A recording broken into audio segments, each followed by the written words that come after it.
The Accidental Kiss, a Friends to Lovers Firefighter Romance, standalone. Written by Heatherly Bell. Narrated by Kimberly Austin. 1. If you're afraid of butter, use cream. Julia Child. Through the large picture window of the restaurant situated on Valencia Street, Charlie Young caught sight of the man waiting inside for her. She recognized him from the photo on his Facebook page. Good-looking enough. Short, cropped, sun-bleached hair matched a well-manicured beard. A relaxed smile on his lips. He perused the menu and casually chatted with the waitress. Poor sap. He obviously had no idea that his entire life's trajectory might change in a matter of minutes. Charlie almost felt sorry for him. But the thing is, he'd want to know. Charlie was certain of this. She hopped off her moped, removed her helmet, and walked inside to the sounds of couples chatting and children laughing. The smells of rich coffee, espresso, and mocha lingered in the air. She wanted a slice of chocolate cake, but would instead have a double-shot espresso, because that seemed like the type of drink to have when delivering someone life-changing news. Peter Adair looked up when Charlie approached the table. He gave her a friendly smile. "You must be Charlie." Charlie took a seat across from him and set the helmet to her side. "It's nice to meet you." "Pleasure's all mine." He waved the waitress over and Charlie ordered a double shot. "Is that all? Nothing to eat?" Peter asked. "It's on me." "I'm fine." Charlie mentally cracked her knuckles. No point in idle conversation. Get right to the point and get it over with. Like ripping off a Band-Aid. "Thank you for meeting me. I don't believe in wasting any of your time, so I'll get right to the point." She cleared her throat. "I believe my friend is having your baby, and I was sure you'd want to know." Millie, the friend, was actually Charlie's foster sister, but they were as close as biological sisters. She figured it might be best if Peter didn't know that. Charlie was simply going by recent history. She tracked down another dude a few days ago, Robert Tremarco, one of the few prospects Charlie had narrowed down as possible fathers, had become agitated and quite defensive when Charlie said the words, "I think you knocked my sister up." Weird. He'd had a little bit of a hissy fit and thrown her out of his North Beach condo, declaring he'd dated Millie once, and if Charlie was going to make ridiculous statements like that, she had better come with a court order for a DNA test next time. Charlie had made a mental note to look into DNA paternity tests, should it come to that. Later that night, she'd pilfered a beer bottle from the uppity Mr. Tremarco's trash cans, just in case it came to that. She decided from then on that it might be best to set aside the familial ties and simply sound like someone honestly trying to help. Not as though she was searching for a guilty man to string up by his balls.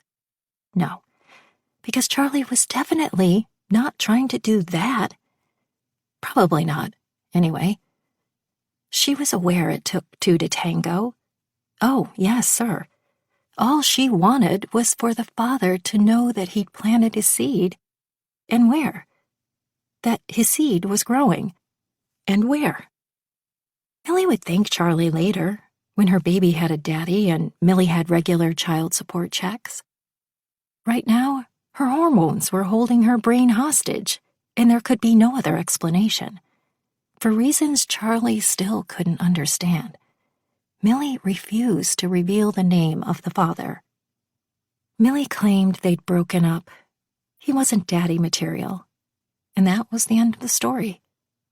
She wouldn't be telling him because there was no need. She'd raise the baby on her own. What she really meant, of course, is that she and Charlie would raise the baby. Because Millie couldn't possibly think in a million years that Charlie would leave her alone to raise a child. And since Charlie was a traveling sous chef and had her next job coming up in a week, she couldn't stay in the city and help Millie. Hence, she had to find the father, and pronto.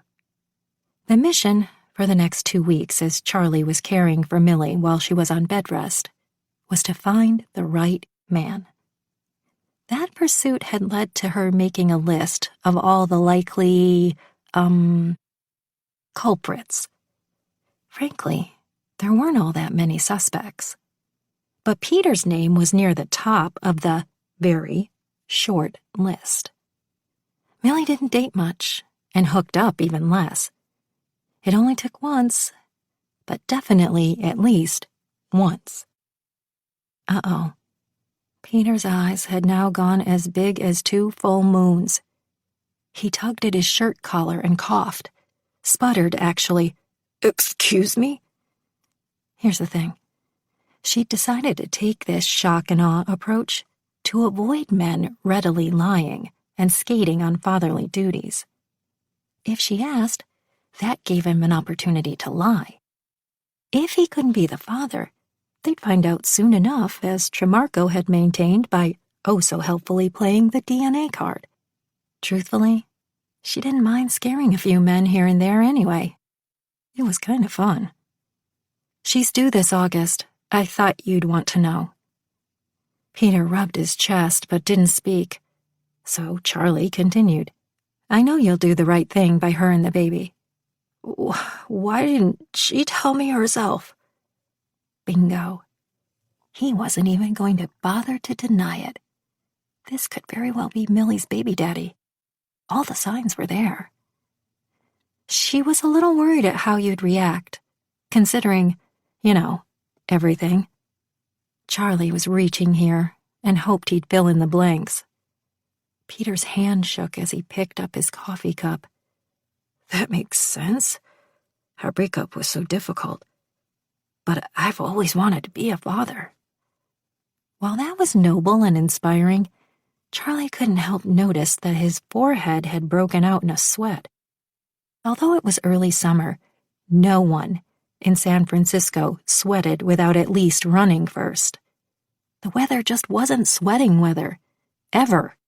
If you wanted to sweat from the heat, you'd have to drive further south, like Palo Alto or San Jose. Peter gulped his coffee down, which must have hurt, then pounded his chest with a fist. "Is it hot in here?" Charlie shook her head. "No, I'm fine. But you did slam that coffee down pretty fast. Listen, I can't speak for my friend, but I think you can probably be as involved or uninvolved as you want." I do want to be involved." His hand continued to tremble as he mopped his brow. Streaks of water, which Charlie assumed had to be sweat, leaked down the sides of his face. I think I'm having a heart attack." Oh, brother. Talk about an overreaction. She'd seen plenty of commitment phobes in her life, but this one took the prize. He was going to have a heart attack to avoid paying child support? If this didn't beat all. I doubt that. You're just shocked. Unfortunately, he was beginning to resemble the color of a bleached white sheet, and she got a little bit worried. I mean, come on. You're too young for a heart attack. How old are you? Peter clutched his chest. 45? But that doesn't matter. Charlie stood. 45? You're 45? Millie was 28, like Charlie, and Peter didn't look 45. A couple of patrons stared in their direction now. One of them took out his phone and appeared to be dialing. Good thing, because Charlie had been about to do the same. One could never be too careful. Somebody call 911, Peter said, sliding down the seat. I think I'm a goner. Peter, please. Charlie went to his side and stroked his back gently. Calm down. I mean, how bad can it be, right? It's just a little baby. Peter fisted his hands in Charlie's blouse. If I don't make it, tell Debbie that I love her. I always will. Debbie? Who's Debbie? Please don't tell Charlie this dude was married on top of everything else. She's having my baby. Wait, he had another woman pregnant? But Charlie's hands were the ones shaking now. She had a really bad feeling. It was unfortunately possible that, oh boy, she might have the wrong dude again. It's not like Millie had made this easy or anything when she refused to give Charlie the smallest clue. But maybe, just maybe, Peter had been a terrible mistake. Even if Millie had scribbled a bunch of hearts next to his name. He was probably the father of her baby. Maybe Millie didn't want Charlie to know because he was so much older. God, please don't let him be married. Also, please don't let him die. She was about to be in so much trouble. And not just because of what Millie would do to Charlie if she heard about this. When she heard about this. They were coming. Dylan was coming. She took Peter's sweaty hand in her own and spoke softly. I'm so sorry, but I lied to you. My friend is actually my sister, Millie Monroe. Do you know Millie? He scrunched up his eyebrows. Millie? Yes. I'm her accountant. With that, he closed his eyes and slid the rest of the way down his seat. Once the ambulance arrived in record time with the fire truck, ladder truck, and the whole enchilada, it was quickly determined by the paramedics that Peter Adair had suffered a massive anxiety attack. So he would be fine. Peachy. On the good news front, he and Debbie were getting back together. He'd called her the moment he realized he wasn't dying. Yay! Peter said it took his life flashing before his eyes to make him realize how much he still loved his ex, whom he'd interestingly last seen about 6 months ago. He'd actually thanked Charlie. Gee, what a great guy. I'm happy for you, Charlie said, as the EMTs loaded the stretcher onto the ambulance for a quick check at the hospital. This all happened for a reason, and I can't say it enough. I'm really, really, really sorry. Easy mistake, he said kindly, lowering his oxygen mask. No, it wasn't.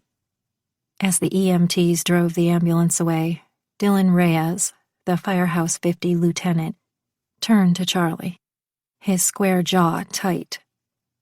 As was her luck, her best friend since high school days was 6 feet of prime male real estate, full head of chocolate brown hair, sparkling dark eyes.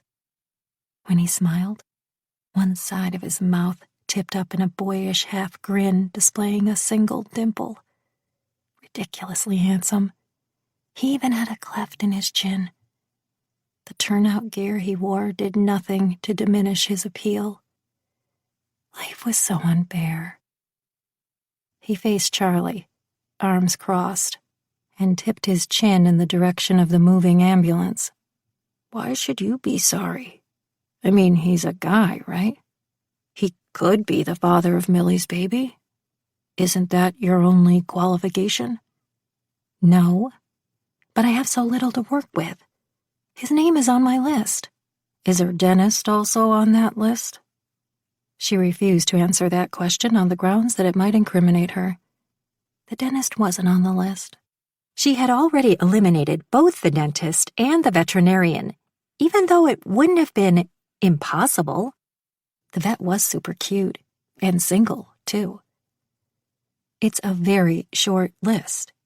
She glared at Dylan. Millie doesn't exactly get around. I'm going to tell you again.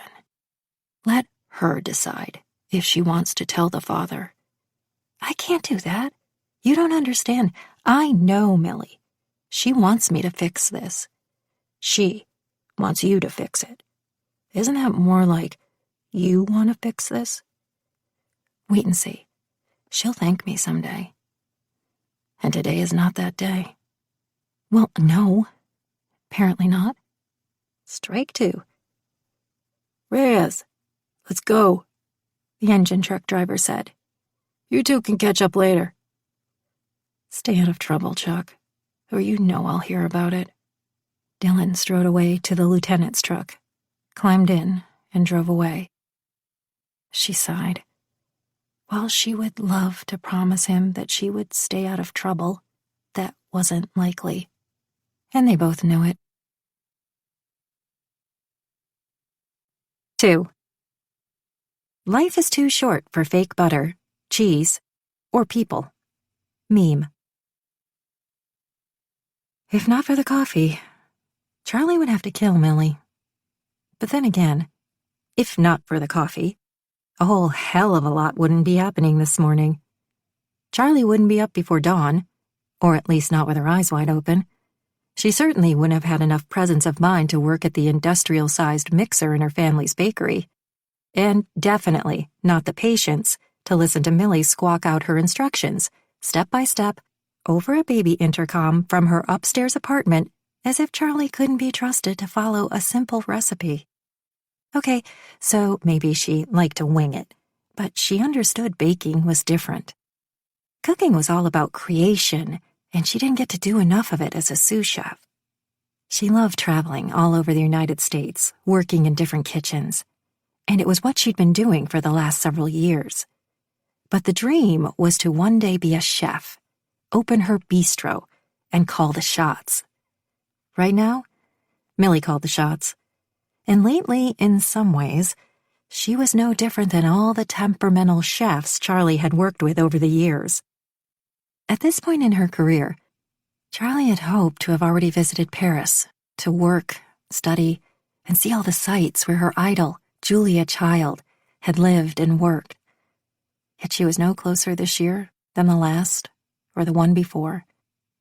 The closest she would get to Paris was by way of New Orleans this July if her next job panned out. She'd had to tell Sean Hannigan, her friend and work contact, that she was headed home for at least a week because Millie needed her help at the family bakery. When her foster mother, Coral Monroe, had died a few years ago, Charlie had been shocked to learn that she'd left the bakery to both Millie and Charlie. So she was half owner in a bakery when she'd never been much of a baker and much preferred the main course. Sort of the way her life rolled. Charlie took another gulp of the magic bean potion.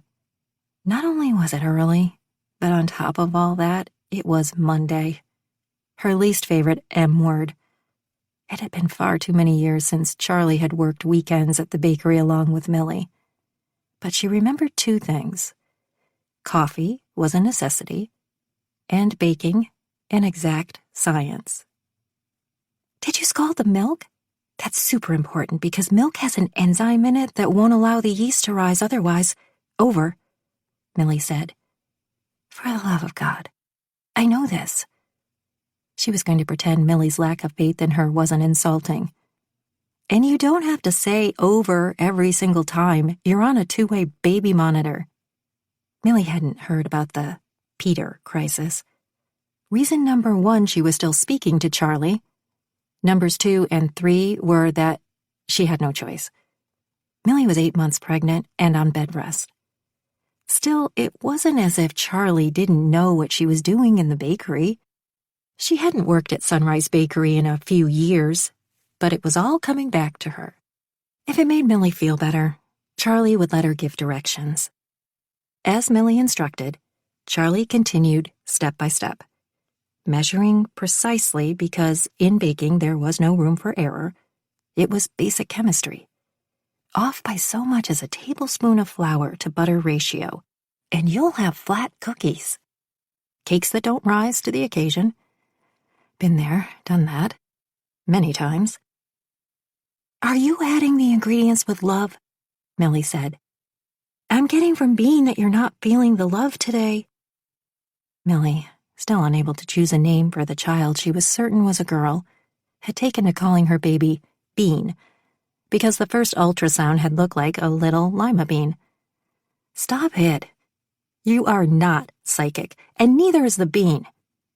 Yes, We are psychic, Millie said through the baby monitor. Since I got pregnant, I sense every disturbance in the universe. I'm feeling one right now, and it's kind of bumming me out. And I'm thinking it's gas. Stop it, I'm way too cool for gas. She cleared her throat. Okay, butter is next. Charlie searched in the walk-in refrigerator. You're out of butter. How can you be out of butter? Lord of the Flies, Millie cursed. She'd recently told Charlie that she was trying to clean up her language in advance of the baby and was forcing her to do the same. Come upstairs. I've got a secret stash. Charlie rushed up the inner stairwell to the private apartment section above the bakery. This particular neighborhood in San Francisco, not far from the Mission District, had been nicknamed Miracle Bay by the locals, based on the legend of the Sunset Kiss. Kiss someone at sunset in Miracle Bay, the legend said, and you might find your true love. The legend was good for business, because every mid-July, in a Kiss Hello to Summer ritual, sailboats would launch at sunset, boarding hopeful singles hoping to kiss and find their true love. It was a 3-day event, and all the rage in Miracle Bay. Unfortunately, Charlie knew from actual experience that the so-called legend didn't work for everyone. Above the bakery, there were 2 small apartments directly across from each other.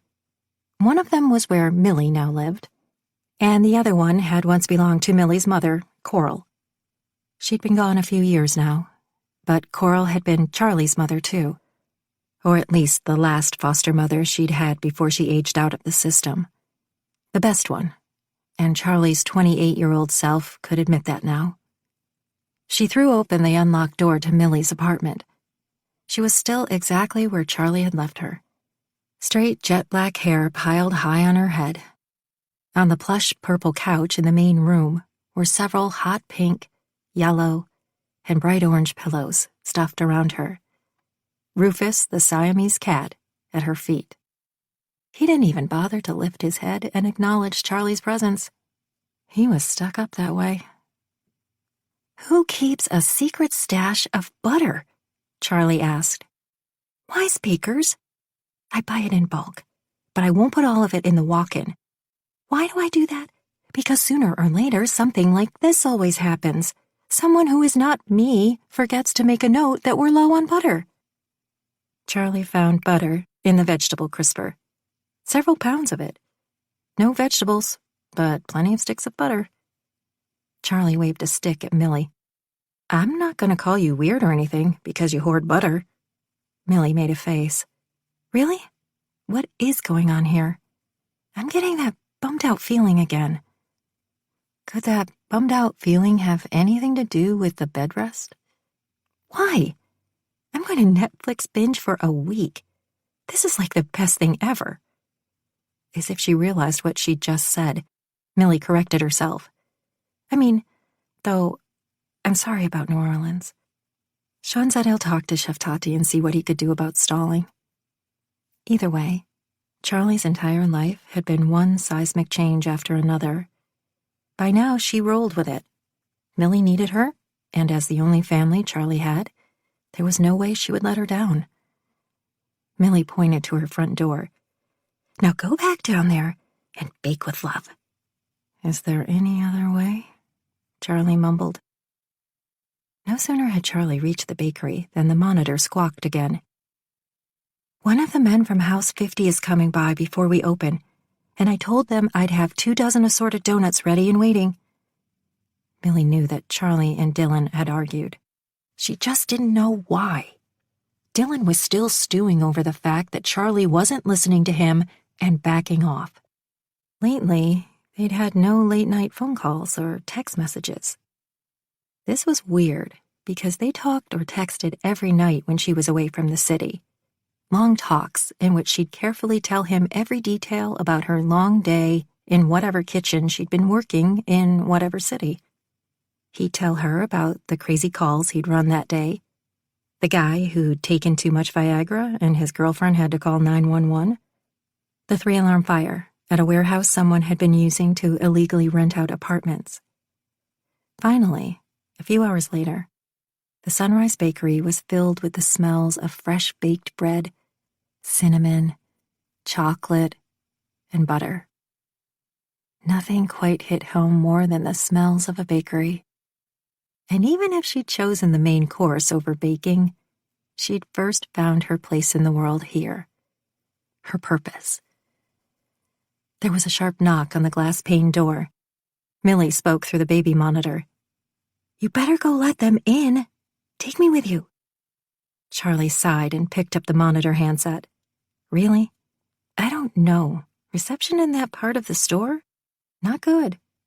She carried the monitor with her at the front of the store, smiling her evil grin.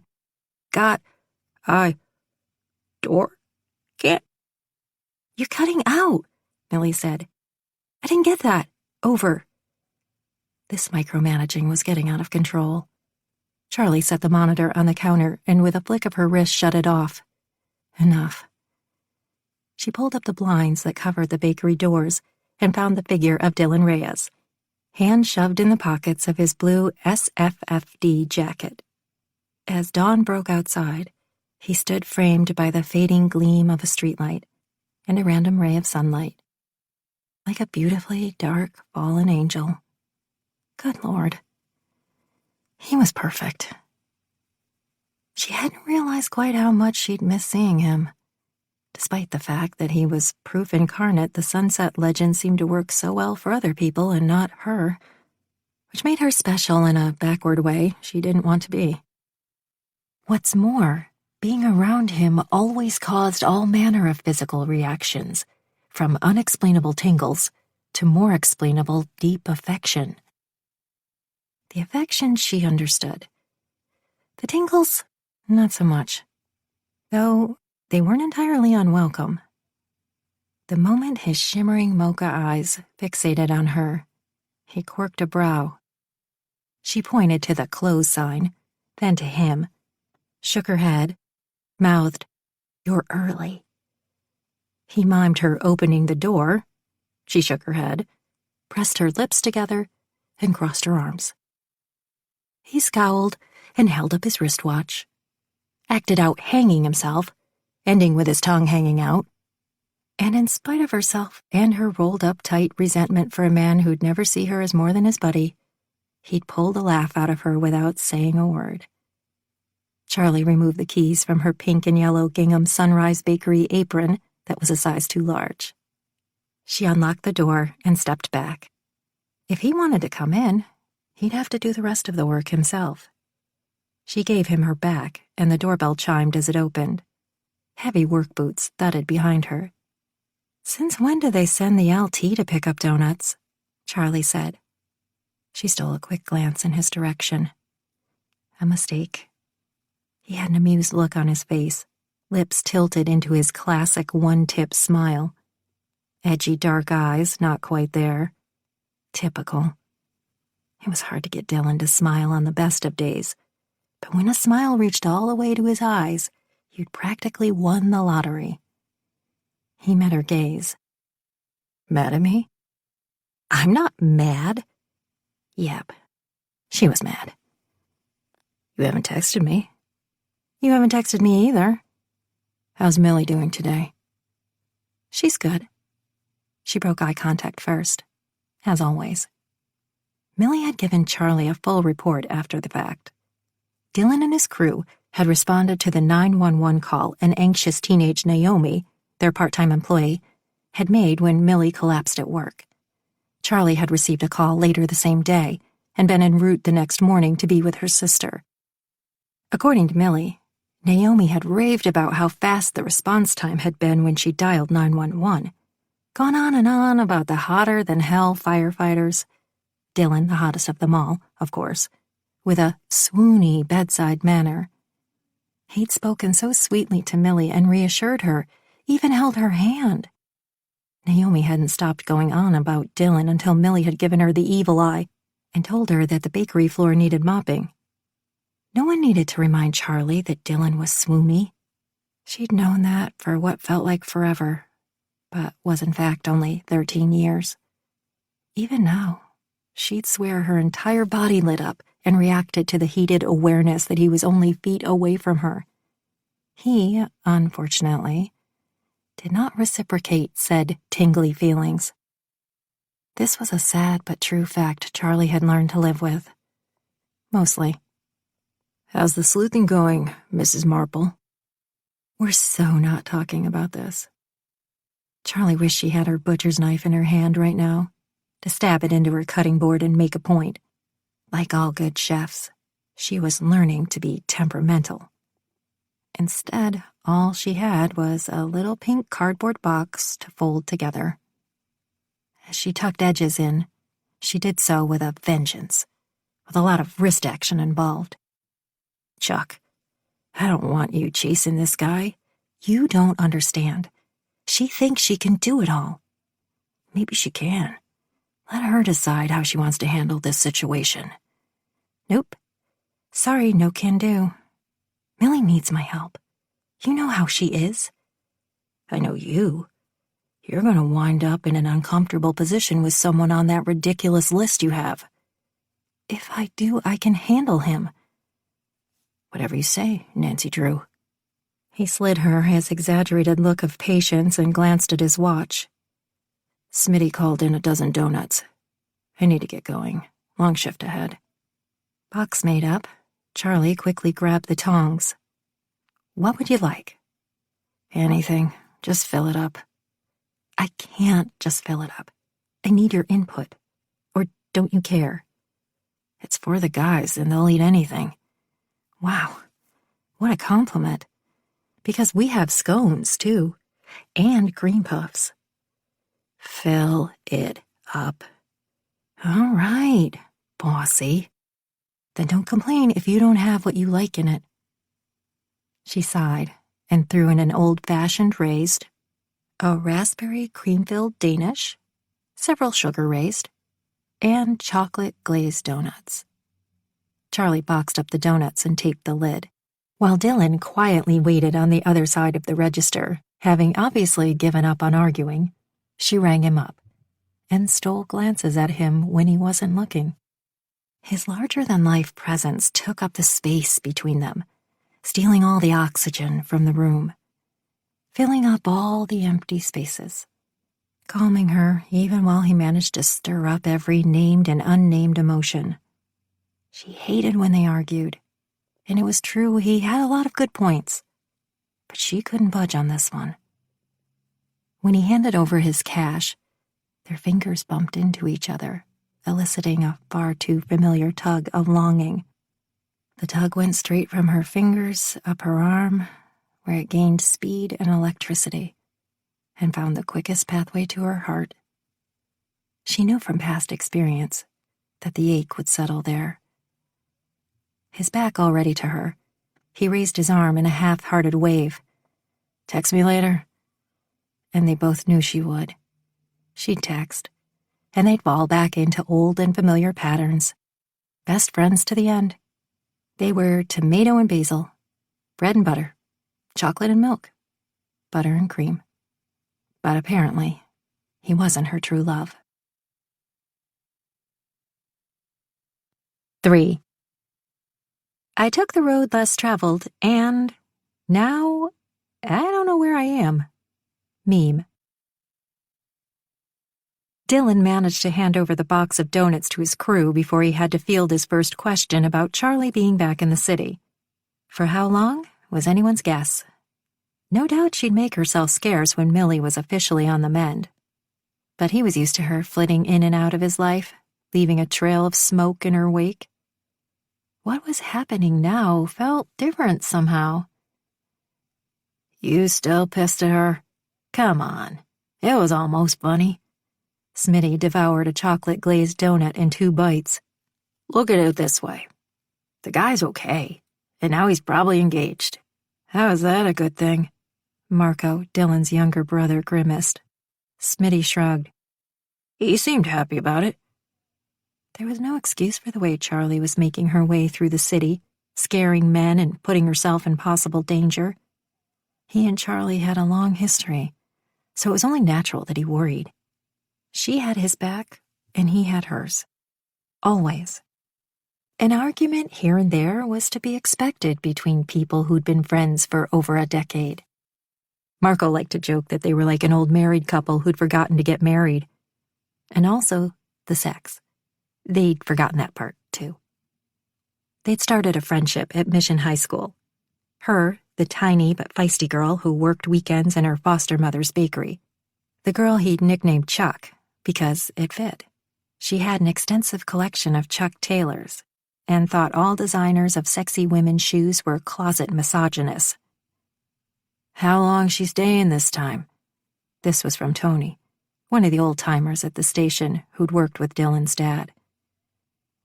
"Figures she'll leave again once Millie is off bed rest." At least then she'd be forced to stop chasing prospective sperm donors down. After the scare over Millie's baby, he'd expected Charlie to get herself back home. Charlie Young was a lot of things. Beautiful and impulsive, funny, creative and honest, wild. But even if he weren't her best friend, he'd made his mind up long ago that the last man she needed in her life was a firefighter. He'd always discouraged any man on his crew who'd wanted to ask her out. There had been plenty of them over the years, but he had to protect the girl who'd endured such loss and turmoil in her life. He understood loss. His father, Emilio Reyes, had died in the line of duty 18 years ago, and Firehouse 50 had been like a second home to his mother, Pepita, widow Alice, and 3 boys. Dylan had been the first to enter the field, but not before he'd studied fire science at San Francisco State. His brother Marco followed a couple of years later, getting in through an open call and some good old-fashioned nepotism.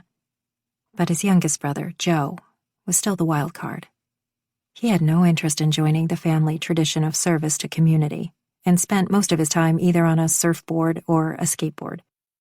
The 24-year-old's life was still one big party. Later that morning, after they'd cleaned and checked all their equipment, Dylan locked himself in his office to take care of email and phone calls. One phone call, in particular. A call to Joe was long overdue. He'd made himself scarce for the past few months, which had greatly upset their mother and grandmother. When Joe finally answered, Dylan swore he heard seagulls in the background. Undoubtedly, the surf was up somewhere. "Hey, where are you?" "Catching waves in Santa Cruz, you?" "Where else? Work?" Dylan ground out. He would ask Joe where he'd been staying, but no doubt it was with a new girlfriend. His younger brother seemed to attract both women and friends like the Pied Piper. Hard work was another story. Last Dylan had heard, he was working as a surf instructor at a local board shop. "Tight. Lots of business from the tourists. You coming up for Ma's anniversary party next week?" "Wouldn't miss it." 10 years cancer-free. The good residents of Miracle Bay like to call it just one of their many miracles. Dylan called it good health insurance and a whole lot of luck. In the background, Dylan heard the sounds of waves crashing. He lived in San Francisco, but couldn't remember the last time he'd been to the beach. Couldn't recall the last time he'd had fun with or without a woman. Somehow Joe managed to be where he wanted to be at all times. And they all, Dylan included, let him get away with it. "Hey, any more thoughts on that EMT course we talked about?" "Nah, you know I don't test well. I'll get through all the classes and I won't be able to pass the state licensing test." Dylan sighed deeply and rubbed the back of his neck. Giving up is easier than putting in the tough work. He understood anything involving testing was rougher for Joe because of his late-diagnosed dyslexia. Dylan clearly remembered late nights spent helping Joe with his homework, the frustration he'd felt when it seemed Joe wouldn't even try. He'd been a good kid in school, funny, cute, and entertaining, and the teachers adored him. He'd never had any behavior issues. Consequently, he'd received no real help despite dismal grades, until their mother had insisted he be tested. He'd wound up testing for a slew of learning disabilities, dyslexia included. Without any help, he'd slip through the cracks. "We don't all have to be first responders," Joe added. Besides, I'm a certified lifeguard. That's good enough for me. You and Marco save the people from fires. I'll save them from too much water. Dylan scrubbed a hand down his face. Listen, I'll see you on the 4th. Dylan hung up and finished going through a slew of emails. It had been a slow day, but that afternoon, the first call turned out to be the usual medical response. Those were always the toughest because they were often dealing with the elderly, mentally ill, and homeless in the city.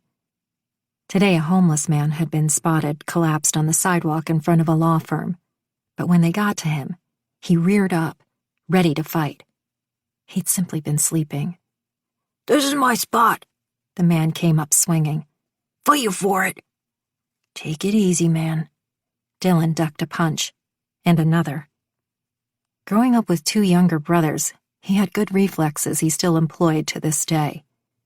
They finally managed to calm the man down enough to ascertain that he was sleeping off a bender, and when he refused a ride to the county hospital, they simply suggested he find another place to sleep it off besides the entryway of an upscale law firm. Their second call involved a fire in a fraternity house. When they rushed upstairs, they found a pot in the hallway, flames rising out of it. Once they'd extinguished the fire, Dylan wanted to know who in the hell had dragged a pot of flaming hot oil into the hallway. "Mamasha," one of the students shrugged. He was chewing as he spoke, making it difficult to decipher what he was saying. "Is that English?" Dylan asked Tony. "Shut," the other one laughed. "Broomhead." "Fried chicken." Marco nodded. They were cooking fried chicken and the oil got too hot, so they put it outside. "How the hell did you understand all that?" Dylan asked. Marco lifted a shoulder. "I guess I speak frat boy." Their next call was to a child struck by a truck, causing every one of the men to break out in a cold sweat and respond as if their own child was on fire.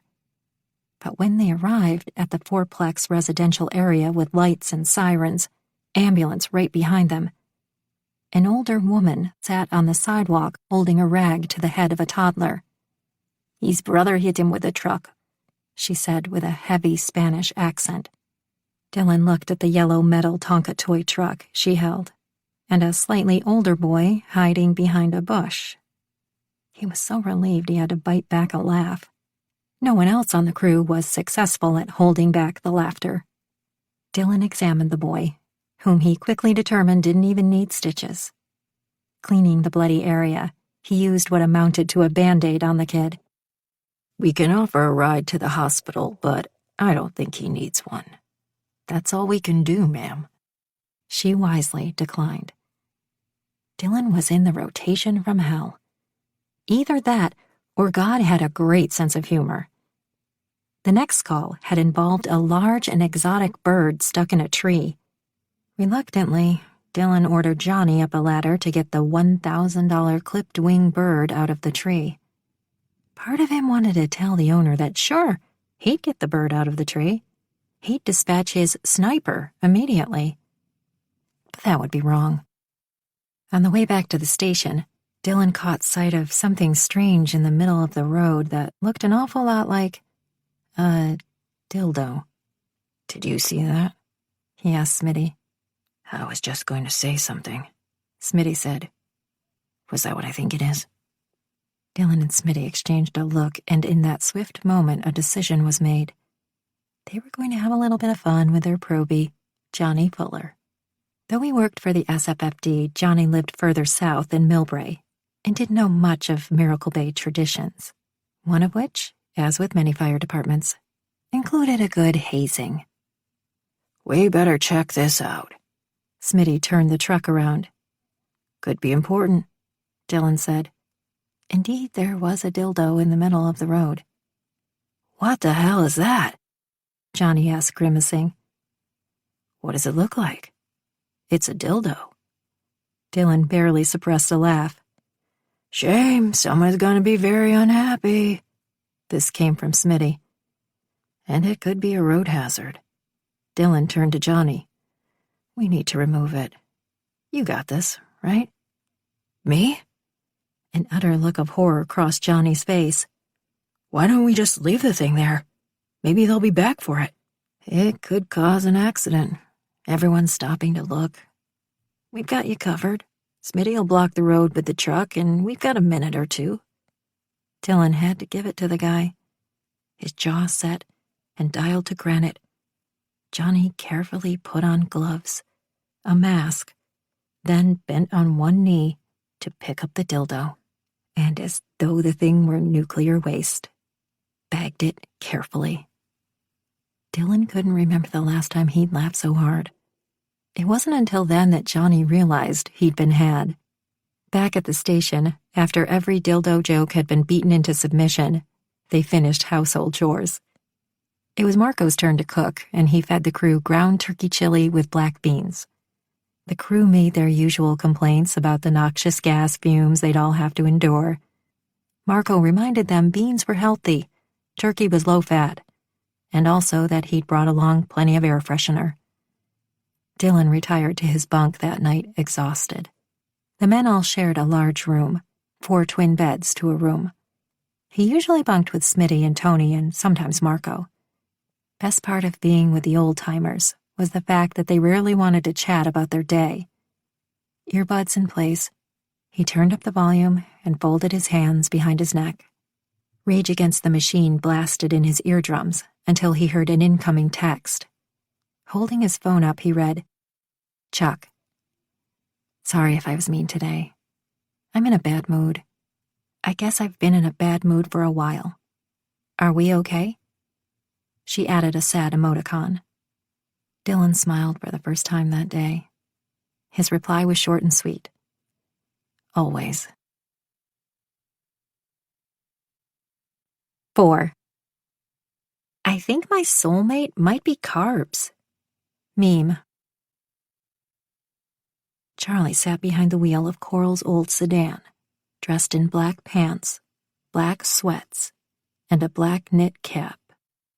All the better to blend into the night if she had an opportunity to get out of the car and take care of business. She decided that Dylan couldn't give her advice on this because he didn't have a sister.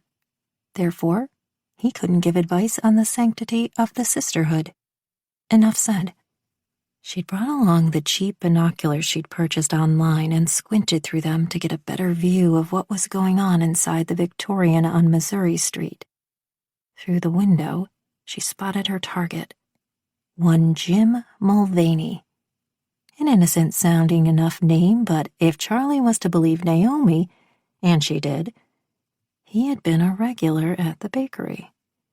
He and Millie flirted constantly, according to Naomi, Charlie's little informant. Why did he suddenly stop coming to the bakery? Huh? Who knew? Very mysterious. He didn't even show up on Miracle Sunday, where all pastries were buy one, get one free. Suspicious, with a capital S. It wasn't like their product had changed. Seemed unlikely he'd go anywhere else for his donut fix, unless he was hiding out, worried he might be the father of Millie's baby. Quite possible. But Dylan was correct in that Charlie wasn't getting anywhere by confronting men. So, she'd simply fine-tuned her approach. From now on, she was going the DNA way. All she had to do was collect DNA samples from the small pool of likely candidates, minus Peter, of course. Damn. Poor guy. And save them in the bakery freezer until such time as Millie's baby was born. Then, Charlie would announce she had collected the specimens and Millie would cave. A side benefit of all this was that Dylan could stop bugging her and she could stop lying to him, because she was not technically going after all these men to confront them. She was just going to collect their DNA. That's all. Easy peasy. She'd done her research and just needed a few hair strands, a cigarette butt, or a discarded cup or bottle. Going through someone's trash was the perfect way. And she didn't even think this was technically illegal. She should thank Mr. Tremarco for being such a regular beer drinker. Quite helpful. Unfortunately, from the recent surveillance she'd done, Jim wasn't much of a drinker or a smoker. Seemed like kind of a saint, actually. Every evening around 6, he went out for a jog with his cute poodle. He'd be sweaty when he got back, but in order to get sweat DNA, she'd have to jog after him and offer him a towel to wipe up. That made her sound like a weirdo. Who goes around offering strange men a towel? Besides, sweat DNA was unreliable. And there was all the jogging she'd have to do to catch up to him. Not going to happen. Instead, she'd decided the trash route was the safest. Dressed in black, she wouldn't attract attention. She'd park 2 houses down so that when Jim brought out his cans and went for his jog, she could get to work. Like clockwork, Jim left his residence at 5:55 p.m., took out his cans, and went for a jog. Charlie ducked as he jogged past her, and when safe, climbed out the driver's side door and went for the trash. And holy wow, Jim's trash was a thing of beauty. This guy should win a Citizen's Award. He probably used fruit peels and coffee grains to compost because there was nothing disgusting in his trash. She was forced to dig through his recycling bin where she found spring water bottles. Charlie carefully lifted one with her gloved hand and put it in her plastic bag. Mission accomplished. She had her hand on the door of the sedan when from behind her someone said, "What are you doing?" Charlie whipped around to confirm the reason for the tingle up her spine. Of course, it was Dylan. Jaw tight, eyes narrowed, brow creased, arms crossed. "None of your beeswax," she said, throwing the bag in the car. He scowled. "This is getting out of control." "You should be happy. I felt horrible about Peter, so I listened, and I'm not confronting or scaring any more guys. You're just pilfering through their trash like a nutburger." Whoa, calling her a nutburger. Okay, this was kind of unusual behavior, but desperate times called for desperate measures. "What are you doing here anyway? Are you spying on me?" "Dropped by to see you, and Millie said you went jogging." He shook his head. "Knew something was wrong." "Why is it so crazy that I would take up jogging? Huh? Why?" He stepped right into her and planked his arms on either side of the car, blocking her in. "You once said you wouldn't run if a grizzly bear was chasing you.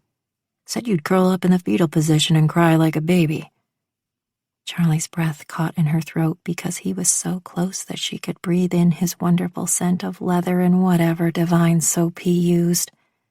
All of this was a little distracting.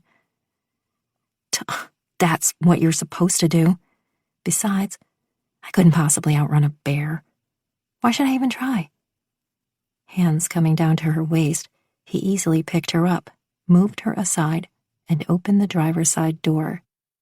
"Get in the car and go home. Now, before I have you arrested." "Seriously?" "May come as a shock to you, but you can't go through people's trash. Maybe if you're a cop.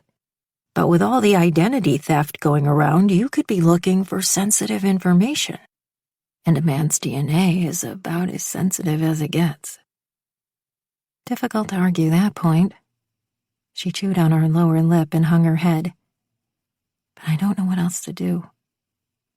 He tipped her chin, and in his eyes she saw a flash of sympathy for her in that shimmering dark gaze. "Sorry, but I'm with Millie on this one." "If you were going to be a father, wouldn't you want to know?" She went for the big guns. Dylan would want to know without a doubt. "I would, but that's not the point." "The point is I can't stand the thought of Millie doing this alone, while I'm off in another state on another job, or maybe even as far away as Paris, and I can't help with midnight beatings through a text or a phone call." Neither Dylan nor Millie understood what it was like to have a wanderlust in one's blood, because she'd never known her father and lived with her mother, Maggie, for only the first 6 years of her life. She couldn't be sure it was hereditary. She only knew that she wanted to see the world. In Paris, she'd learned French cuisine at the hands of a master chef, the way Julia Child had. Absorb all the knowledge, all the secrets of the trade, and eventually open her unique bistro. She'd serve every kind of food in the world. Dylan stood by the driver's side door holding it open for her. He waved her inside. Go home. When he didn't move aside enough for her to get by, she brushed up against the solid wall of mail that was Dylan Reyes. I'm going home now, but this isn't over. I want it on the record that you didn't win this argument. We'll see about that. His heated dark eyes caught a glint of the streetlight, and she didn't actually think she'd ever seen him this angry before. Unless... No, he was angry. She wasn't going to read anything else into that sultry gaze. 5. I just don't want to look back and think, I could have eaten that. Meme. Catching Charlie in the act had been far easier than Dylan expected. Then again, he knew her too well. He was always 2 steps ahead of her. Of course she'd resort to collecting DNA specimens since Mr. Helpful Tremarco had practically gift-wrapped her a new plan. Charlie could stick around and help raise Millie's baby. The right thing to do. But Dylan knew that was the problem. Charlie didn't know how to be still. She craved adventure and travel, all things he couldn't give her. And then there was the fact that they were solidly friend-zoned. Sure, chump. Just friends. That's why lately you're taking every opportunity to touch her. He didn't know what had gotten into him, but lately he'd caught himself noticing her. Noticing the curve of her ass, her toned legs. She'd always joked that he should never trust a skinny cook. And she wasn't skinny, but fleshy in all the right places. All things he shouldn't think about. After watching Charlie reluctantly drive away in Coral's sedan, he climbed in his truck and headed home. He was beat and looking for a few hours of downtime. Sleep for 24 hours sounded like a solid plan. Pulling up to his restored Victorian on Texas Street, he noted it looked sharp, even if he said so himself. The home had been a rare find in the city. Dylan parked on the street in one of the few designated parking spots on his street. No driveway or garage, but the home had everything else he needed. He spotted Marco's dark-colored truck parked nearby. They didn't always have concurrent shifts at the fire station, and whenever Marco was off duty, he spent his time either at a girlfriend's house or working construction projects in the Bay Area, wherever he could find them. Dylan sometimes referred work to him that he didn't have the time to do. He had been planning to flip this Victorian with his construction partner, Ty, but wound up buying him out. Ty agreed for the buyout to be below market as long as Dylan agreed to help him out on a few future projects. Now that he'd put thousands of hours of sweat equity in, it was safe to say he wasn't selling. Not that he could leave the area, even if he wanted to. He had too many responsibilities and commitments, work, family, too much time and history invested in this community. And he was happy here, too. He was no longer the poor kid who'd lost his father in the line of duty. Though Marco wanted his own place eventually, a houseboat he had his eye on. For now, he lived with Dylan. Sharing expenses was convenient for both of them. Yo, Dylan said as he opened the front door. Just to make sure if Marco was indecent and had a woman with him, they'd both have a second to run for cover. That's all Dylan gave him, though. A second. Yo! Marco yelled back from the kitchen. You alone? Dylan threw his keys on the small table he kept by the door and went through his mail. Please say yes. Dylan was in no mood to deal with Liz tonight.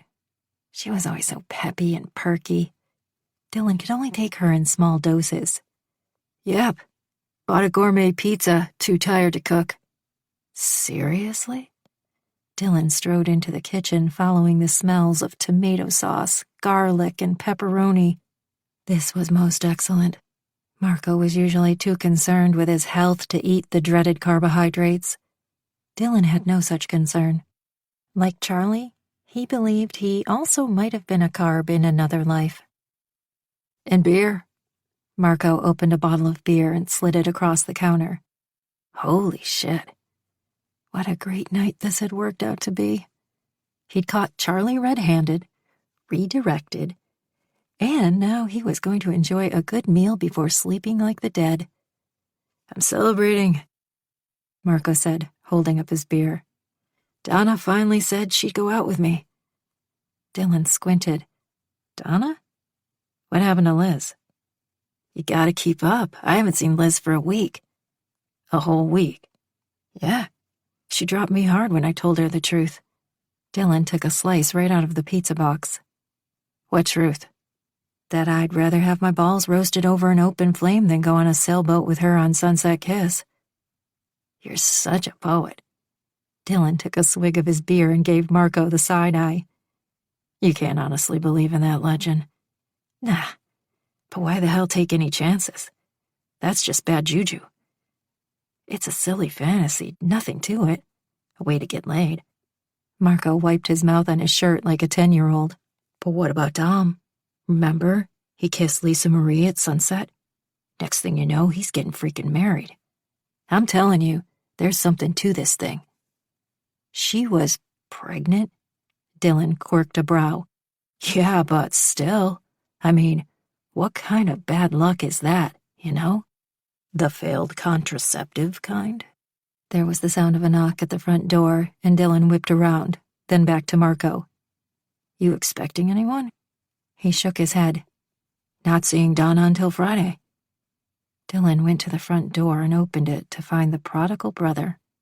Joe had grown a scruffy beard since Dylan had last seen him. He wore board shorts, flip-flops, a Santa Cruz Surf's Up windbreaker, and a smile. How's it hanging? Relieved to see him, Dylan grabbed his brother in a bear hug and hauled him inside. Why didn't you tell me you were coming today? Joe fist-pumped with Marco. Pizza night. Do I have great timing or what? Or what, little brother? Marco said, offering him a slice and a beer. How's Santa Cruz? Mid-bite, Joe just nodded emphatically. Took a few days off and came up early. Thought we'd see you on the 4th, Dylan said. Can't I just come up to say hello to my favorite brothers? He could. He just rarely did. Joe showed up for holidays and special occasions and also when he was in trouble or needed something. Dylan tensed, a Pavlovian response to Joe. He was forever conflicted when it came to his little brother. Help or don't help. Let him figure it out on his own or rescue him. And how many times? There was no guidebook for this. How's Lily, or was it Layla? Marco asked. Since Joe had a different woman practically every other week, and juggled them as well, Marco couldn't really be blamed. His brothers were two of a kind in that way. Dylan could handle only one woman at a time. Right now, the only woman on his mind was Charlie, and he only wished he could stop thinking about her for 10 minutes. They're all good, Joe said with a smirk. I don't get any complaints. With great restraint, Dylan kept from asking Joe what he needed now. Instead, for the next few hours, he talked shit with his brothers, ate pizza, and drank beer. Marco encouraged Joe to apply in an open call next month for a position in the fire department. Dylan kept his mouth shut, as that was usually a short conversation with Joe. He'd never been interested. Eventually, all talk of the fire department, women, food, and classic cars exhausted, they settled in to watch Monster Trucks and Jay Leno's Garage. The next morning, Dylan woke, annoyed that it was 10 o'clock and he was officially awake. He pounded his pillow into submission. His mind fully awake, he knew it was all downhill from there. Hitting the shower, he dressed and came out to the kitchen. He found Joe asleep on the couch, laptop open, papers strewed about him. Hey, Dylan said and poked him. Thought you were going to sleep in the spare bedroom. Joe woke up with a start. He usually slept like the comatose, and Dylan had prepared for a more aggressive wake-up call. But Joe sat up and rubbed his eyes. He pinched the bridge of his nose and then quickly gathered up his papers. Morning. Dylan started coffee, then leaned his hip against the counter while he waited for it to be done percolating. Joe joined him, straddling a stool. What have you got planned today? Dylan asked. Gonna drop by and see Mom, then swing by the bakery for Miracle Sunday. Good. Coffee ready, Dylan poured them each a mug. Joe took a swallow of black coffee and winced. Hey, is it all right if I crash here for a little while? Maybe until after the party on the 4th? Might as well stay since I'm already here. Every muscle in Dylan's jaw tensed to the consistency of marble. It didn't take a psychic to sense something was up. But if he brought it up now, Joe would be defensive. Dylan couldn't very well complain that his brother wanted to spend more time with family, even if he strongly believed something else was up. Yeah, sure. Dylan grabbed the sugar bowl and creamer and slid it across the counter to Joe. Everything okay? It's cool. With that, he slammed down his coffee, stood and grabbed his skateboard. Want something from the bakery? Sure. Get me a sugar raised, and be sure to leave it where Marco can see it. He grinned. Nothing annoyed Marco more than the garbage Dylan occasionally used for fuel. Joe smirked. Will do. 6. Stir things up. Kitchen magnet. On the first Miracle Sunday since she'd been back, Charlie hit her alarm and rolled out of bed with a grunt. Baker's hours. She'd never been a morning person, and before winding up under the foster care of Coral Monroe, she'd considered 8 a.m. to be way too early. By the time she graduated from high school, she'd gotten used to a 3 a.m. wake-up time, just as one grew accustomed to a wart. It was ugly, but part of her life. Charlie's apartment, whenever she was in the city, was nothing fancy, but it still remained the nicest place she'd ever lived in. The window opened to a view where, in the distance, she could see a hint of the glimmering bay's port. She dressed, brushed her teeth, and used her key to check in on Millie across the hall. When she found her still asleep, Charlie conveniently forgot to bring her half of the baby monitor down to the bakery. Millie needed rest more than she needed another opportunity to micromanage Charlie. All those early mornings helping out at the bakery on the weekends had come back to her. She and Millie didn't get to sleep in like other teenagers. Coral gave them a pass most weekday mornings because of school, which she believed far more important, but weekends were fair game. A few hours and many coffee cups later, flour was everywhere and on everything. It got in her hair, her eyelashes, and on her nose. Good times. But the aroma of fresh-baked donuts, scones, and crusty bread wafted heavy in the air. That scent, even more so than the fog and the salty bay breezes, reminded her of home. She rubbed her hands together, dispensing of the extra flour.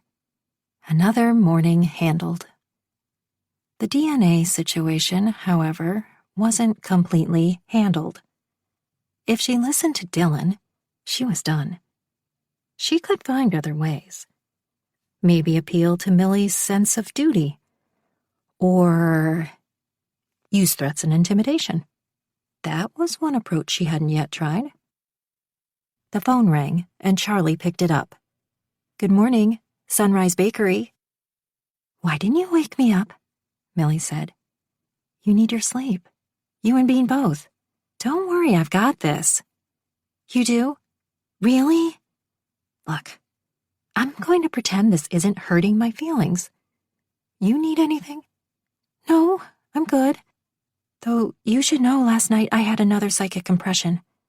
Oh boy. Hey, I'm on a roll. But today's not a bummed out feeling.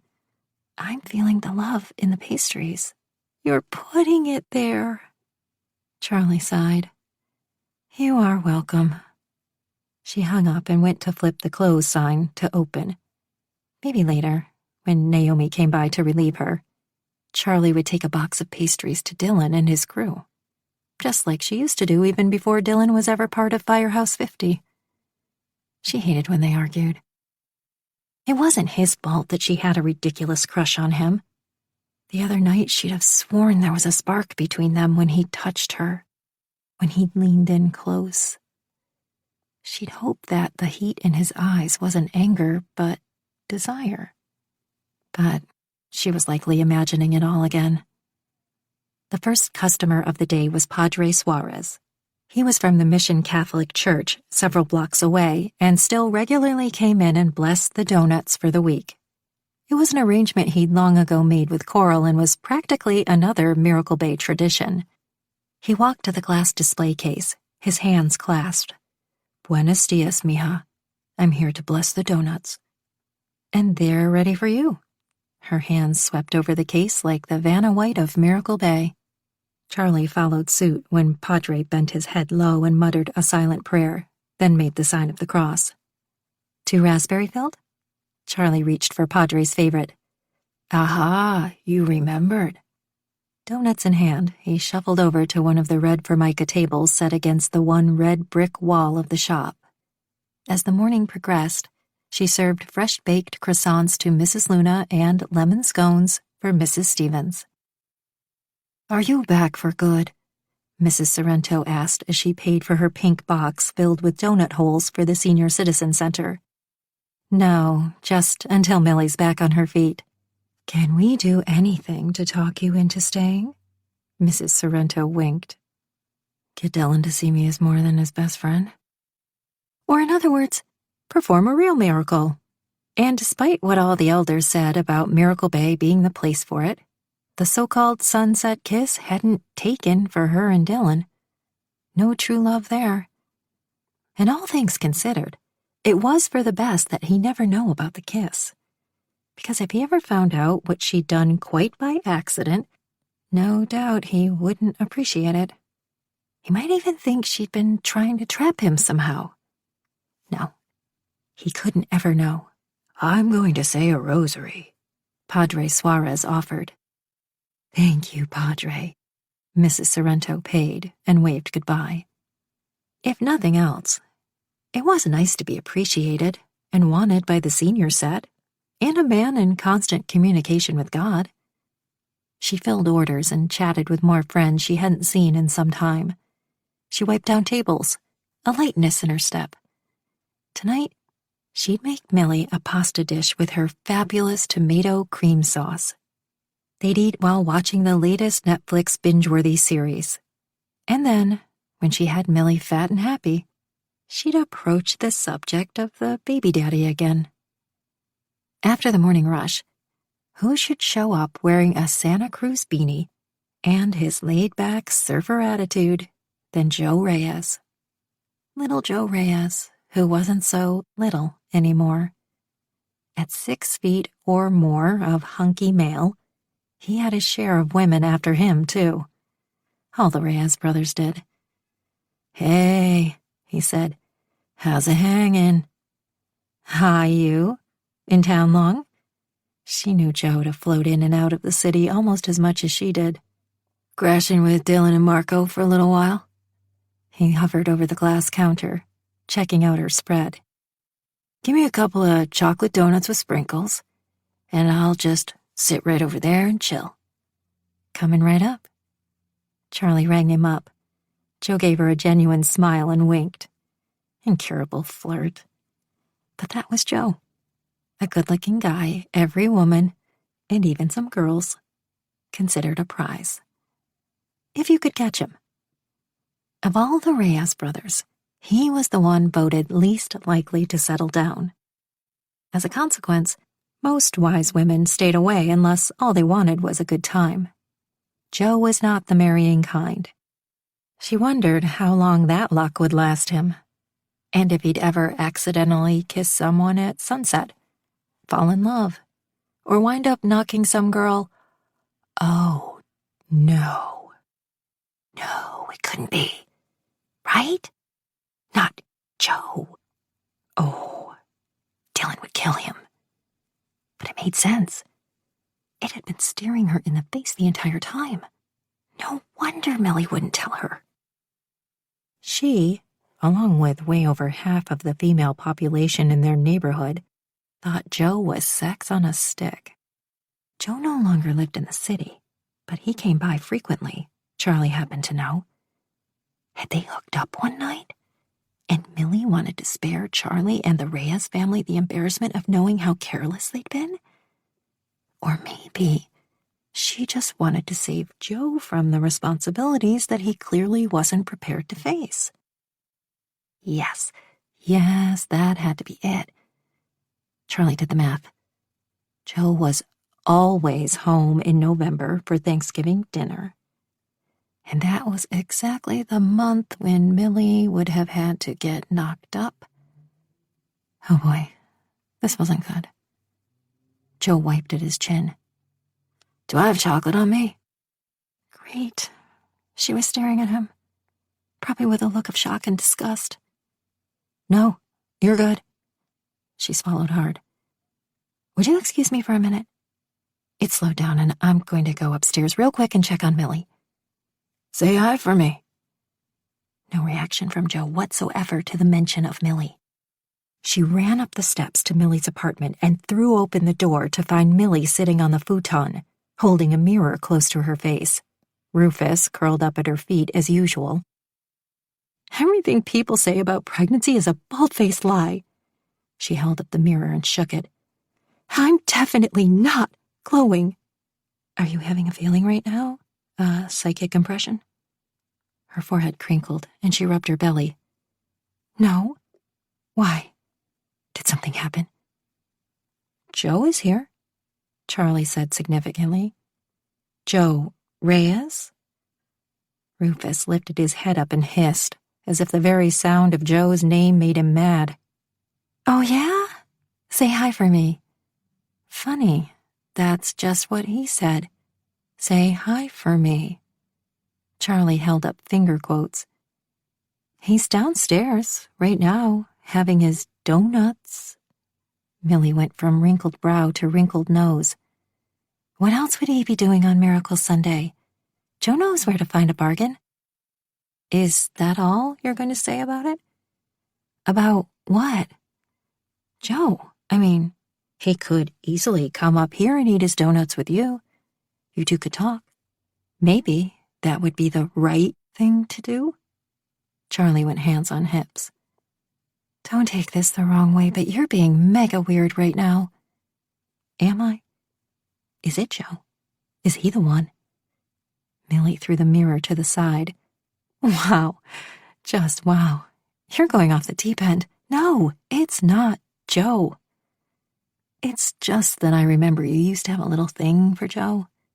Please, I got over that crush years ago. She pointed to her belly.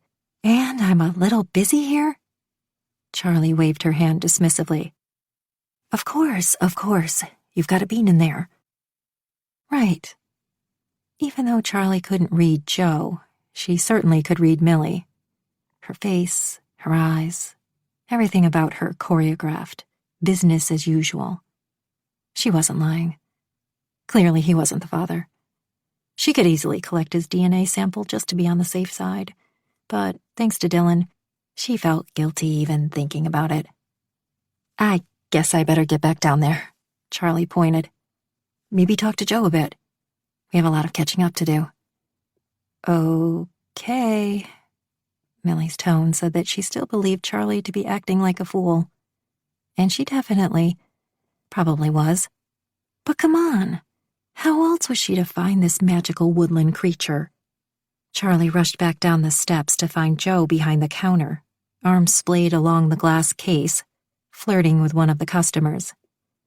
I've been staying in Santa Cruz, he said to a redhead Charlie didn't recognize. You should hit me up when you get back. We'll kick the surf. The woman shamelessly batted her eyelashes and tossed her hair. I will.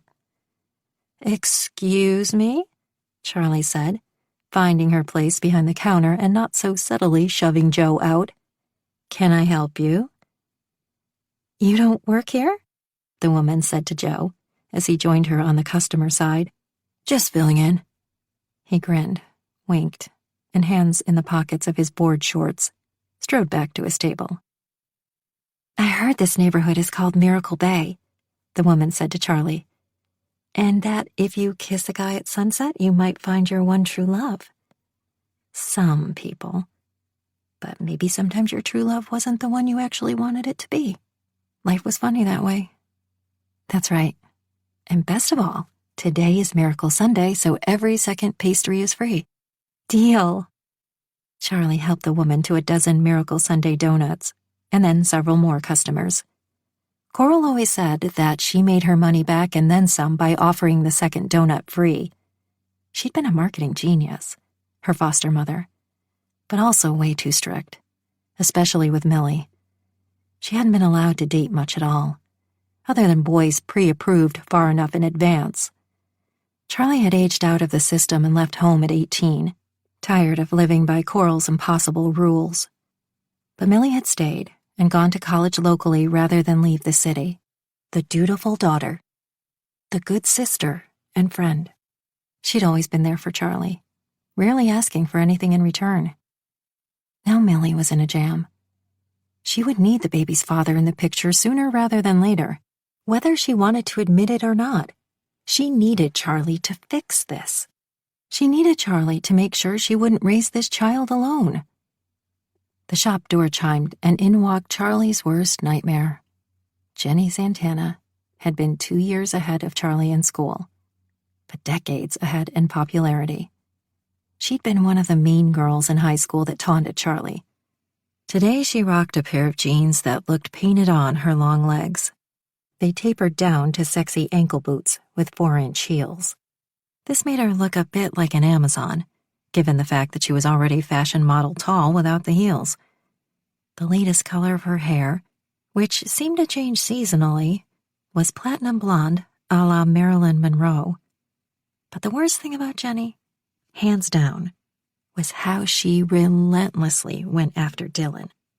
They'd gone out once in high school, and Jenny never seemed to tire of the idea that one day they'd get back together.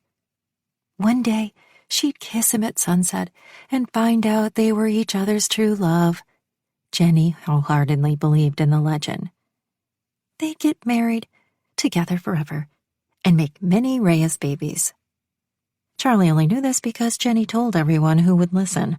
Worse, she seemed to think that Charlie could make this happen because of her influence on Dylan. "Hey, Charlie," Jenny said, sashaying to the counter. Charlie pasted on her customer's only fake and toothy smile. "The usual? Let me have a coffee today, black. I'm on a diet." Charlie wrinkled her nose. "Since when?" "Since Cosmo said that a few extra pounds could kill your sexual mojo." Charlie tried not to snort at the mojo comment. Please. Jenny had enough sexual mojo to light up the west coast of the United States. If Charlie could have half of her mojo, she'd be happy and satisfied. She served up a drip coffee, slapped on a lid, and rang Jenny up. "So, Dylan, how's he doing?" "I don't know, Jenny. You should tell me. I just got back." Of course, they both knew Dylan didn't talk to Jenny so much as he slid her the same hot looks that every other living and breathing male did. "Funny. Don't try to pretend you're not the ultimate 411 on Dylan Reyes." True. She should not pretend that. "What do you want to know?" "Is he dating anyone?" She leaned in close. "Has that ever bothered you?" "Give me a break here. I'm just trying to gauge my chances with him. Dylan always gives me the sultry, I want to eat you alive looks, but he's never done anything about it." Charlie winced at the thought of Dylan giving Jenny those types of looks, which he'd never once given Charlie, and threw a dish towel over her shoulder. Glamour City here. "Let me get this straight. You want me to find out why Dylan hasn't asked you out?" Is he dating one of my friends? Or is there something wrong with him? Charlie's spine straightened in indignation at the suggestion that there could be anything wrong with the dark and edgy dreamboat simply because he didn't want to hook up with Jenny.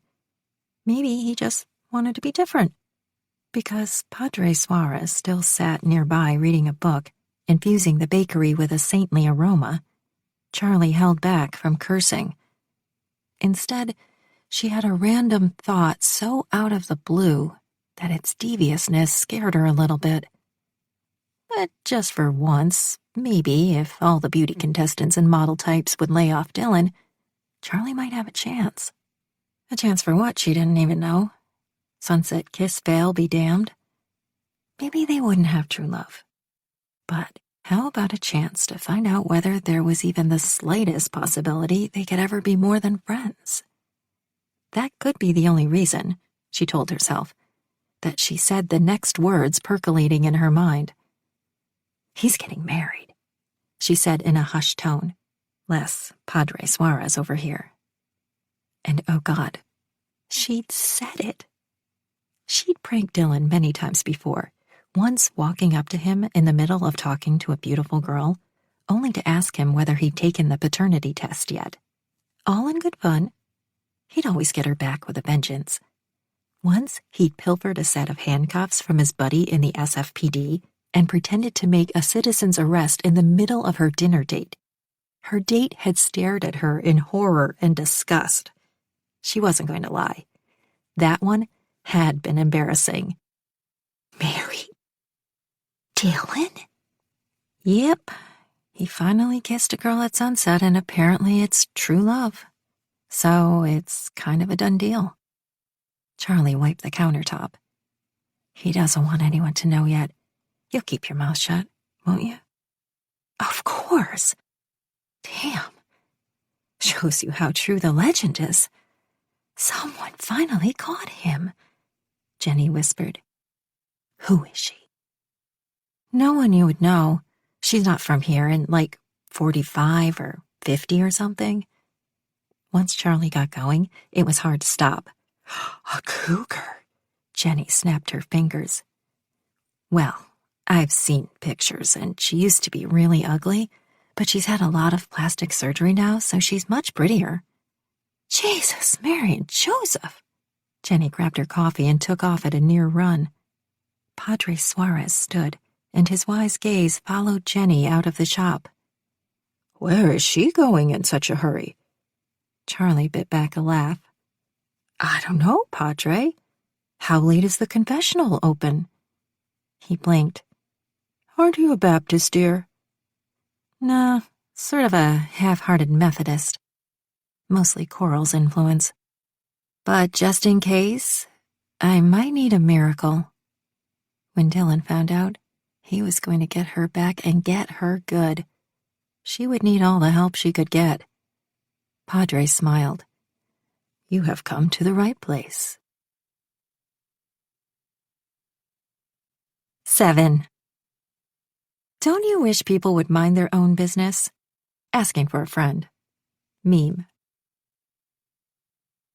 Late in the day, Charlie took her mind off her latest disaster by cooking dinner for Millie as planned. She threw in a stick of butter and watched it melt and sizzle in the pan. Added a handful of chopped garlic cloves, stirred, then added a handful of chopped basil and grape tomatoes, crushed bell tomatoes, and tomato sauce. The aroma in the room transformed Millie's apartment into an Italian eatery. Garlic, basil, and tomato smells rose in the air and tickled her nose. Charlie added in whipping cream, guessing at the amount, which she always happened to do just right, and stirred her favorite tomato cream sauce in the world. She finished off with a little cornstarch to thicken, dipped her finger in for a taste. Oh yeah, just right. Chopping, stirring, and butter always calmed her. That and talking to Dylan. But she couldn't very well do that now. She'd really screwed herself on that one. Now they would segue from one argument right into what would likely be another one. A new record for them. No maybe about it. She'd crossed the line on pranks. What excuse could she give him? I didn't see any other way I'd get women to stop pining away for you for a minute. Maybe if there's no one else around, you'll finally notice me. Blatantly obvious. Pathetic. She was so pathetic. Oh, that smells so good, Millie said. Ever since I got pregnant, everything smells better. More intense. What about taste? That too. In fact, all of my senses, including my sixth. Charlie rolled her eyes. Sure, Miss San Francisco medium. If Millie really was psychic, she'd sense what was coming to her right after dinner. Keep on making fun of me. You'll see. Was I wrong about the love today? Millie hadn't been entirely off base. Today, Charlie had let her stupid crush roam free and, like a lost and wandering sheep, fall off a cliff. She supposed that should have been an omen. Guess not. See, I told you. Millie rubbed her belly, satisfied. Rufus meowed and rubbed against Charlie's legs. Always so kind to her at dinner time, the rat fiend. She quickly opened him a can of food and set his dish down so he could eat at the same time. Charlie drained the pasta and served herself and Millie in the bright, colorful bowls Millie kept in the cupboard. This was Dylan's second favorite dish of Charlie's, after the ratatouille she made, and which they often ate straight out of the pan. Yum! So good! Millie closed her eyes in pleasure after her first bite. How much garlic did you put in? A handful. Millie opened one eye. Butter? A stick? I just don't know how you do it. Trade secret. She lifted a shoulder. I'm the food whisperer. It's a gift. Someday, maybe you could write it all down. I'd like to make this for myself sometime. But this is my special dish. I make it for you when I'm home. I know, but... Millie's voice trailed off. You're gone so much. Wait. Charlie had something Millie wanted. So, seed planted. This could be easier than she thought. I'm sorry. Maybe I am being selfish. You can have the recipe since I've been away too much. Awesome! She glanced at Millie from under hooded eyes. If you tell the father. Millie scowled. Still not giving up on this? Charlie fixed her with a determined and steely gaze. Never. You have to. Seriously. I don't want him to know, and the reason I don't tell you is because you're going to take a big leap as you always do and tell him. Basically, Millie didn't trust Charlie, which would be offensive, were she not so correct in this case. You can't raise a baby on your own. It's going to be too hard to run the bakery and raise a baby. I'll work it out. We Monroe women are strong, and we don't need a man. Charlie's eyes slid to Millie's belly, and then up to her eyes. She had needed a man a few months ago. Well, for one thing, we need men for one thing. After everything she'd been through, how could Millie not know what Charlie was feeling? She'd spell it out for her. What do you think it was like for me, never knowing my father? She frowned. Millie's parents had been divorced, but she saw her father regularly until he moved to Oregon. Not good, I guess. But you had me and Mama. We did okay, didn't we? Yes, once I landed with you two. But there were many years when I didn't have anyone. Maggie left me, and I didn't even know my father. I had zero family. That's how I wound up in foster care. I'm sorry. I know that was rotten. But this is different. She patted her belly. You'll see. Charlie went hands on hips. Do you, or do you not, want my famous and fabulous recipe so you can make it for yourself when I'm not home? Not enough for that. Strike 100 or so. Not sure. Charlie had lost count since she'd been at this from the first day several months ago when Millie had called to give her the unexpected news. Charlie would be an auntie. Bargaining had not worked. Begging and appealing to her sense of reason had not worked. But there was always fear and intimidation. Charlie got up to return their dishes to the sink. She picked up her sharpest chef knife, stomped back, and stood in front of Millie, brandishing it with true skill. "You better tell him." She said this as threateningly as she could, being that she was about 5'2" and 125 pounds of mostly sass. Millie burst out laughing. "That's not supposed to be funny." Charlie stomped her foot. I know, she said through a wheeze, holding her stomach. "That's what makes it even funnier." Charlie was 0 for 101, give or take, now. She was out of options, and might actually have to go back to DNA stealing, possibly get arrested, and spend hard time at Folsom. She hoped Dylan would come to visit. "I have to pee. Oh man, that was the funniest thing I've ever seen." She reached for Charlie's hand to give her a boost. "You look so serious." "I am." "Stop it. I might pee my pants." Millie waddled to the bathroom, near tears. At least they were happy tears. 8. Diet, Day 1. I have removed all the fattening food from the house. It was delicious. Meme.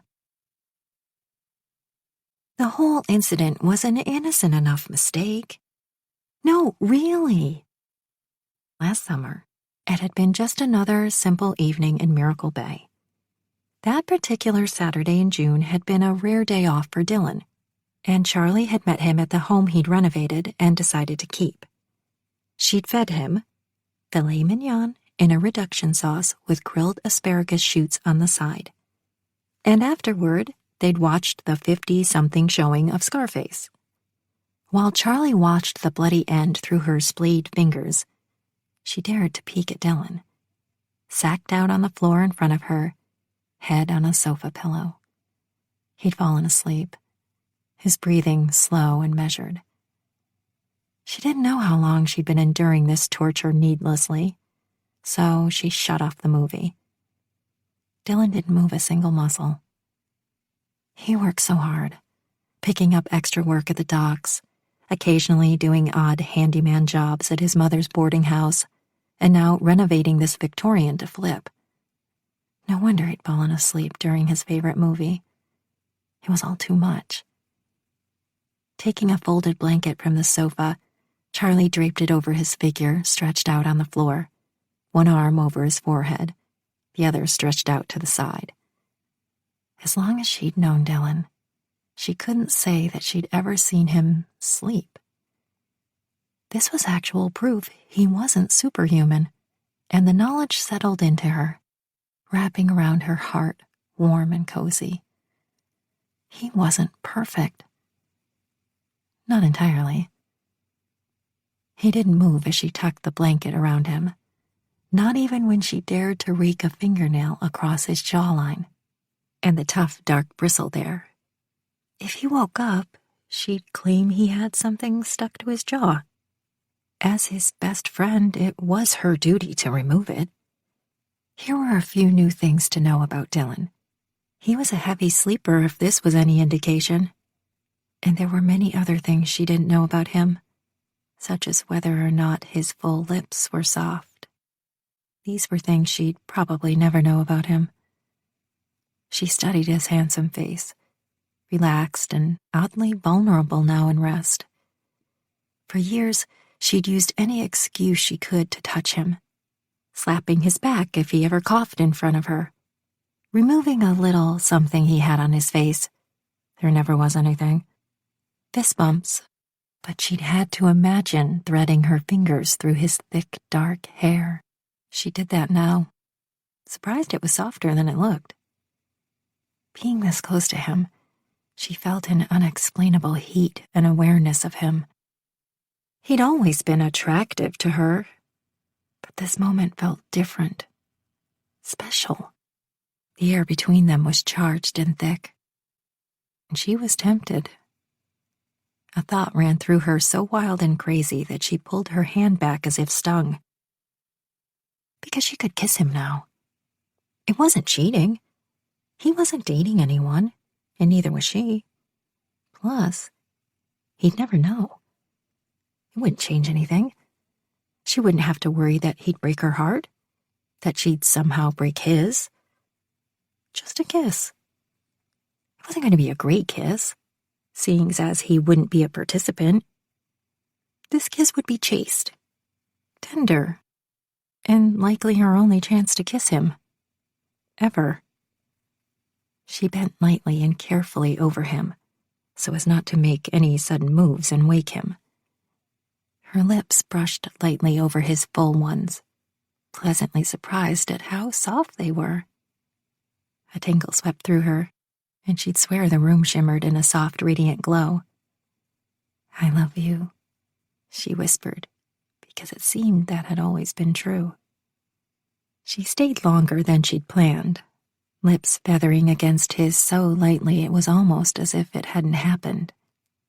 But it had. She'd kissed her best friend without his permission, without his knowledge. Wrong. So wrong. She shot to her feet, terrified at what she'd done. They were friends, and that was all she needed. All he wanted. All she wanted. Most of the time. In those other moments, when he took her breath away just by giving her a lopsided smile, well, she'd get over that. Someday. Blinking away tears of shame, she carried the popcorn bowls to the kitchen. At least this small moment would always be hers.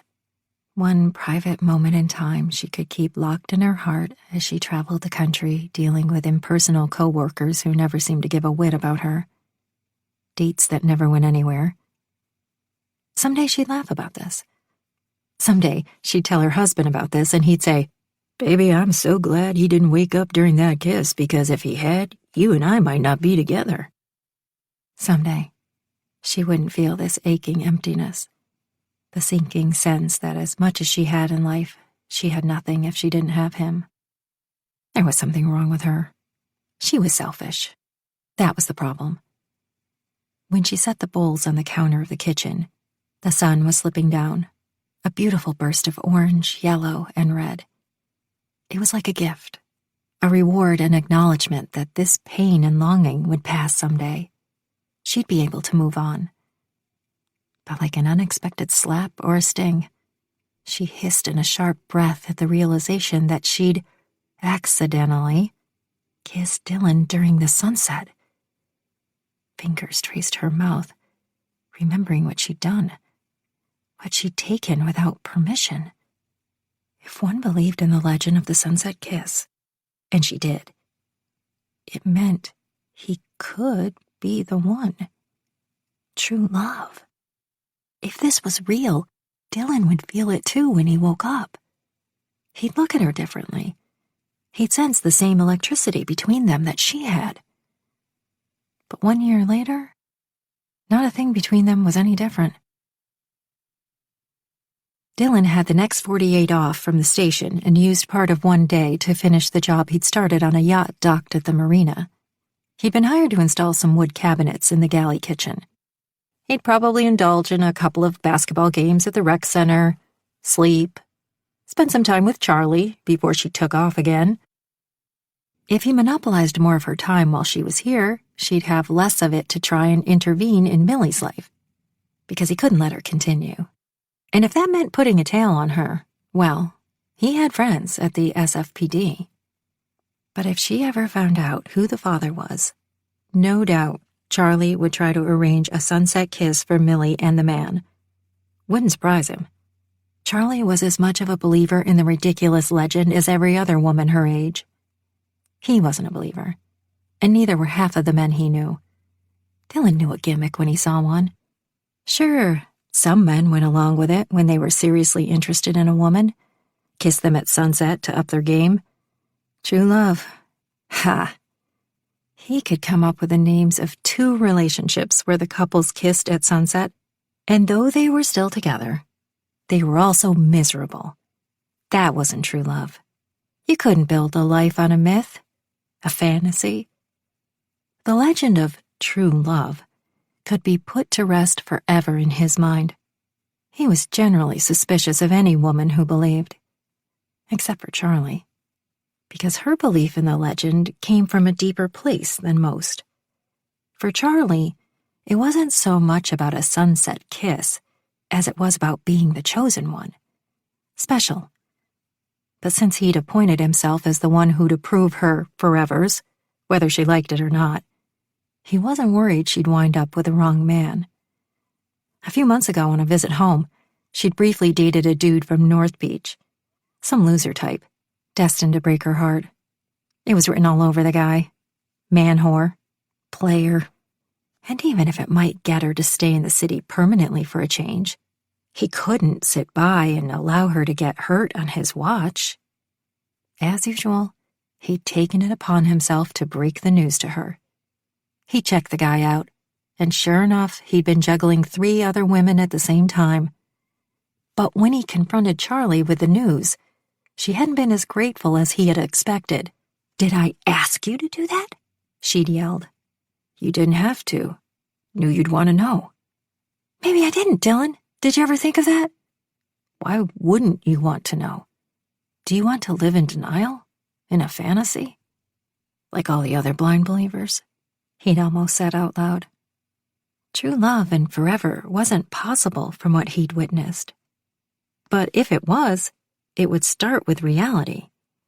It would start with 2 people who were willing to work hard at keeping their love alive, like his parents had. Charlie had continued to yell, "I wasn't sleeping with a guy.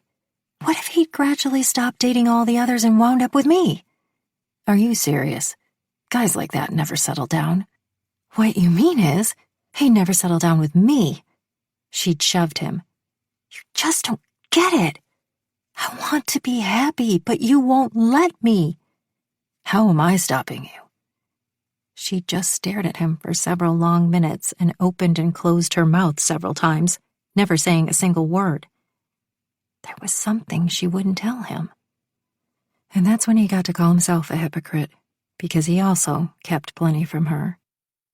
From the first time she'd leaned in front of him wearing a pair of tight jeans, and he'd had a good look at her perfectly shaped ass, he'd had ideas, an attraction that he couldn't deny. Didn't mean he'd ever act on it. The friendship he had with Charlie was solid, permanent, and he knew no matter how far she traveled, she'd always be his best friend. That kind of physical distance wouldn't work in a serious relationship. Later, he met most of the off-duty crew for drinks. Dylan took a swig of his Corona and glanced around Juan's, their usual hangout. The owner kept it colorful and real. Huge sombreros hung from the rafters, and tortilla chips and burn-your-tongue-off salsa were served up in Aztec orange and bright red painted bowls.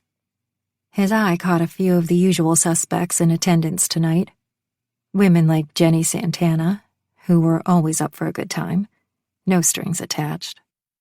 The way he liked it, and what he needed tonight. Find a woman, bury himself in her, relax. From across the room, he caught Jenny's eye and smiled at her. She quickly looked away. He'd mostly stayed away from her because of how much Charlie disliked her. He couldn't see any chance at a relationship, even short-term, when Charlie couldn't stand to be around the woman. But for one night? Who would know? He wondered if Jenny would be game for that, or if, as he feared, she'd be ready for a sailboat cruise at sunset and a marriage proposal shortly after. Samantha Hill passed by, giving him an odd look. No smile. Wouldn't meet his eyes. It was one of those curled upper lip, I don't even see you anymore looks. What was up with that? 911, dude. We have a situation here. Marco slapped a Corona on the countertop of the bar. Charlie got you big time. It's the prank to end all pranks. What did she do? Tell everyone I'm wanted in 7 states for male prostitution again? That had been a funny one. A little embarrassing to explain to his mother, but otherwise most residents didn't believe it anyway. Marco winced. Apparently you kissed a woman at Sunset, found true love, and are now officially engaged to a 55-year-old woman from San Mateo. It's got Jenny Santana staying away from you, which is a nice bonus. But unfortunately, she of the flapping jaws is telling everyone. Suddenly, the strange and off-putting looks made sense. This prank is just plain mean, Marco said. What if I leave Charlie's name and phone number on every men's room in the city? Hell no. Are you out of your mind? This is just another one of her pranks. It's been a while. He pulled out his phone and texted Charlie all in caps. Apparently, I'm engaged. Nice try. I'll get you back for this one. Count on it. A minute later, she texted back. Busy. Can't talk right now. Yeah, right. Ironic that she should pick the true love Sunset at Kiss crap to work a prank around. There was a first time for everything. The fact that Charlie had pulled this prank said more about her skill as a storyteller than it did anything else. But it never ceased to amaze him how many women wanted to believe. He'd take care of this in about 2 seconds flat. He turned to Marco. Hold my beer. Hoisting himself up, Dylan stood on the bar and clapped his hands. He hardly needed to do that to get anyone's attention. Even in the noisy bar, most were already staring at him, slack-jawed. Get down, you fool, the bartender said. Dylan ignored that. I'll say this once and only once. I'm not engaged. Not to anyone. Didn't kiss anyone at Sunset. Never will. I don't believe in the stupid legend. A gasp from one of the women. Another covered her mouth. Jenny Santana simply glared, eyes narrowed to slits. Yeah, he'd once told her he might be convinced to believe in sunset kisses. He'd been a horny teenager at the time. Sue him. Look, there's no such thing as the legend of the sunset kiss. He held up air quotes. It's good for tourism, but that's it. I can't believe you, Dylan Reyes, Virginia Cruz said, waving a finger at him. Maybe you don't believe, but that doesn't mean it isn't real. Don't ruin this for the rest of us. Why discourage everyone else from finding true love? Are you really that bitter? Bitter? Not him. He was realistic and sensible. Grounded. Dylan hopped off the bar, chugged the rest of his beer, and slammed it on the counter. Later. Where are you going? Marco called. Somewhere I can plan an elaborate prank. 9. Nevertheless, she persisted. Meme. It turned out a prank of the magnitude Dylan was considering could take some time. A plan. Probably a cast of actors he'd need to hire. Not a problem. He could be patient. Stealthy. The best thing about this was going to be watching Charlie worry and wonder when and where it would all be coming back to bite her. And how. She'd get jumpy every time anyone came up behind her. Because it might be today. Or tomorrow. Maybe next year. But payback would be coming when she'd least expect it. The next morning, he found himself at the bakery where he waited outside until the last of the morning customers rushed out, pink boxes in hand. When there was a slight lull in activity, he made his way inside. The doorbell dinged, and Charlie turned to him. Hey, Chuck. He spread his hands, one on either side of the glass display, slid her a wicked grin. How are we doing today? Her face already looked flushed. Wait till he got going. Are you still mad?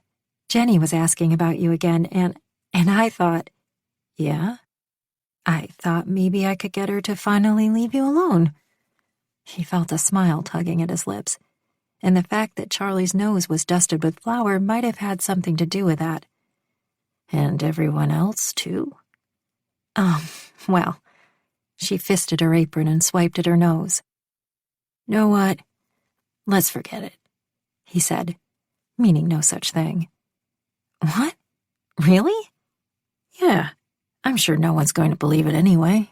Marco and Joe will spread the word, and they both know a lot of women. Oh, yeah, you're right. She bit her lower lip, looking disappointed. As long as you show me where the magic happens.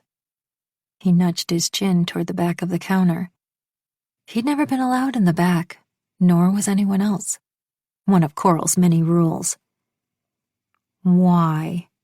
She said, suspicion heavy in her tone, eyes narrowed. Is this some kind of trick? Aha! You're going to prank me now right after you told me to forget about it. Well, good luck. I'm on to you. Man, this was fun. How long have we known each other? How long have I heard you complain about the old ovens, the heat, and the flour? How long have I been coming here to get donuts, but I've never been in the back? Customers aren't allowed in the back, Charlie said, crossing her arms and echoing Coral's mantra. I'm not just a customer. He rocked back on his heels. I'm a friend of the family. Plus you owe me. Thanks to you, I'm engaged. You never cared to see what happened back there before. You always send someone else for the fire safety inspection. He simply stared and quirked a brow, knowing his silence had always worked for him. Oh, all right, fine. Charlie unhooked the partition door. But don't tell Millie. She already thinks I'm going to break the bakery. He followed her to the back and the large utility double ovens. There was a large walk-in type refrigerator. Jars of sugar, cinnamon, salt, and other spices were shelved above the long wooden countertop. A huge sack of flour in a corner. Another one of sugar. Flour dusted everything. So, he nodded his approval. This is it. Did you think you were going to find a unicorn back here? It's just a kitchen. A small, hot kitchen. She wiped at her brow.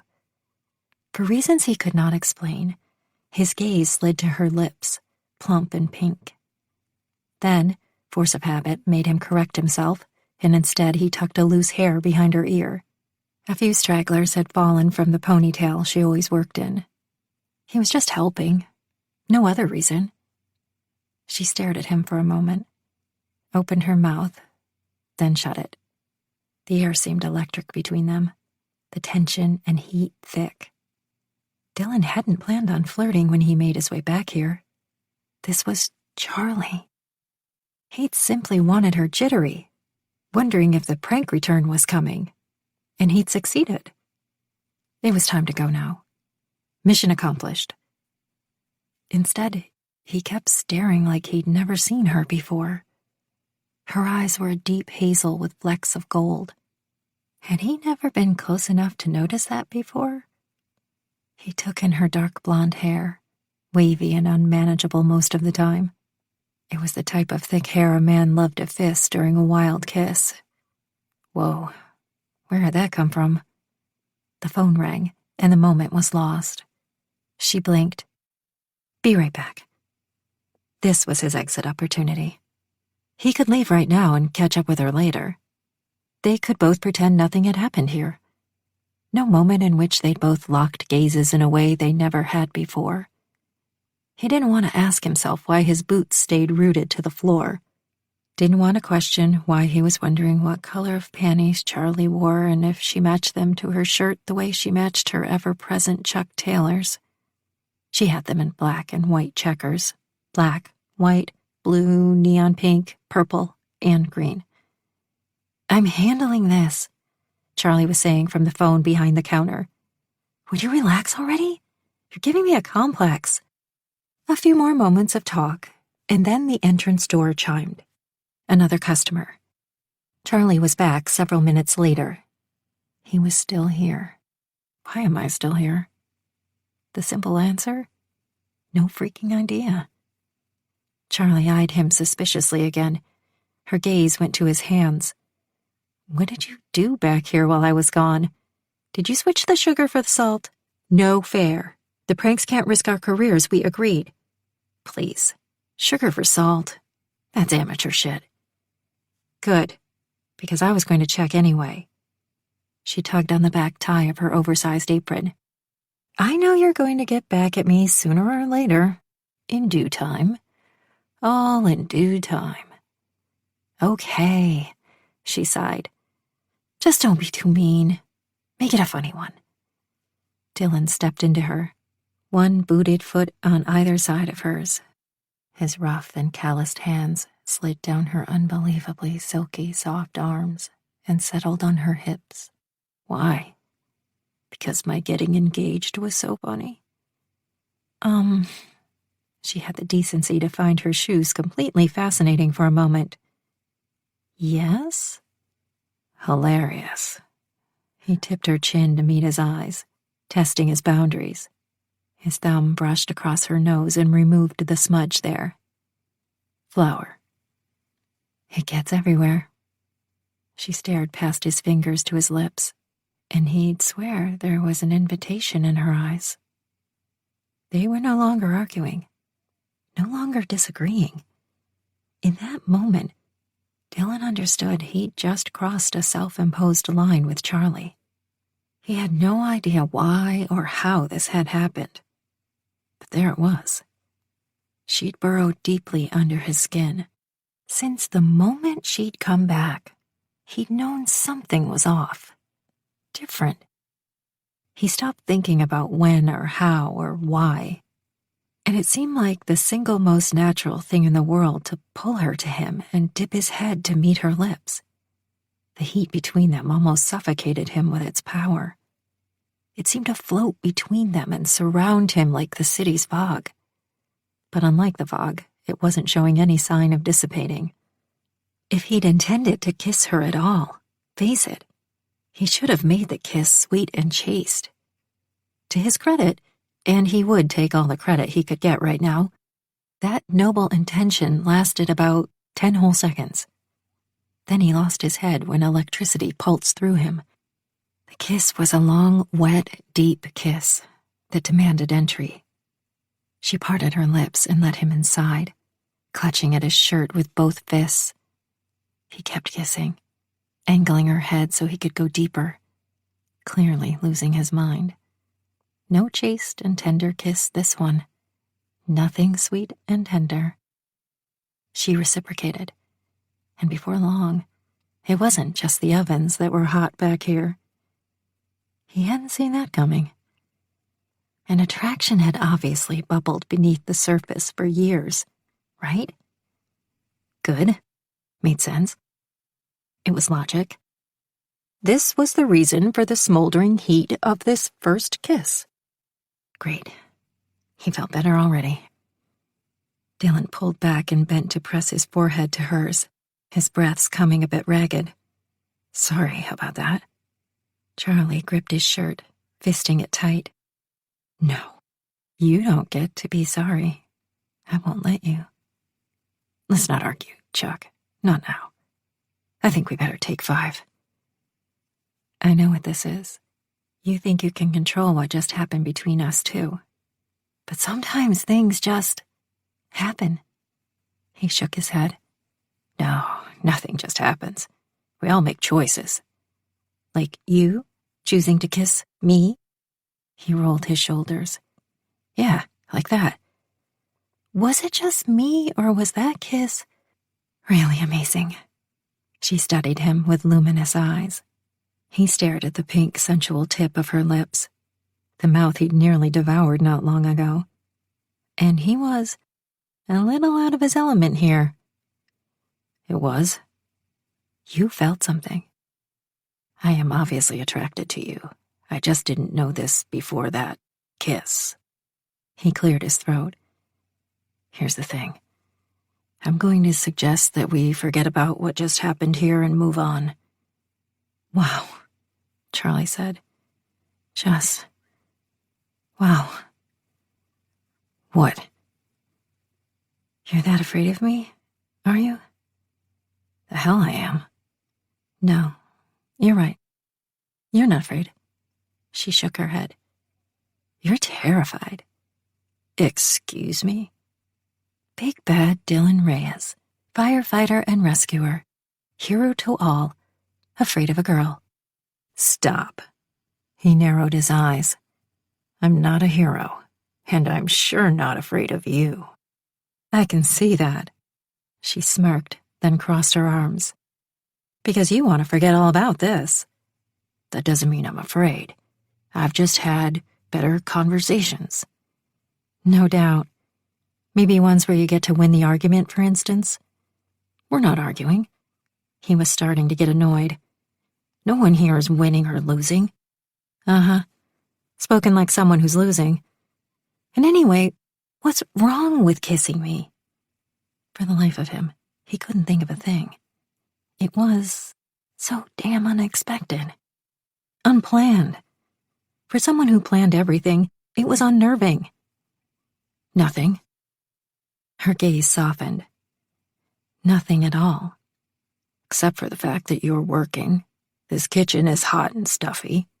I'm getting hot and sweaty. And I'm due at the boarding house to do some repairs. I can think of nothing. Oh.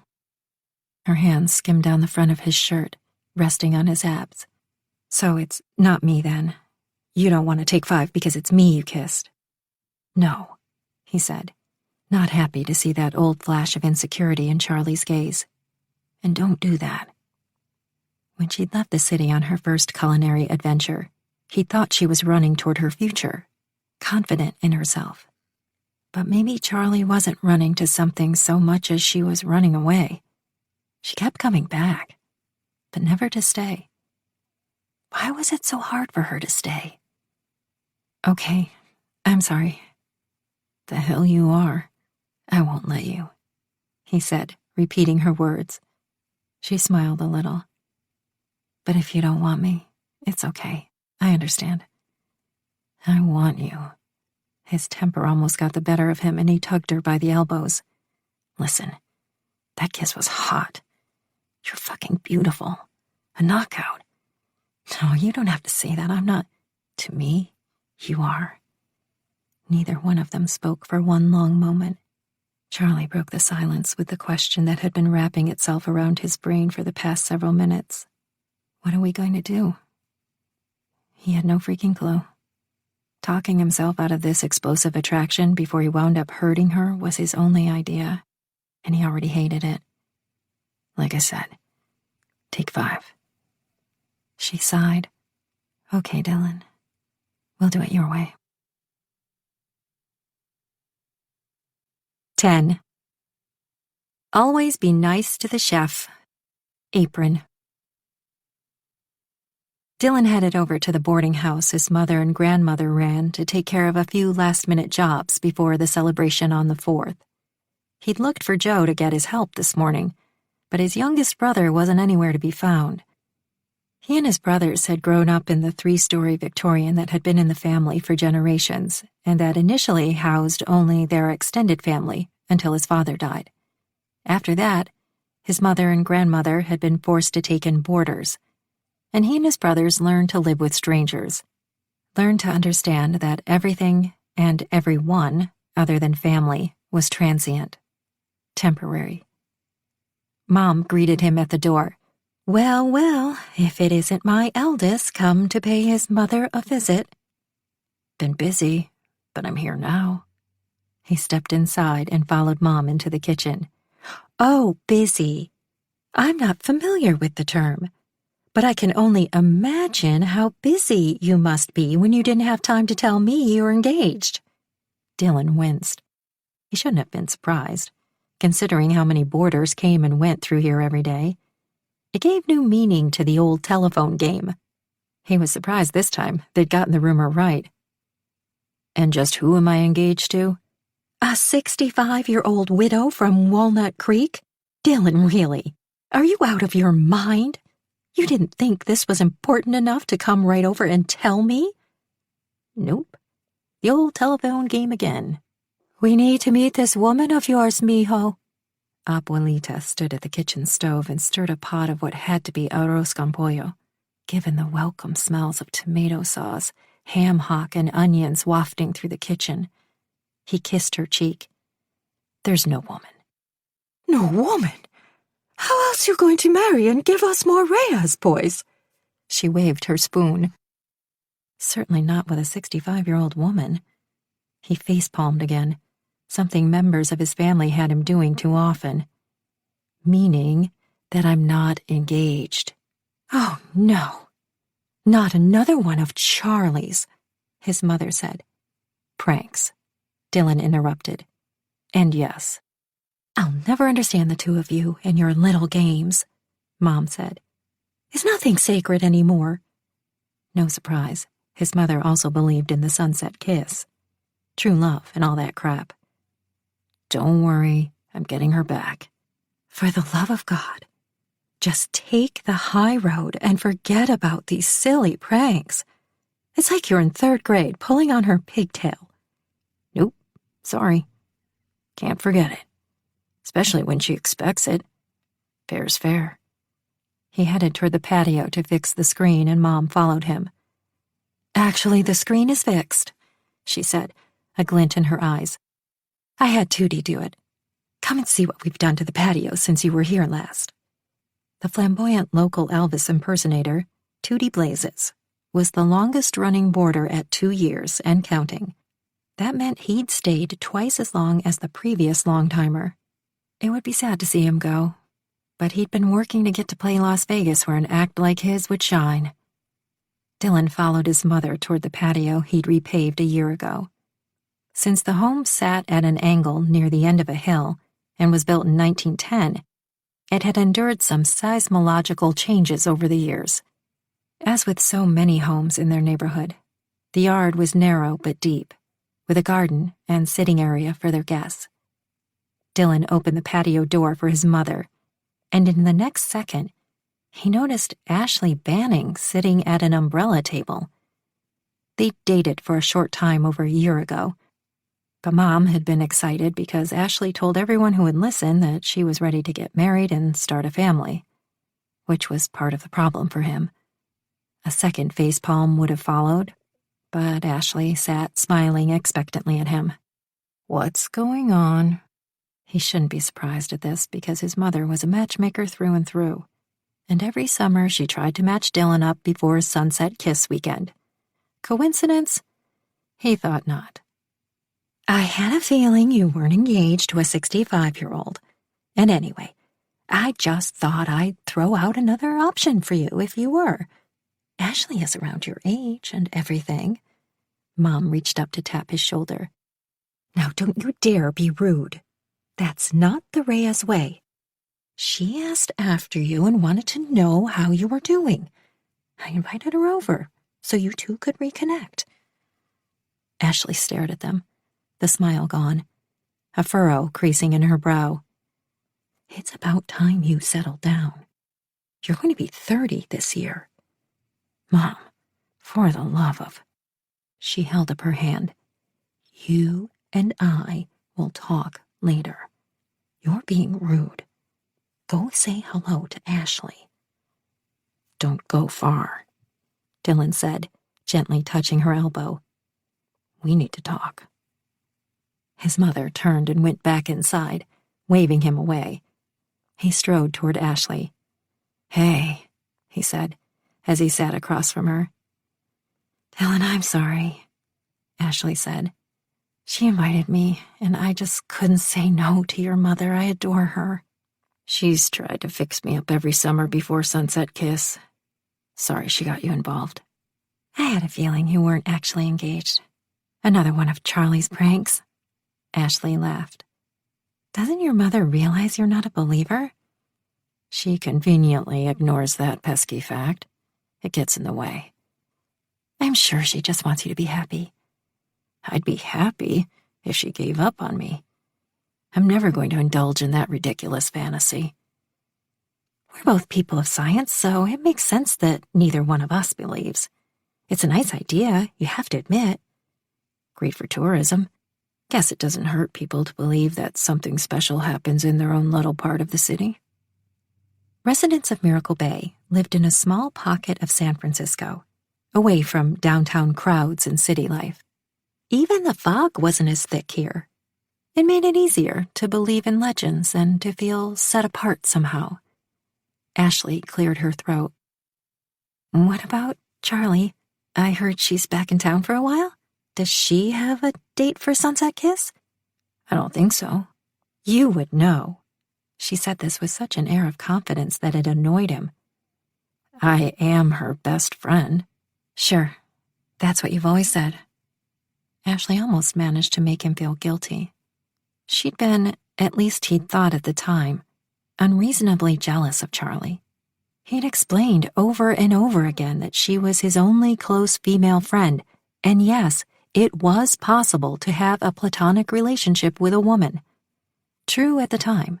Now he wondered if deep down he'd always had a thing for Charlie that he didn't even want to admit to himself. Because it was true. Was? He cleared his throat. I mean, it is true. Right. She squeezed his forearm. If you say so, I believe you. Dylan might be missing something here, because in his opinion, they'd had little chemistry, and he had a feeling she sensed that too. When they'd parted ways, there were no painful recriminations, no drama or high emotion that he'd assumed both understood it had never been serious between them. I took some time off from dating after us, realized I had my priorities out of whack. I wanted marriage and family so badly, and I know that scared you off. It didn't help. But I had a feeling you weren't all in from the start. He didn't speak, but simply nodded. I would like us to be friends, she said. We are friends. If nothing else, when Charlie leaves again, and you need a friend to hang out with, someone to keep all the women you're not interested in away, I'll be around. When she leaves. He'd pushed that little fact to the back of his mind. But it didn't matter. He'd known all along that she would. He was taking this one day at a time. It had just been one kiss, he reminded himself. One explosive and electric kiss. After saying goodbye to Ashley, Dylan tried to find his mother. He did this every time she tried to fix him up, remind her that he didn't want to settle down and have children. Other people could do that, like either of his brothers. He'd noticed she never pulled this on either one of them. But this was likely because he was the oldest and she liked to go in order. She's showing a room to a new girl, Abuelita said. Dylan found her on the third floor with a wisp of a woman who barely looked 18. We have the kitchen and 2 common rooms downstairs. Now, we're like a big family here, so if you should ever need anything, just ask. Anything at all. Do you have family nearby? Excuse me, Dylan interrupted. We need to talk. You got a minute? Not now, honey, she said.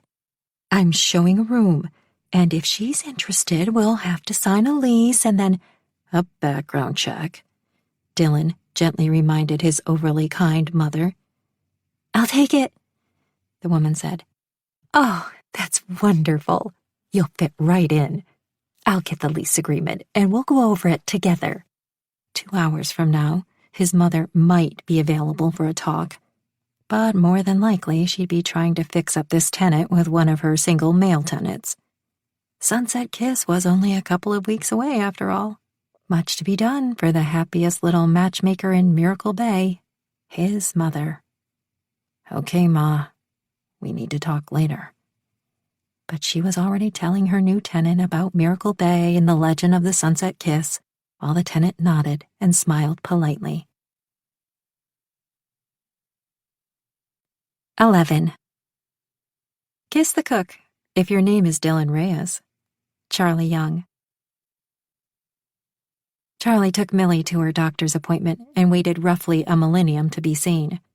But it was worth it when they got to the ultrasound. A 3D video displayed the distinctive body of a baby. Head, eyes, nose, mouth, arms, hands, fingers, legs, stomach, butt. All parts present and accounted for. A real live baby. So Millie was doing this. This was happening. The realization sunk in. It was one thing to witness Millie's large and unwieldy body, but what was life at the bakery going to be like with a newborn baby? If Charlie didn't find the father, she'd be forced to stop traveling and stay with Millie. Goodbye Paris for 18 years. She hadn't talked to Dylan since they'd kissed in the bakery by the ovens. Taking 5 had turned into 2 days, and they texted back and forth as if nothing had happened, as if the earth hadn't shifted. After he'd gone, she'd stood for several minutes simply staring at the closed shop door, shocked to silence, wondering if she'd dreamed it all. Despite time, distance, and other relationships, what they had together never seemed to change. She'd waltz back into the city, and they'd take up where they left off. Friends forever. There were those who didn't believe that she and Dylan had been nothing but friends for years. They'd obviously had to have been lovers at one time, but decided they'd be better off as friends. She'd heard the rumors. Even started one once. The rumors were all untrue. It was possible to have a chaste and totally platonic relationship with a man. Unfortunately. But now he'd called her beautiful. A knockout. Their kiss was hot. "Oh my God, look," Millie cried out. "Is that her little arm?" "Holy wow," Charlie said, staring at the monitor. "Look at that." "I told you," Millie said. "I'm having a baby." The technician laughed and continued the swipe of her wand over Millie's swollen stomach. Charlie hadn't known a belly could stretch so much, and it looked ridiculous on thin Millie, as if she'd swallowed a basketball. When it was time for the physical check with the doctor, Charlie stepped out of the office and waited in the lobby. Millie finally lumbered out a few minutes later, walking as she did these days, like she had a load in her pants. She made an appointment with the receptionist and waddled to the elevator. "I don't like that, doctor," Millie said, as Charlie drove them down Portero Avenue in Coral's old sedan. "Why not?" "She said, I have an incompetent cervix." Charlie wrinkled her nose. "What's an incompetent cervix?" "It's that thing where it's my fault that the baby is going to come too soon if I don't stay off my feet as much as possible." "More bed rest?" "How much?" "Modified bed rest. I need to take it easy until I'm at least 36 weeks. Millie in bed, unable to work in the bakery for another entire month or more. No baby daddy to be found. New Orleans began to look like a dot in the distance. What are we going to do now? We? Don't worry, I'll figure something out. Ouch. Sure, Millie wanted to act like she didn't need Charlie, but she knew better. She'd had every intention of coming home right after the little bean was born. This just meant that she'd extend her visit longer than planned. It wasn't as if she was giving up Paris, just New Orleans. It wasn't going anywhere. "I'll stay a while longer. You need me. Until the baby comes? And what about after that?" Maybe Millie would come to her senses before much longer and confess. "What about Chef Tati and New Orleans?" Millie asked. A job in the French Quarter. She had the chance to cook authentic Cajun food under the tutelage of the famous Chef Tati of La Bonne Nourriture. Not Paris, but still a good opportunity. "I'll just tell Sean that I can't take the job." "You would do that for me?" She'd do anything for Millie, and it was surprising she didn't already know that. When Charlie had wound up in a foster home with Millie and Coral, she'd already lived in approximately a home every year since age 6, and she'd been ready to run away from Miracle Bay by day 4. Coral was strict. She insisted on a regular 9 o'clock bedtime even though Charlie and Millie were both 15. She demanded housework be done every afternoon before anything else would take place. Smoking, drinking, or boys were not permitted for her daughters. Out of the question. Charlie figured it was only a matter of time before she got kicked out anyway. But Millie was a good sister, who secretly commiserated with Charlie even if publicly she towed the line with Coral. Charlie chose her words carefully. Maybe you should tell the father now. Everything's changed. You're having a tough time of it, having his baby. I think you mean my baby. We don't need him.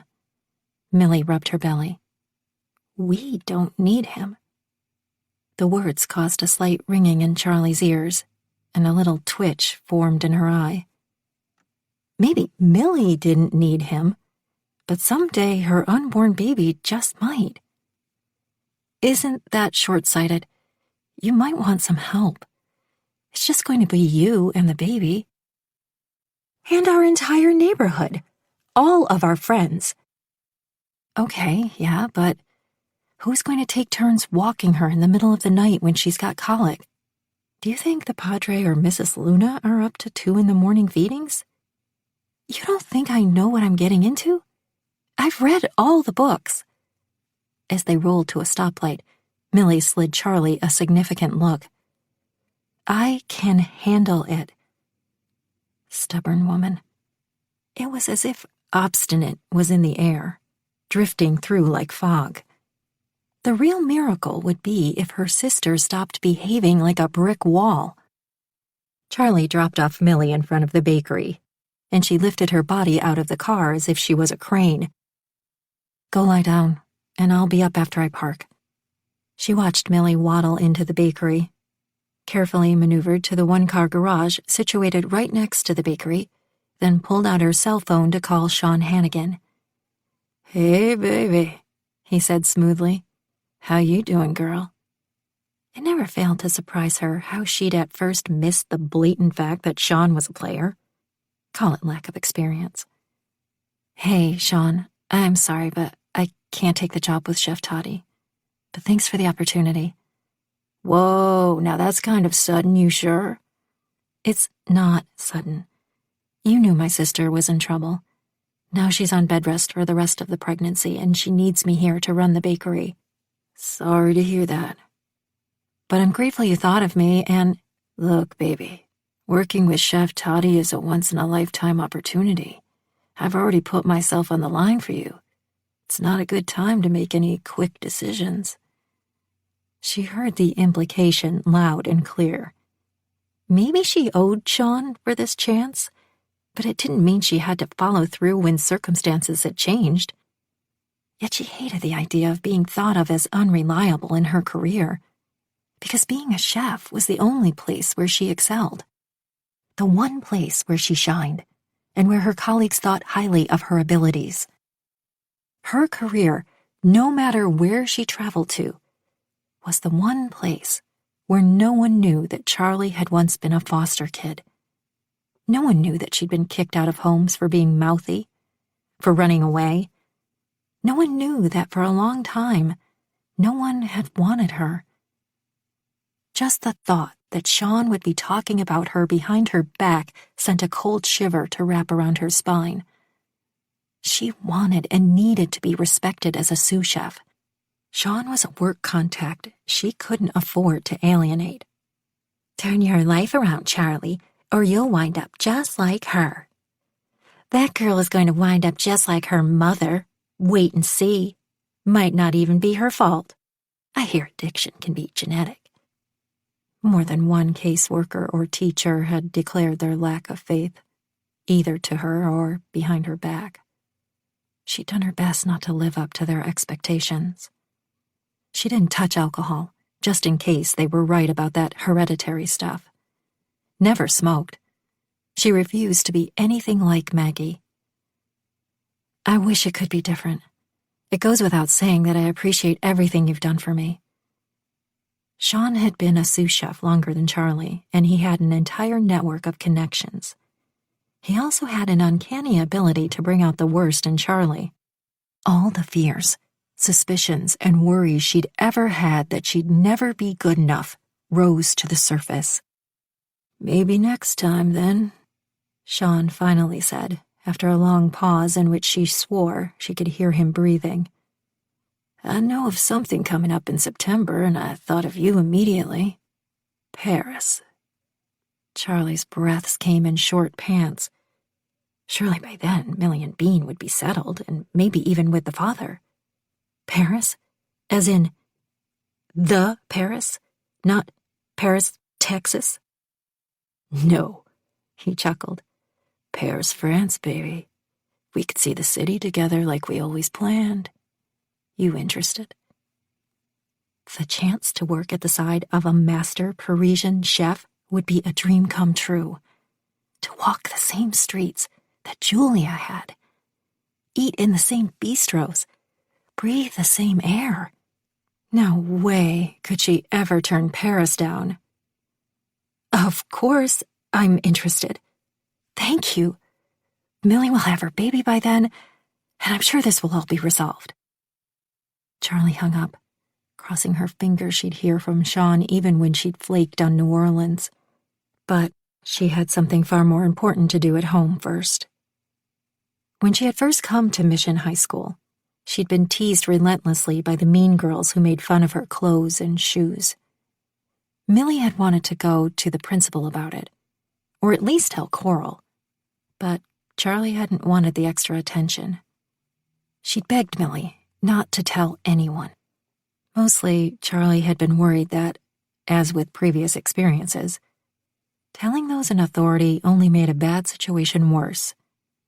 As in the time a well-meaning adult had reported to Child Protective Services that 6-year-old Charlie had wandered the neighborhood asking for food. People meant well, sure, but they weren't there to pick up the pieces. But not only had Millie gone behind Charlie's back and told the principal, she'd also told Dylan. And Charlie had been wrong that time. The bullying stopped almost overnight, even if she'd never had many girlfriends, even after that. Millie thought she didn't want the baby's father to know about Bean and take responsibility. But she was probably just scared and too proud. Worried the man would feel trapped and not want anything to do with her except out of obligation. It was easier not to tell him than to risk that kind of rejection. Charlie understood. She'd spent a little time searching for her mother, but eventually Charlie stopped looking for Maggie Young. She was terrified of being rejected all over again. And that fear of rejection was the very reason she had to do this for Millie. Find the father and let him know. This way, if he rejected anyone, he'd reject Charlie, and not Millie. Millie would never even have to know. 12. Pregnancy is the happiest reason ever for feeling like crap. Meme. Working on boats docked at the marina was usually one of Dylan's few happy places. He enjoyed the work on his rotation days off, kept him busy and near the swell of the ocean waves. Usually the jobs weren't pressing or on a strict timeline, and the owners loved his craftsmanship. The extra money didn't hurt either. He'd been putting it aside for years along with the money he made from the occasional house flip. But today, rather than peaceful at being near the sea, he'd slipped into the dangerous vortex of dinner texting with Charlie. He should have known better. Not like this was the first time or anything. Dylan. Dinner tonight?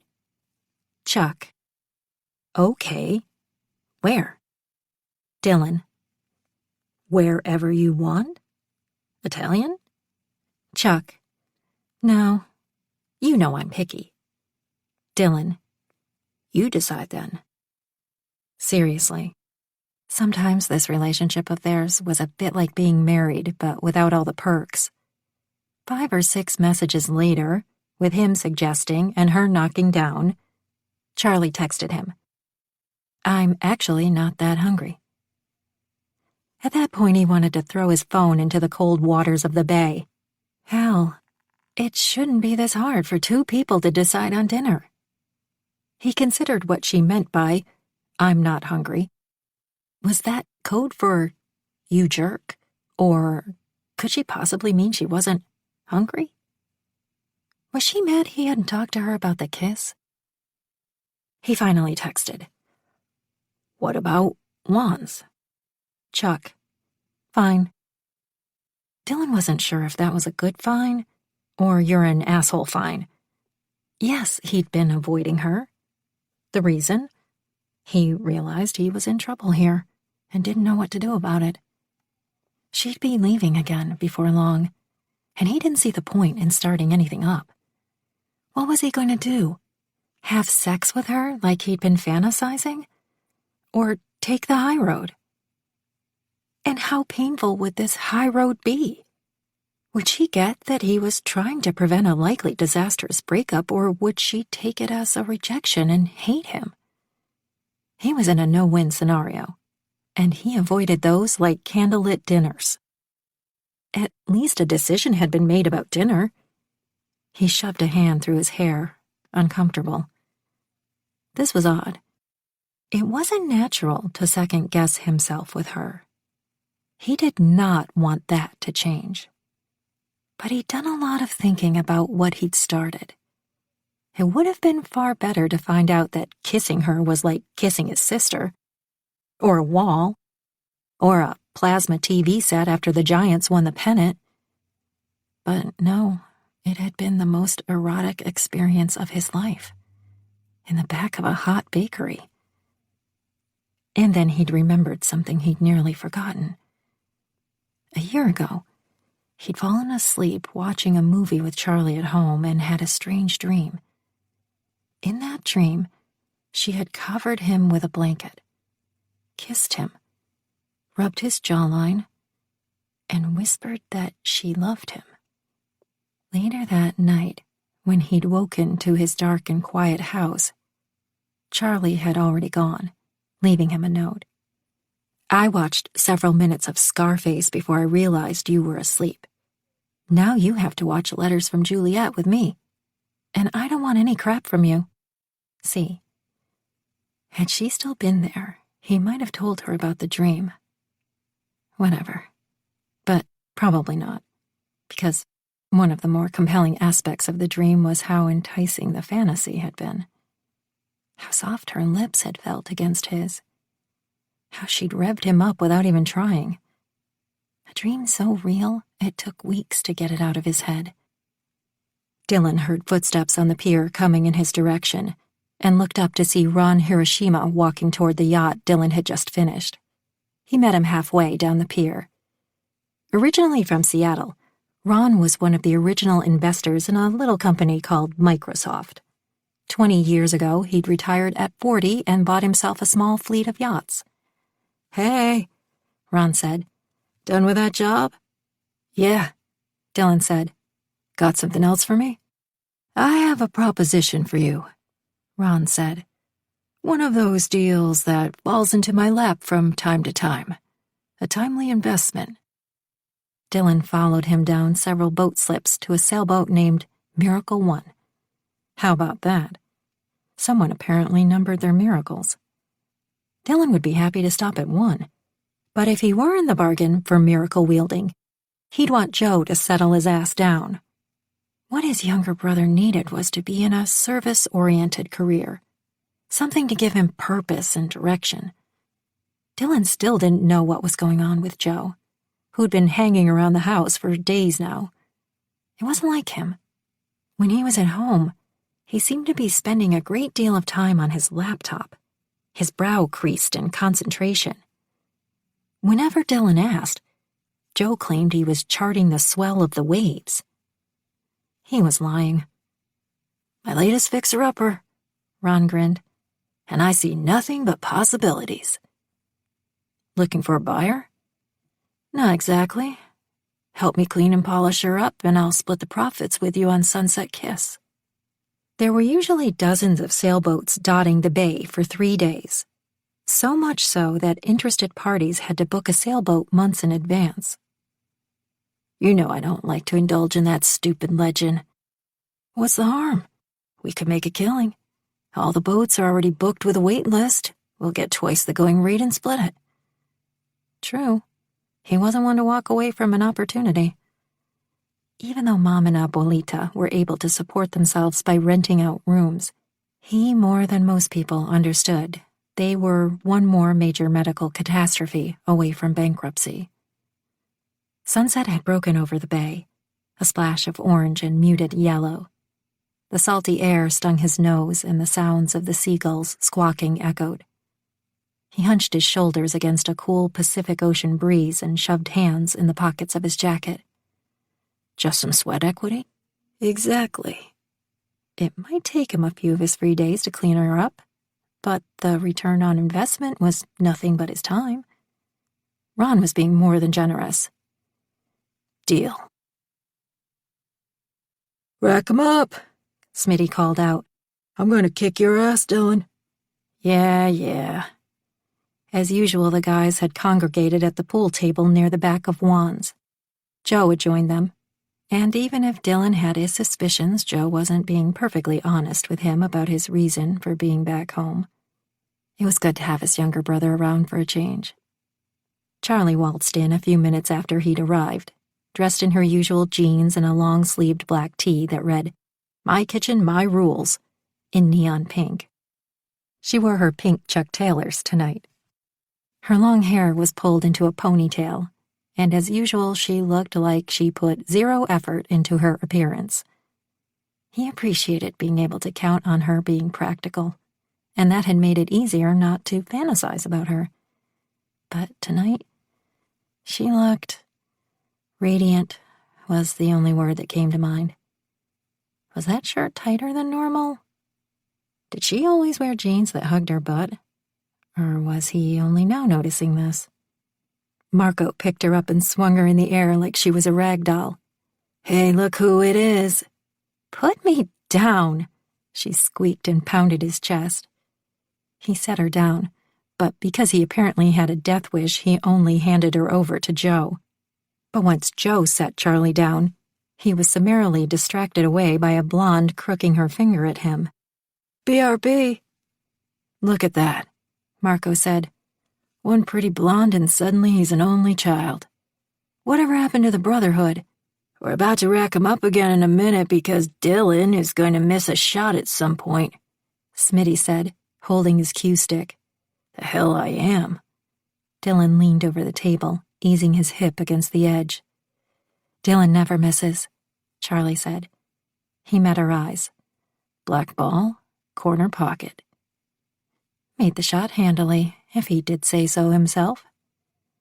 "Damn, she's always been his lucky charm," Smitty said. "Did you have to show up right now?" Charlie whistled. "Don't be a sore loser." "Next round it's me and Marco against Dylan and Charlie," Smitty said. "Are you new here?" Marco slapped Smitty's shoulder. "What the hell's wrong with you? Put those two together and nobody wins against them. No. It's me and Charlie against you and Dylan." "I'll take it." Smitty racked them up. "I want in on some of that action," Johnny said, tipping his beer bottle. They proceeded to play, with Dylan and Smitty ahead at first until Charlie, with little help from Marco, easily caught up with them. Dylan kicked back when his chicken wings arrived. The waitress, who obviously hadn't heard of his fake engagement, brushed her breasts against his arm. She was pretty and smelled good, but didn't do a thing for him. While Smitty was taking his shot, Dylan pulled out his wallet, paid, and then nodded to Charlie. Pointed at the wings. "Have some," he mouthed. "No thanks, I'm about to beat your ass," she answered. He rolled his eyes and took a bite out of a wing. She looked pissed, as if she had any right to be. He was the one supposedly engaged thanks to her. "How long are you going to be around?" Marco asked, lining up his shot. "Until Millie has her baby, or until I find the baby's father." She hit the ball with her usual finesse and easily made the shot. Whichever comes first. She has to be on bed rest for the rest of the pregnancy. Dylan thought Charlie would be headed off to New Orleans. "What's wrong? Is she dilated?" She glanced at Dylan. "Yeah. How bad is that?" "It can mean a premature baby, so she should follow doctor's orders." Personally, Dylan understood why Charlie would never be able to leave Millie with a newborn baby. Which is the reason why, he assumed, she'd become a little irrational in her attempts to find the father. She was like a hamster in a cage, dying to get out, ready to move on to her next adventure. Someday she'd get to Paris like she'd dreamed, and Paris was a long way from San Francisco. On Charlie's turn at the table, she lined up and quietly made the shot. Dylan made his too. Before long, they were tied. Donna walked in the room and rubbed against Marco, causing him to lose his shot. "Damn it, babe." "Out of my way." Charlie hip-checked Johnny, made her shot, and then the next, recovering Marco's loss. This made him smile. She didn't like to lose. Ever. But a few more shots back and forth later, and oh, look at that. Dylan and Smitty handily won the game. "Hey, baby doll." A man who looked 3 sheets to the wind sidled up to Charlie. "Can I buy you a drink?"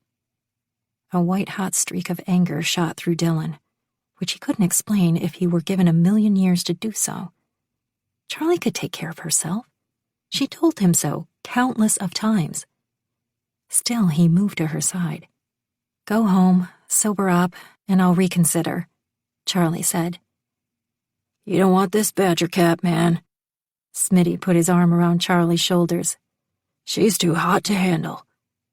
The guy backed up slowly, palms out. "Can't blame me for trying." Dylan smiled, unreasonably happy the man gave up. Because if she found someone else, someone worthy, of course, that would certainly make this whole ordeal easier for him. But damn if he didn't want that either. Which meant he didn't want easy. Someone order him a brain scan because that didn't sound like him at all. The others had left to congregate at the bar, and he was following when Charlie's phone rang. She pulled it out of her back pocket and casually glanced at it. Her eyes widened, and she chewed her lower lip. "Bad news?" he asked. She held up her phone, a panicked gaze in her eyes, and showed Dylan the text message from Millie. "What did you do? Peter Adair called me today. We need to talk. Now." He did not say, "I told you so," but it took nearly biting his tongue in half. Dylan pulled on his jacket. "Come on, I'll walk over with you." Dylan called out a goodbye, then steered a jumpy Charlie out of Juan's, his hand on the small of her back. Had he ever had his hand on the small of her back? Given by the surge of desire that pulsed through him, he'd have to say no. He hadn't, because he would have remembered this. The kind of heat he usually felt when he'd done a whole lot more with a woman than simply have his hand on her back. At the door, he held it open for her, and when he closed it behind him, all of the loud sounds from inside were hollowed out. The sounds of the big screen TV set to the baseball game, the sound of the balls racked up in the pool room, were all muffled and distant. Outside, a perfect July night surrounded them. The fog had descended, giving everything from the street lights to the older Victorian homes lining the street a filmy glow, and all he could think about was another bone-melting kiss. This was fairly self-centered of him, he understood, because Charlie was about to be skewered over fiery hot coals by Millie. His only job was to be her support system. They reached the bakery. The doorbell outside, still covered with a taped piece of faded paper in Coral's precise cursive handwriting. Bell for upstairs residents only. Please do not ring during business hours. Want me to run interference for you? He'd done so for the sisters in the past, though it had never gone over well with Millie. No, she said on a sigh. This is on me. I'll explain. I'm pretty sure she'll understand. He highly doubted that. Charlie's optimism was inspiring, if a little misguided. Peter Adair had wound up in the hospital. That wasn't easy for anyone to forget, no matter how great and forgiving the dude. I'll come with you. No, Dylan. It's okay. She'll just get madder if you're with me. I'm coming anyway. His tone left no room for disagreement. No way was he letting Charlie upstairs without some moral support. She pushed on his chest. Fine, but you wait next door. This is between Millie and me. Whatever you say. 13. Count the memories, not the calories. Meme. Charlie stood just outside Millie's apartment door, alternating between pants and deep breaths. Somewhere she'd read that deep breathing helped with anxiety, but it didn't help Charlie much now as she pictured having to explain what she'd done. Explain how she'd lied. Why? All the DNA stuff. Would she really have to go there, too? Oh, God. She'd need to explain how she'd sent poor Peter to the ER with a massive anxiety attack. Charlie was about to have one now as she clutched her chest. Big deal, though. You know? How bad could it be? Millie was her sister. If not by blood, then in every other way. They were compadres. Buddies. Yeah, Millie would forgive Charlie. But it might take her a few minutes. She opened the door to find Millie covered by a blanket, an episode of Dateline playing on the TV screen. Rufus lay on a chair nearby, looking bored. He lifted his head as if to ask, You again? If you're going to watch that show, at least listen to their warning. You're not supposed to watch alone. Charlie picked up the remote control and flicked the TV set off. Stop trying to control my life, Millie shrieked. Rufus jumped off the chair at a near run, and Charlie jumped back too. What do you think you're doing? Charlie knew very well what she meant, but she stalled. That show, it always scares you. She stood up, hands on hips. What about poor Peter? Do you care that you nearly gave him a heart attack? I heard he was taken to the hospital. In my defense, because of what happened, he's now back together with the love of his life. He thanked me, so, yeah, that happened. He would thank you. Peter Adair is a prince. And probably the reason for all those hearts next to his name. Charlie couldn't argue there. The guy really was wonderful. Again, in my defense. You have no defense, Charlotte Rose Young. You're a menace. You can't keep out of things that don't concern you. I asked you to stay out of it, and you didn't. But you're my sister, and what happens to you does concern me. I've kept your secrets. I covered for you with Mama so many times I lost count. You got to have a life, and I didn't. Did I ever tell Dylan about your stolen kiss? Did I? Why can't you ever be happy or satisfied with what you have? Charlie resisted the urge to shush her. These walls were thin. Now, wait a minute, When are you going to get it through your thick skull that this, for once, is really none of your business? You mean like it wasn't your business when I was being bullied and didn't want you to report it? Ancient history. And I did that for your own good. Millie crossed her arms over her big belly. And I'm doing this for your own good. Look, I can see you're in a bad mood. Pregnancy hormones and all. I'm sure it's way worse than PMS. We can talk about this later. Charlie had her hand on the doorknob when a pillow hit the back of her head. She turned, annoyed as hell. What was that for? to get your attention. Sugar, honey, iced tea. Charlie spit out, picked up the pillow, and brought it back to her. I'm just trying to give you some space. Face it, you didn't want to come home. You don't want to stay. And right now, I'd just as soon as you leave. That's not fair. I'm here for you, but Bean needs a father. And what are you going to put on that birth certificate? Unknown? A mother who claimed not to know who her baby's father was. That wasn't Millie. It was Maggie. Maggie also said they'd never need anyone else. But one day Charlie did. And she didn't have anyone. For years. Not until Coral and Millie showed up in her life. Charlie knew better than most what it was like to grow up without a family. Not to have any real roots or sense of permanence. No security. No soft place to fall.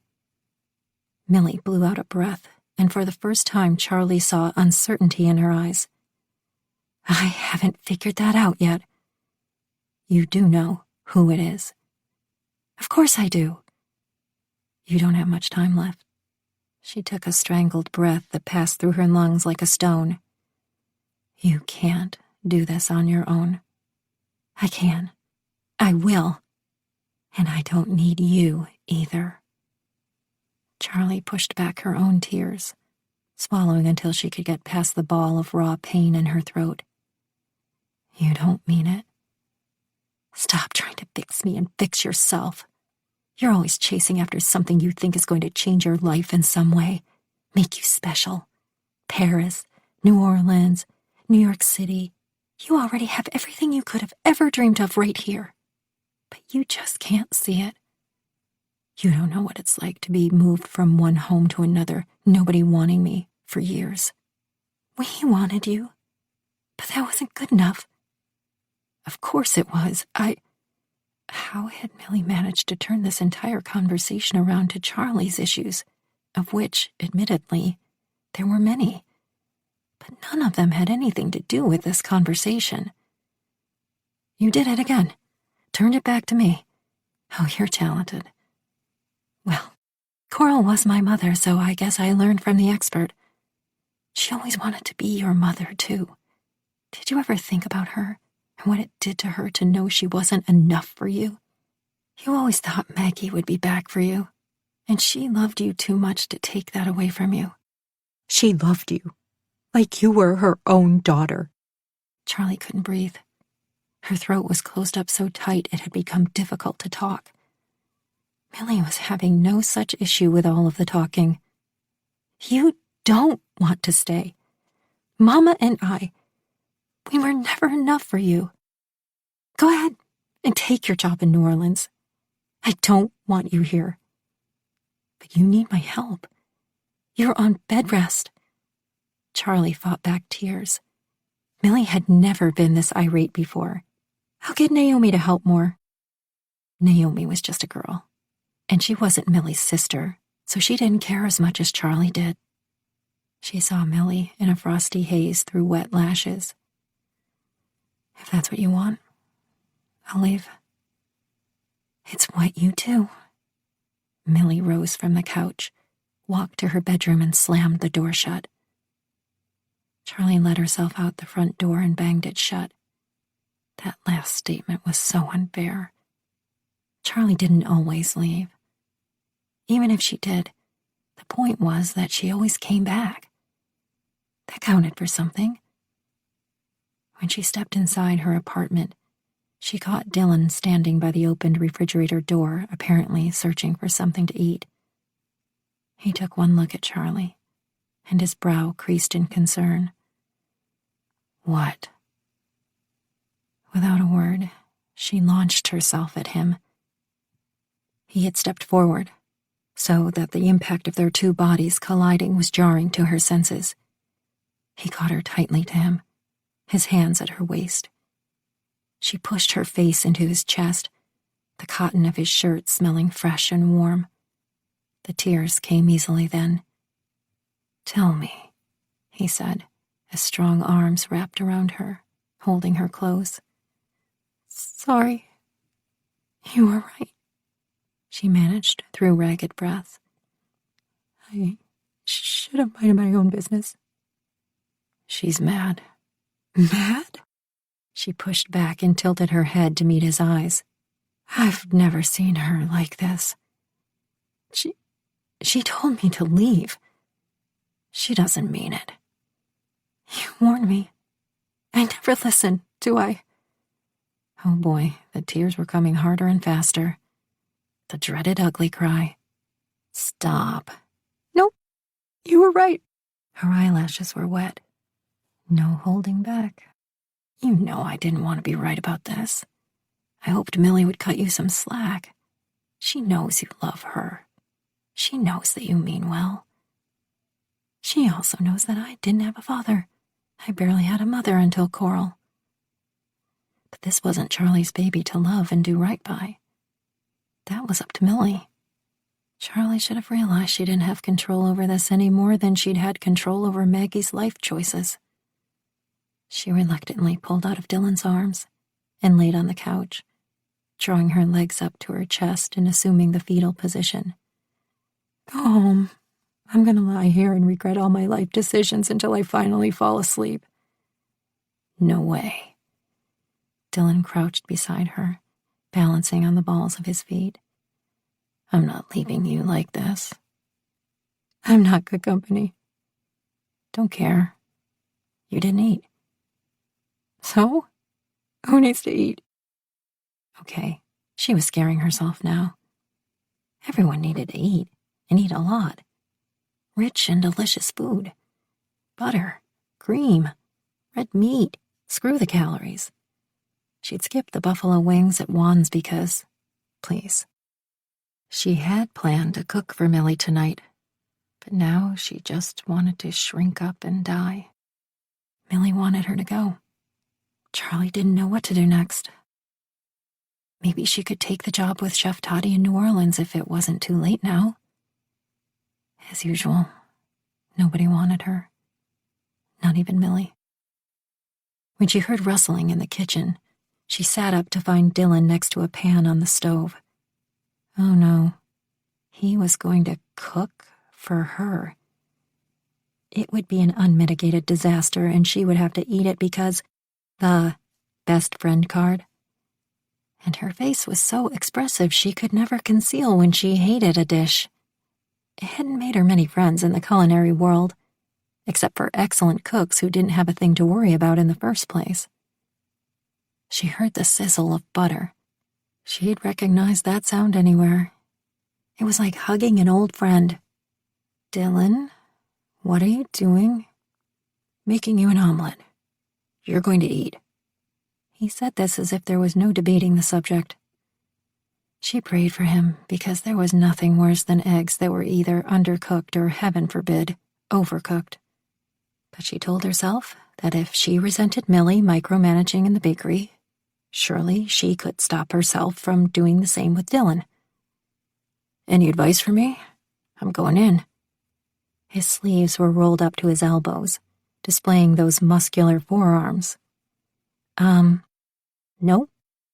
He chuckled. This must be tough for you. Oh, he had no idea. No one cooked for her. No one. The only thing she'd let someone else make her for dinner was reservations. But this was so sweet of Dylan, and she watched him silently as he chopped basil and grape tomatoes, the muscles of his back and forearms bunching. A few minutes later, he brought the dish to her on one of her blue and orange ceramic plates. He'd garnished it with a sprig of basil. He'd even plated the meal. He slid an easy smile, and her heart flopped around in her chest, not knowing what hit it. You've been watching me, she said in awe. All these years. Can you really cook, Dylan Reyes? To quote one of my favorite movies, anyone can cook. But I guess you're about to find out. He sat next to her. Ratatouille is not one of your favorite movies. It's one of mine. I've watched it with you enough times. Believe me, I can cook. I take my turn in the station's kitchen. He lifted a shoulder. No one's died yet. High praise. Charlie prepared to take a bite, breaking off a small piece with the fork. She brought it to her lips, inspecting it. Hazard of the trade. You're scared. He studied her, his grin widening. No, I'm eating this. In her mouth, the bite dissolved into a combination of fluffy eggs cooked to perfection, melted goat cheese, and the always noteworthy combo of her favorite standbys, tomato and basil. Her taste buds leapt for joy. This is good. She took another bite, then another. You're that surprised? Afraid of the competition? Please. She rolled her eyes, then nearly licked her plate clean. Uh-huh. You're a good cook. A promising one. I teach you. Take you under my wing. It could happen. Yeah? He folded his hands behind his neck and leaned back. That would mean you'd have to stick around and teach me. She hitched a breath, afraid to breathe. Her next question was so significant she was almost too afraid to ask it. But she wanted an answer, especially after that smoldering kiss in the bakery. Do you want me to stay? 14. I love you more than cupcakes. Meme. An interminable second later, Dylan answered. His soft gaze met hers. Then he reached to squeeze her hand. Stay.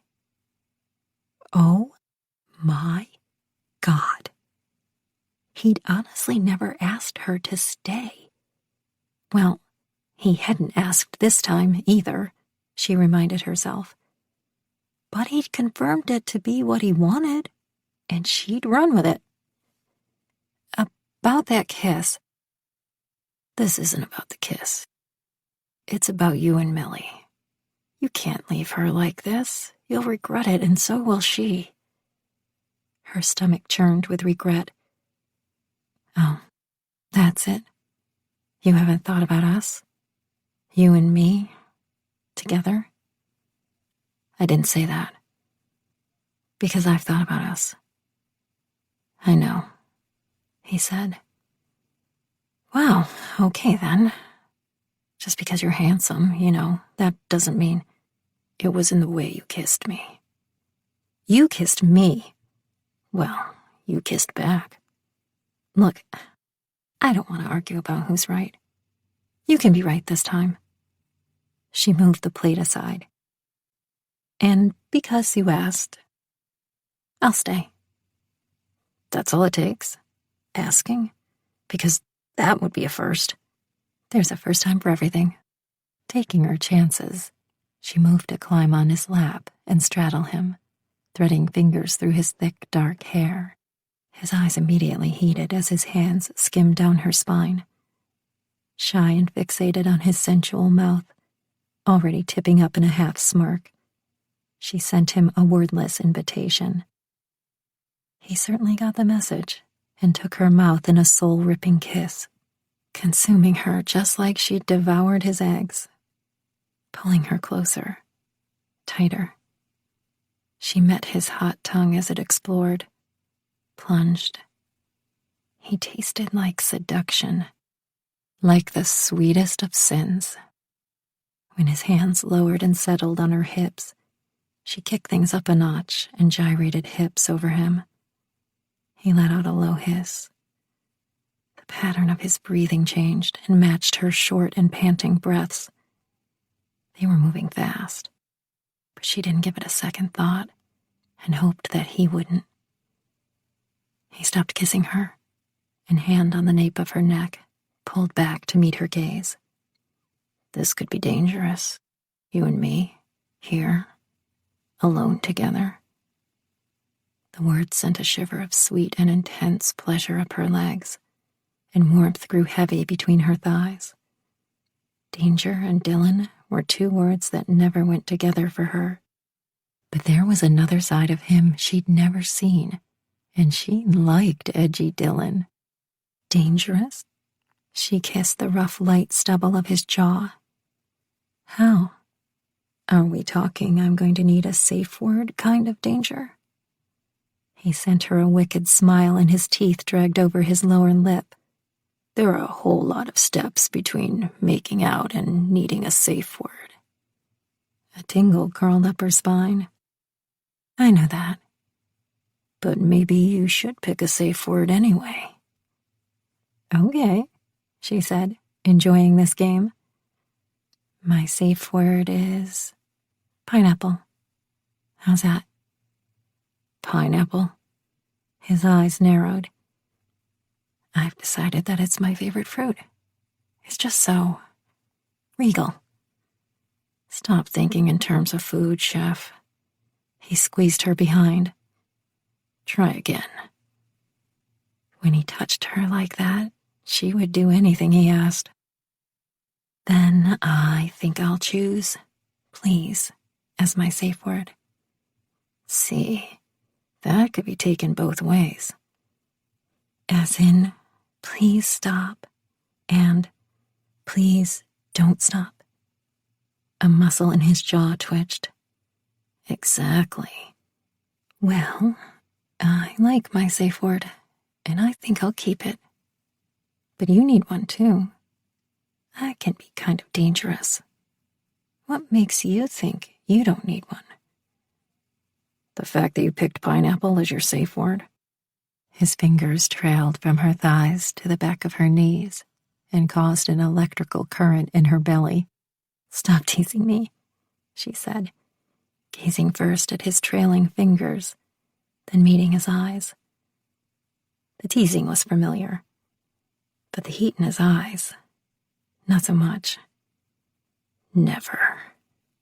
His deep voice was almost a whisper as his gaze slid to her lips. The muscles in his shoulders tensed and bunched. She sensed a momentary hesitation as his hands settled on her ass, tightening. He kissed her with a heartfelt, wet and deep kiss that had her head spinning. She could hear her heartbeat loud enough to wake the comatose, and swore she smelled fresh, crisp apples. Tasted the mint of his toothpaste, but that might be because she was doing her utmost to inhale him. He was so male, so strong, so hard and firm beneath her touch. Not like any other man she'd ever kissed before. Just more. More of everything. Her hands slid up and down his strong back, coming to rest on the waistband of his jeans. He made a very male, deep sound in his throat. The growling was good. Then he fisted her hair and broke the kiss. She was about to protest when he reached with one hand to swiftly remove his gray hoodie. Underneath, he had on a dark blue long-sleeve tee stretched tight across his wide shoulders. It read, "Just do it already, and stop whining." She smiled. "Yes, please. Let's just do it." "You're trembling," he said, his deep voice husky and gravelly near her earlobe, scraped at her tender pink parts and had her nearly coming with the sound. She shook at the sensation of his warm breath against her skin. His hand slid down her arms to cuff her wrists. She was actually shaking. How embarrassing. He barely touched her, but the anticipation was killing her slowly. "Tell me." He tipped her chin to meet his eyes. "You scared?" "No, not with you." He cocked his head, and his smile tipped up on one side in that boyish smirk she adored. "All right, I'm a little bit scared. We're not doing anything you don't want to do. You're safe here with me, You know that, right? I know. I've always known. One emotion she'd never felt around Dylan was fear. He'd been her protector for so long that she'd taken at least that part for granted. When she'd gone out into the big bad world as an adult, she'd received a real education. Most men wanted something from her. Sex, money. She'd only known one man who, for as long as she'd known him, had never asked anything of her, including asking her to stay. It's just that you and we never... I know. So why does it feel so natural? Because it's going to be good. She had no doubt he'd be good, but she didn't know that she would be. And she hated to let him down. This was Dylan. Everything mattered in an epic way. She couldn't bear to disappoint him. How do you know? His brow furrowed in confusion. It's you and me.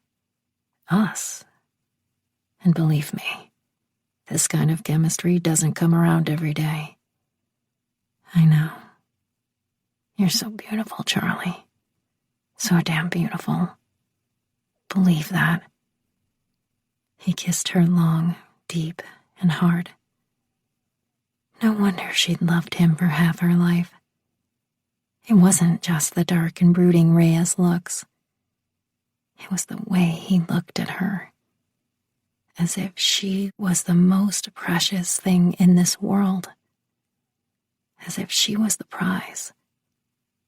It was in the way he'd always had her back, in the way he'd die before he ever let anyone hurt her. She stood, wordlessly led him to her bedroom, and tentatively shut the door. He kissed her again, and this time the kiss went on and got a little bit wild as they clutched at each other. She fisted his tea like he was her anchor. He had his hands up her shirt and then under her bra cup, tweaking her nipple. The move sent a shiver that wrapped around the back of her knees. A few seconds later, she no longer had a shirt on, and neither did he. Their clothes were discarded piecemeal as they moved, grasping for each other and careening towards the bed, occasionally bumping into walls. The dresser. A lamp, which fell to the floor with a thump.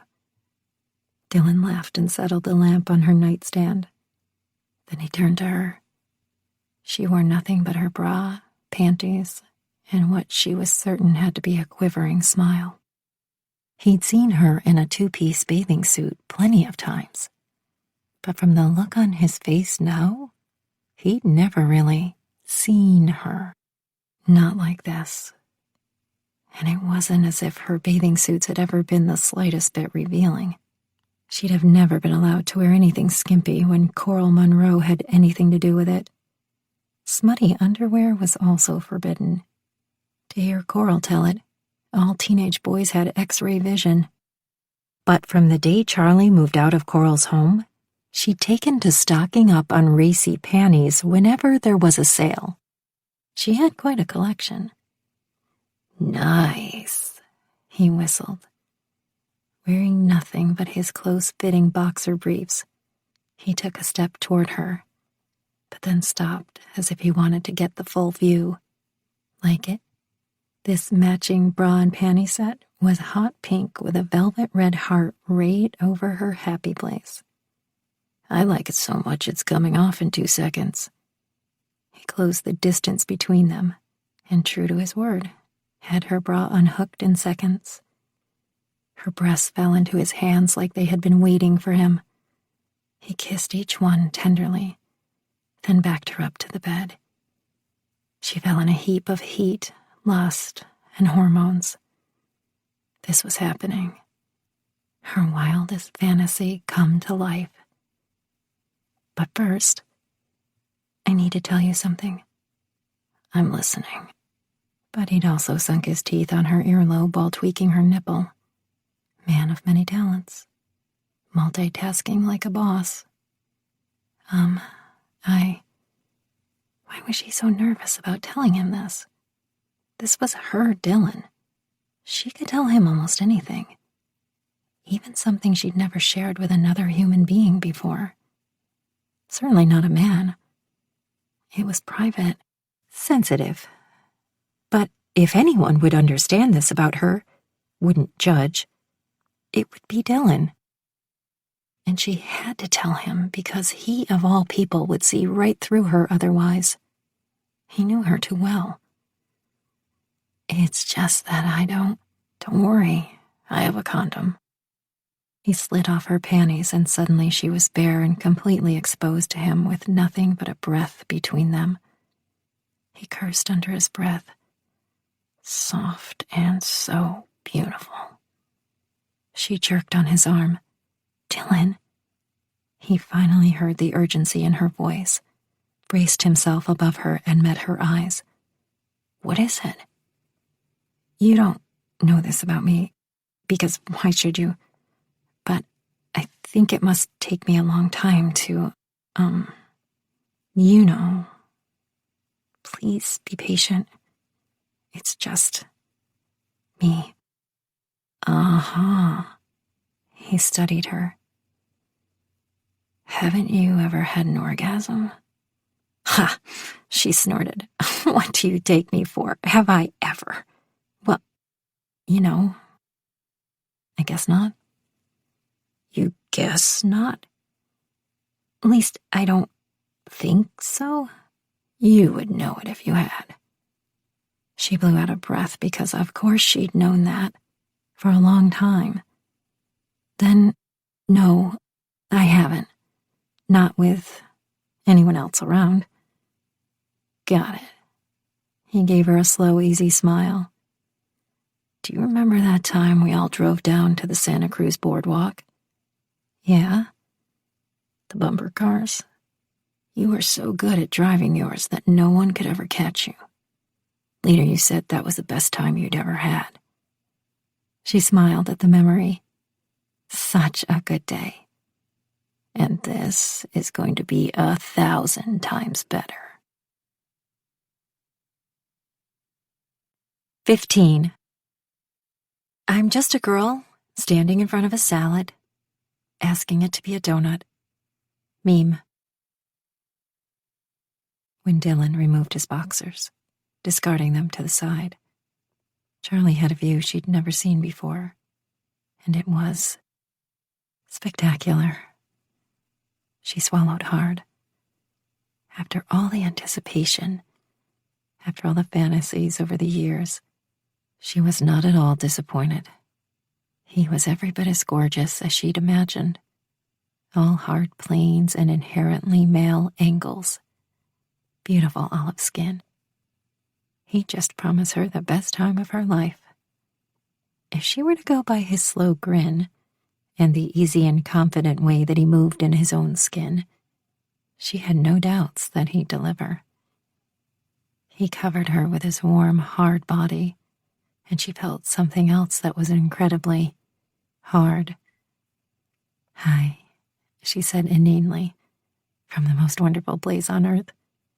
Under him, giving her a wicked grin, he found the racing pulse at her throat and traced it gently, then followed with his mouth, wanting to touch him anywhere and everywhere.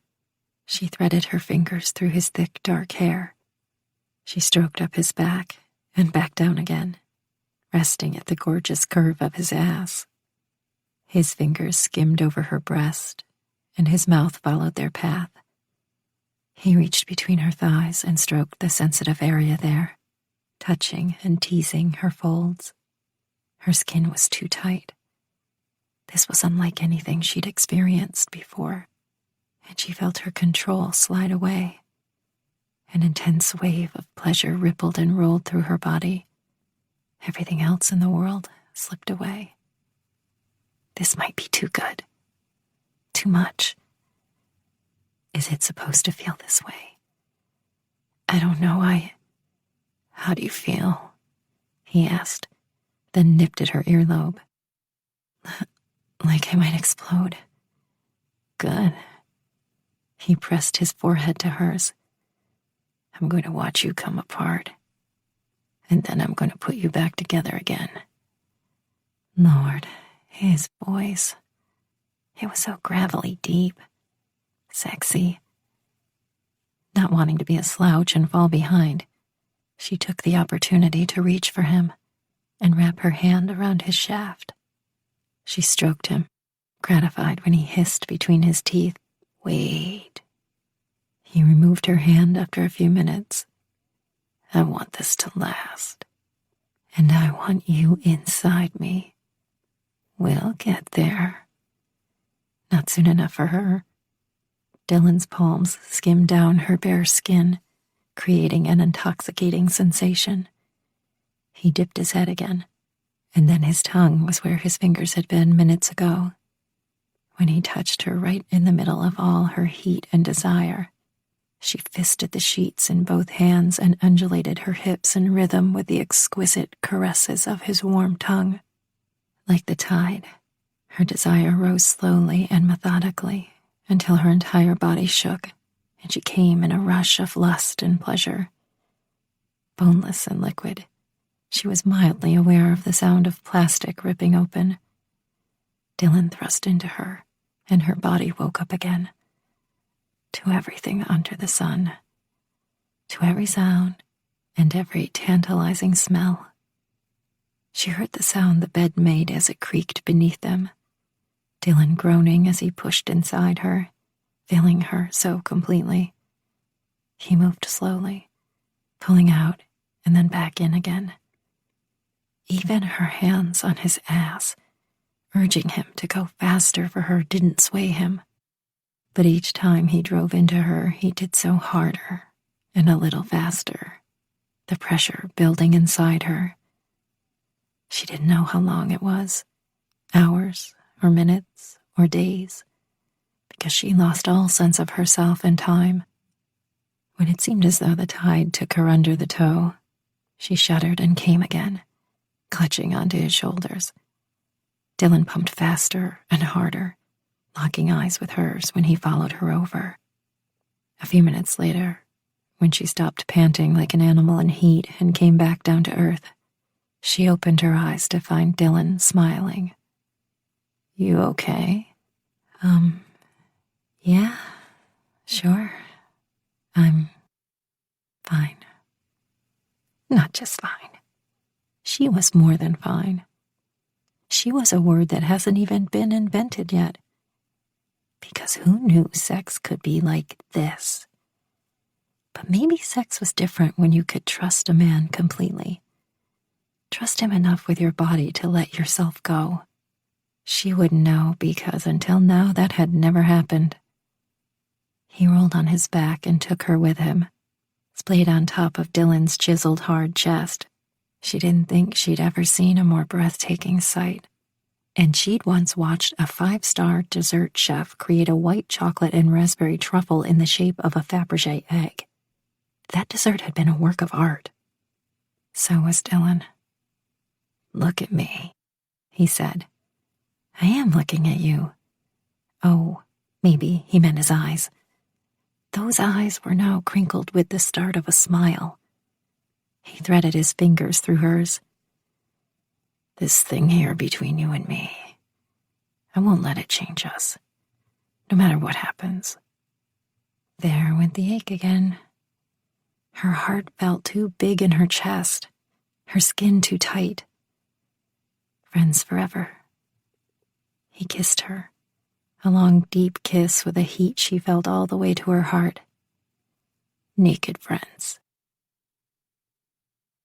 Dylan waited for guilt to slam into him, slicing through his gut. Taking advantage of Charlie when she needed him to be nothing more than a comforting friend? Guilty as charged, Your Honor. Enjoying the feel of her soft legs wrapped around him, of being inside her, giving it to her hard and loving how much she wanted him? I confess, put me under the jail. But guilt didn't arrive. Guilt was MIA. Instead, there was surprise and shock rocking him, making him wonder why he'd never seen this connection before, why he'd never acted on it. Maybe because, first, she'd never given him any indication of the depth of her feelings until now. Second, because they began as friends and grew to be best friends. He never wanted to mess with that. Third, because she leaves. Yeah. But maybe, since I asked her to stay, she will. He didn't know what it said about him that he was letting his thoughts run in this direction. It was time to enjoy her. Enjoy this incredible connection and forget about tomorrow. Live in the moment. Don't think so much. Charlie rolled and stretched her naked body to his like a cat. I know what you need. She rolled away from him and kicked the sheets off, but that was the wrong direction for what he had in mind. He caught her elbow when one leg was off the bed. What I need is for you to stay right here. You're not going anywhere for a while, so I need to feed you, and you can keep up your strength for me. Good idea. I'll eat you again. You like that, didn't you? Her cheeks pinked adorably. You know I did. Yeah. He'd guessed that from her gyrating hips while he went down on her. It was erotic as hell. He folded hands behind his neck and watched as she pulled his t-shirt on. It fell to her knees, and damn if he didn't think she was the sexiest thing he'd ever seen. What are you cooking? It's a surprise. Wondering why the big mystery, he had his answer a few minutes later when Charlie carried a pot into the bedroom, 2 forks inside. I think this is the best batch I've ever made. His favorite dish, the pasta carbonara she often made for him. He smelled the enticing flavors of garlic and pancetta, melted cheese. She made it the way he liked it best. Simple. The purest version, she called it. They'd often eaten it straight out of the pan while hanging out watching a movie. This time would be quite different. She curled next to him under the sheets, the pan between them. He took a fork and ate a mouthful. As always, the best he'd ever had. Why does this taste so much better? What's different? We're eating it in bed together? She licked her lips. Naked? No doubt. Less interested in her food than he'd probably ever been, he tugged her close. We should have done this a long time ago. I have to say that I agree with you there. She took a few more bites, then had a wistful look in her eyes. You know, maybe we should run away together. Stomach tightening, Dylan paused with his fork midway to his mouth.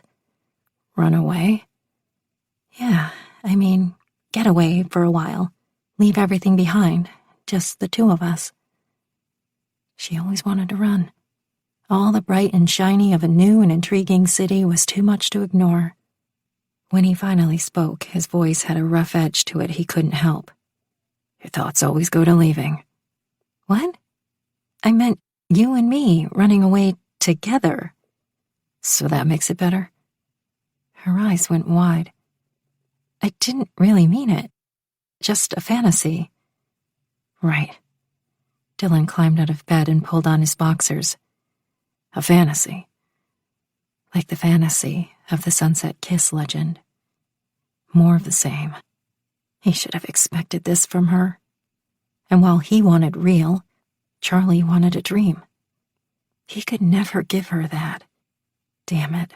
Now he was irritated. Frustrated with her, when he had no cause to be. It wasn't her fault. The problem was all up in his own head. His issues, not hers. Calm down. You knew what you were getting into, and you still don't regret this. Not for a minute. She followed him, still dressed only in his just do it tee. It was going to be impossible to stay mad. She was irresistible. You can't walk away from me when we're fighting. Her hair was adorably disheveled, and she looked so tiny in his t-shirt, small and confused. He'd already hurt her. Good going, Einstein. His chest pinched uncomfortably. We're not fighting. He rolled his shoulders. He was used to people coming and going in his life because he'd grown up in a boarding house. Many of their tenants had been kind people he'd enjoyed getting to know, people he often came to love like family. He'd had to get used to the feeling of being left behind when one after another they moved out, moved on. The delineations became clear even as a young kid. Only family stayed. He should be used to that by now. Yes, we are. Her voice was shaky. She stayed a few feet behind him. It wasn't as if she hadn't seen him shut down before. On the anniversary of his father's death every year. On bad days when he hadn't managed to save someone's life despite Herculean efforts. His feelings of loss and abandonment were not her problem. They were his to own and handle. He was certain she had enough of her own memories that clouded and influenced her decisions. Come here. He reached behind and hauled her into his arms. You're cold. That's because we left a window open and I'm not a penguin. She wrapped her arms around his waist and buried her face in his chest. Why aren't you cold? I'm too tough to be cold. I'm sorry, Dylan, she whispered. No, I'm the one who's sorry. His hands rubbed up and down her back, creating friction and warmth. You were trying to be romantic. I'm an idiot. But you're my idiot. She squeezed him tighter. Yeah. He framed her face and tipped her up to lock eyes with his. And this idiot is not sharing you with anyone else. I'm not sharing you either. You know what? I got that. Because of the whole fake engagement thing. She closed her eyes. I'm so bad. Yes, you are. His lips grazed the curve of her jaw. But you're right. We should go away together sometime. Just the two of us. You're not joking. Really? She smiled up at him. I'd love that. But while he was thinking of Lake Tahoe or Napa Valley, he'd wager she was imagining Paris. Hell, maybe, if he got really lucky, they could meet in the middle. The next day, Dylan tried to concentrate at the station, with the emphasis on tried. He schooled his expression into LT means business for the sake of the guys. But his mind kept wandering back to Charlie. And last night. Christ. Last night. Who knew it could be like that with her? He'd started the rotation at the station in the usual way, assigning the crew their household chores. Later, they responded to a slew of medical calls, picking up a woman at a local restaurant who had complained of chest pains and shortness of breath, and checking on an elderly man who had fallen at his nursing home.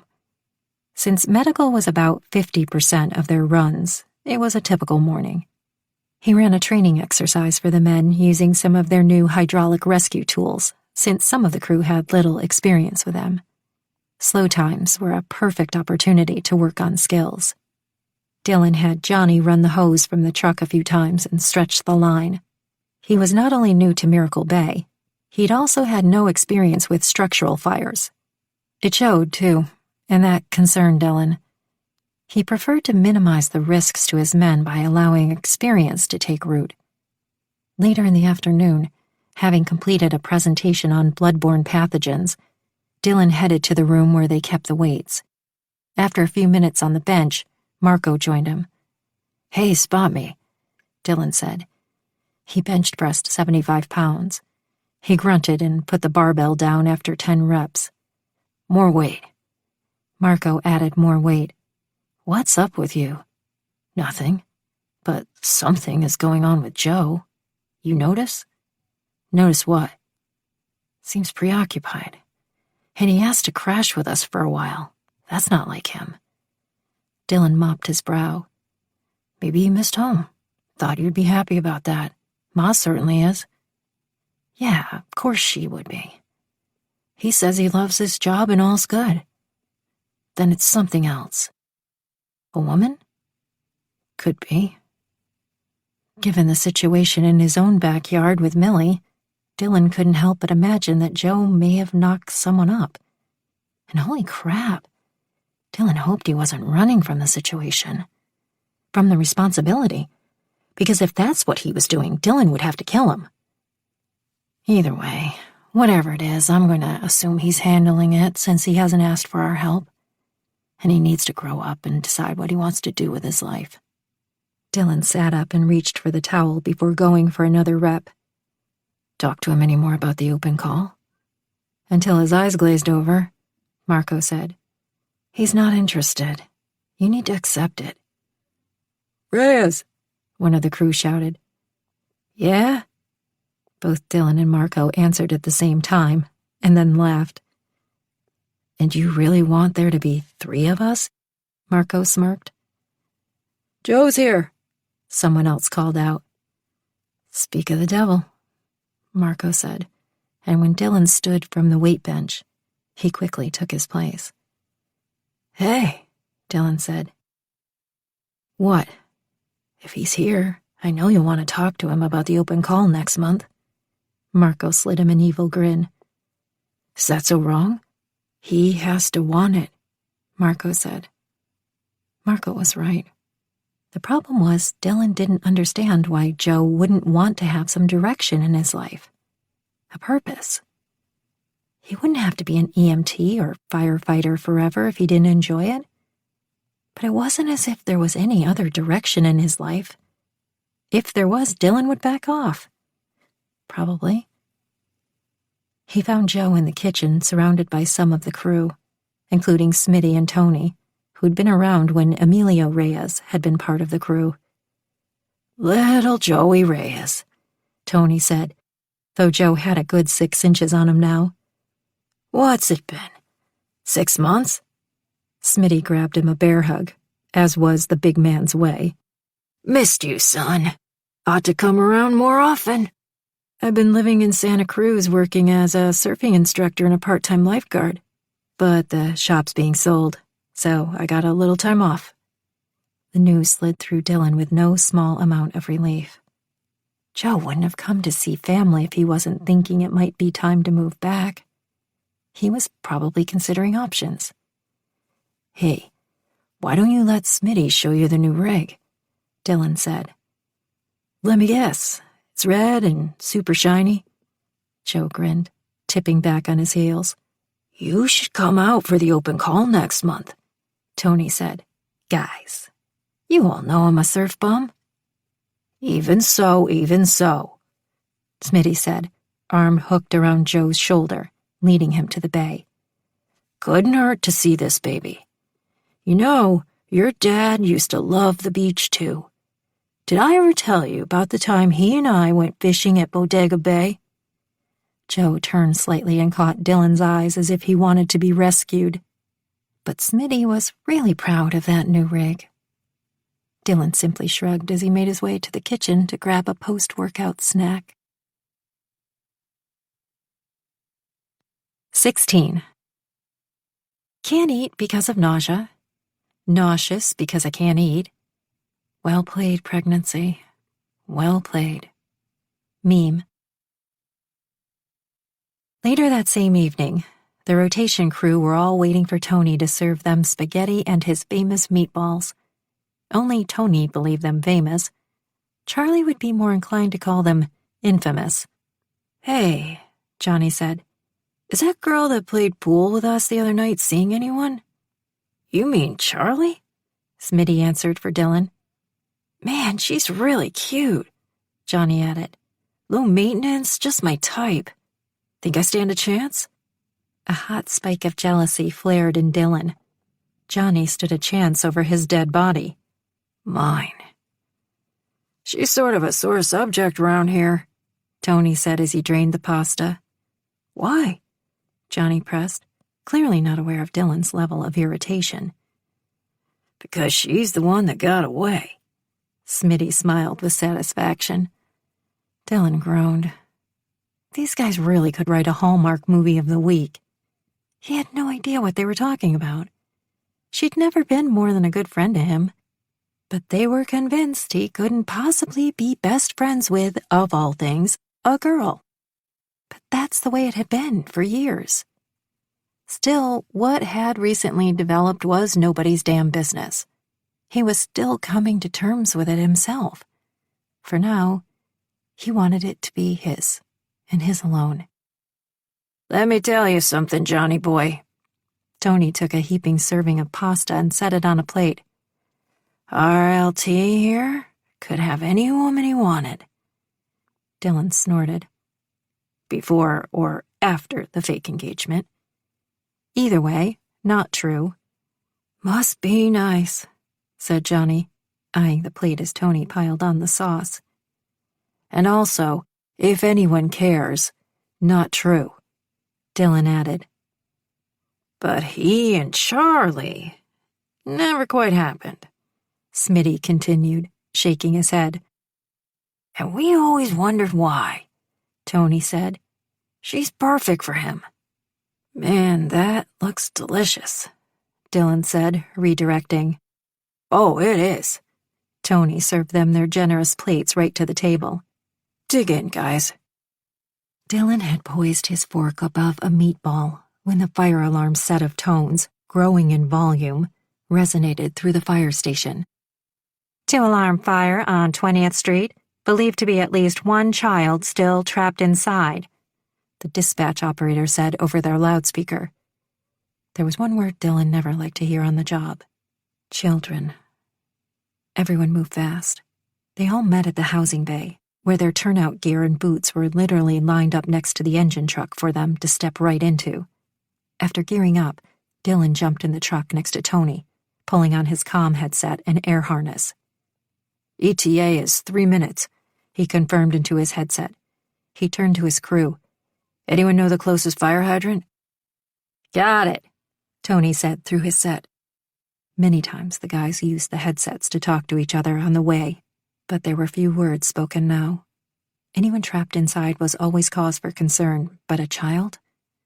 Dylan could only hope for the best-case scenario. Maybe they'd get there in time, before the toxic fumes of smoke made the child pass out or worse. Their unit was the first to arrive and went to work immediately. A crowd of onlookers and residents had gathered on the sidewalk, watching the black smoke billow from the second-floor windows. Tony unfurled the hose on the smoldering building, and 2 men stretched the line, one of them turning it on the house. The others stood behind him as backup. As LT, it was up to Dylan to check around the structure for any unknown hazards and for the best entry point. Craig Lyons, LT from a second unit that had responded behind them, approached Dylan as he was coming back around from the side of the residence. Kitchen fire. The residents say the little girl was cooking and told them she'd started a fire. She got one of her sisters out, but the other one is still missing. Anyone else trapped? Dylan asked. He frowned. Neighbors are looking for the mother. It's just her and the kids living here. Dylan nodded. Front door is our point of entry. By now, Tony had stretched the line, and one of the men was turning the powerful spray of water straight to the roof, where the flames leapt out. The rescue crew would be working with the line crew when they entered the residence. Dylan joined Smitty at the front door with the thermal imaging camera. He gestured for Smitty to get behind. Dylan led the way through the front door, crawling under the smoke since they wouldn't be able to stand until the outside crew was finished ventilating the roof. For now, visibility in this smoke was less than 0. The camera would show him the differential heat between the heat of a human body and the heat in the residence, whose ceiling had to be getting close to 2,000 degrees. He continued to crawl, Smitty behind him, and as he approached the kitchen, confirmed the fire had started there. A black hole had burned directly through the ceiling straight to the second floor. The missing child could be on the second floor, maybe hiding somewhere, terrified. but with any luck, or maybe a miracle, still alive. Dylan crawled up the steps. In the second room, the camera led him to a heat differential, and under the twin bed, he found the missing child. He couldn't see anything in the thick black smoke, but he could feel the small and limp body. Grabbed the child in a bear hug, signaled to Smitty, and followed when he turned back to lead them out. "Give her air from your mask. Just rip it off and do it. Now." But he couldn't. Couldn't break the rules and take off his air mask. The rules were there for a reason. Logic told him that if he couldn't breathe, if he burned out his lungs, he couldn't help anyone. The creaking of the roof told him this structure was about to cave. Swinging the child over his shoulder in a fireman's hold, he walked low to the ground. Seeing an opening that was closer, and knowing the child needed oxygen immediately, he headed that way. Interminable seconds later, that felt more like hours, he neared the exit. He focused on process as he'd been taught, to avoid the sinking sensations crawling through him now. Adrenaline, pure and powerful, flooded him. He might not get out of here alive. The crew might have to pull his charred remains out with God help him, this child in his arms. A large piece of the structure fell right in front of them, and Dylan instinctively used his body to shield the child and take the hit. But the frame missed them both. In another minute, he was pulled out by a strong pair of arms. "Close one," Smitty said. "Too close." He ripped off his mask and gave the child some oxygen on his way to handing her over to the EMTs. It didn't happen often, but for what seemed like several minutes, but was possibly only seconds, Dylan stood by watching them work, unable to move. He wanted to be told the girl was going to be okay, but he knew it wouldn't be that simple. It was never that simple. One of the ambulances left with her shortly after, sirens wailing. Hours later, after some of his men had ventilated the roof so that they had some visibility, and the fire was 100% contained, the mother showed up. But by then, CPS had arrived and taken the other two children into their custody. "What happened?" She ran toward the house, screaming, "Where are my babies?" "They took your kids, and Angela went to the hospital. Where were you?" a neighbor yelled. "I had to work." "Work? You're high, Kathy." Dylan stopped listening, and in the next seconds he was forced to sit down while an EMT from a second ambulance checked his vitals and listened to his lungs. He was going to be okay, this time. But he'd meant what he said to Smitty. That was too close for comfort. The roof had creaked. The wood had snapped.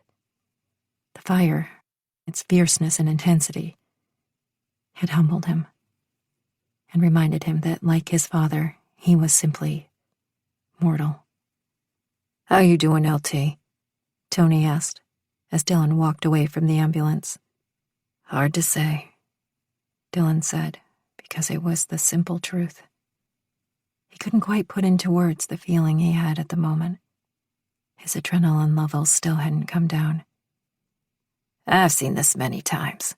Just don't be surprised if everything tastes better for a while," Tony went on. "Sex is going to be better. Nothing is going to piss you off. Too bad it doesn't last. Enjoy it while you can. You're lucky to be alive, so enjoy every freaking minute of that." "How long will this last?" "It's different for everyone. Mine lasted a couple of weeks, but I'll tell you, once you've been that close to death, some part of that appreciation for life never goes away." When they got back to the station, gear sooty and black, bodies exhausted, the spaghetti was cold. First, they had to face the task of cleaning their gear. After all that was completed and assessed, the spaghetti was frigid and bitchy, and Dylan was past the point of hunger. His stomach burned with another kind of intensity entirely. adrenaline still riding high. He felt like running 5 miles, climbing a mountain, sailing at midnight, having sex with Charlie all night long. "I'll warm the spaghetti up. It's always better the second time around anyway," Tony said. "I'm starved," Johnny said. "I'm so hungry I could eat my left arm," Smitty said. Later, Dylan let the hot water pound his tired muscles in the shower, a stunning realization hitting him hard. He wondered why he'd never seen it before. The reason he hadn't noticed this spark with Charlie was nothing more than fear. It was what had held him back from asking her out years ago, knowing that she'd already lost so much. Why give her the burden of being with someone in his profession, too? But there was the thing. She was willing to risk it all. And suddenly it occurred to him that, damn if he wasn't right there with her. 17. Cooking is love made edible. Apron. And then Dylan carried the poor child right out of the house, Mrs. Perez said to Charlie while ordering a loaf of French bread and a dozen donuts. Too bad he's engaged. That's the kind of man I want my daughter to date, rather than these losers she keeps on picking. Confess now or let the prank die a slow death. The word was getting out slowly but surely, given that Jenny knew the truth. Eventually Mrs. Perez would hear. Dylan wasn't engaged, but he was definitely otherwise occupied. With her. The bakery was humming by 6 a.m. when she opened the doors. Padre Suarez came in an hour later, blessed the pastries, and had as usual. When the morning rush slowed, Charlie almost didn't notice the man who'd walked in and held the door open for Padre Suarez as he left. Sean. "Hey, baby." He whipped off his shades and gave her a toothy smile. "What's going on?" "What are you doing here?" "Knew that New Orleans wouldn't be the same without you. The next big thing is Paris anyway, and you're coming." He glanced around the shop. "But hey, look at you, baking." "Well, this is my family's bakery." He waggled his brows. "And everything is rising to the occasion?" "Yes, Sean." It all came back to me, like riding a bicycle. She went back behind the counter. "What can I get for you?" Sean was a bit of a snob when it came to anything sweet, since he believed he was God's gift to pastries. He lingered over the glass case, passing loaves of crusty bread, glazed donuts, and scones, and finally pointed. "What are those?" "My special pastry puffs." "I'll have one." She batted her lashes at him. "Feeling brave today?" "I guess you could say that." He pulled out his wallet. Sean was such a mean critic that she didn't want him to sink her spirits. The puffs were something new she'd tried, mixing unexpected flavors, but also sticking to some classics. They certainly weren't classic bakery fare, but more like a gourmet artsy quiche. "These are on the house. Just tell me what you think." "You know I will." Oh, she knew. His criticism had hurt her feelings more than once. More like daily. He'd once ever so helpfully told her that her jeans made her butt look too big. Looking back, it had spelled the beginning of the end for their short romantic relationship. After that, they'd gone back to just being work friends, and Charlie had never once looked back. But his opinion as a cook meant a lot to her, because he had so much more experience than she did, working in his family's French restaurant and making connections in the culinary world early on. Sean took a bite, closed his eyes, and cocked his head as if meditating. She waited in suspense for his verdict, wishing she'd put a little cayenne pepper in for him, just so there would be an excuse when he hated it. He swallowed, coughed, and hit his chest. "What in God's name did you put in here?" "Why?" "Because They're not sweet. They have butter. Lots of it. And the crust melts in your mouth. Does every pastry have to be sweet? Why, yes, now that you mention it, at least in a bakery. It's all about expectations. Know your audience, baby. And then deliver. What if I want to be a little different? Maybe I'm trying something new. We're expanding, and I've got a lunch menu planned. Millie didn't know it yet, but they were, whether she liked it or not. Back to the drawing board with those, Sean said with a slight shake of his head. That was possibly the nicest thing Sean had ever said about her cooking. What are you doing here? You didn't just drop by to check up on me. You've talked about Miracle Bay so much, and it's been years since I last worked in San Francisco. When I was looking for somewhere else to land quickly, I checked it out. Working for a pop-up on Valencia Street. I start next week. Sorrells? She'd seen the signs. They were operating from a former storefront. That's the one. But Sean didn't fit into this world. He was part of her other world, the world that never crossed lines with Miracle Bay, with Dylan. Her safe place. Sean would now infiltrate her world, reminding her that she'd been on a quest for years that hadn't led her anywhere. She wasn't a first-class chef. She hadn't been to Paris. She didn't have a bistro. And she wasn't in a committed relationship with anyone but her cutlery set. And damn it all, she wanted all of those things. A serious relationship with a man. Her own bistro someday where she would be the head chef. She'd paid her dues. Almost 10 years of dealing with irrational chefs and pompous men like Sean. Want to go out tonight? Check out some of the restaurants and make fun of them? Another thing about Sean. He had a mean streak a mile wide.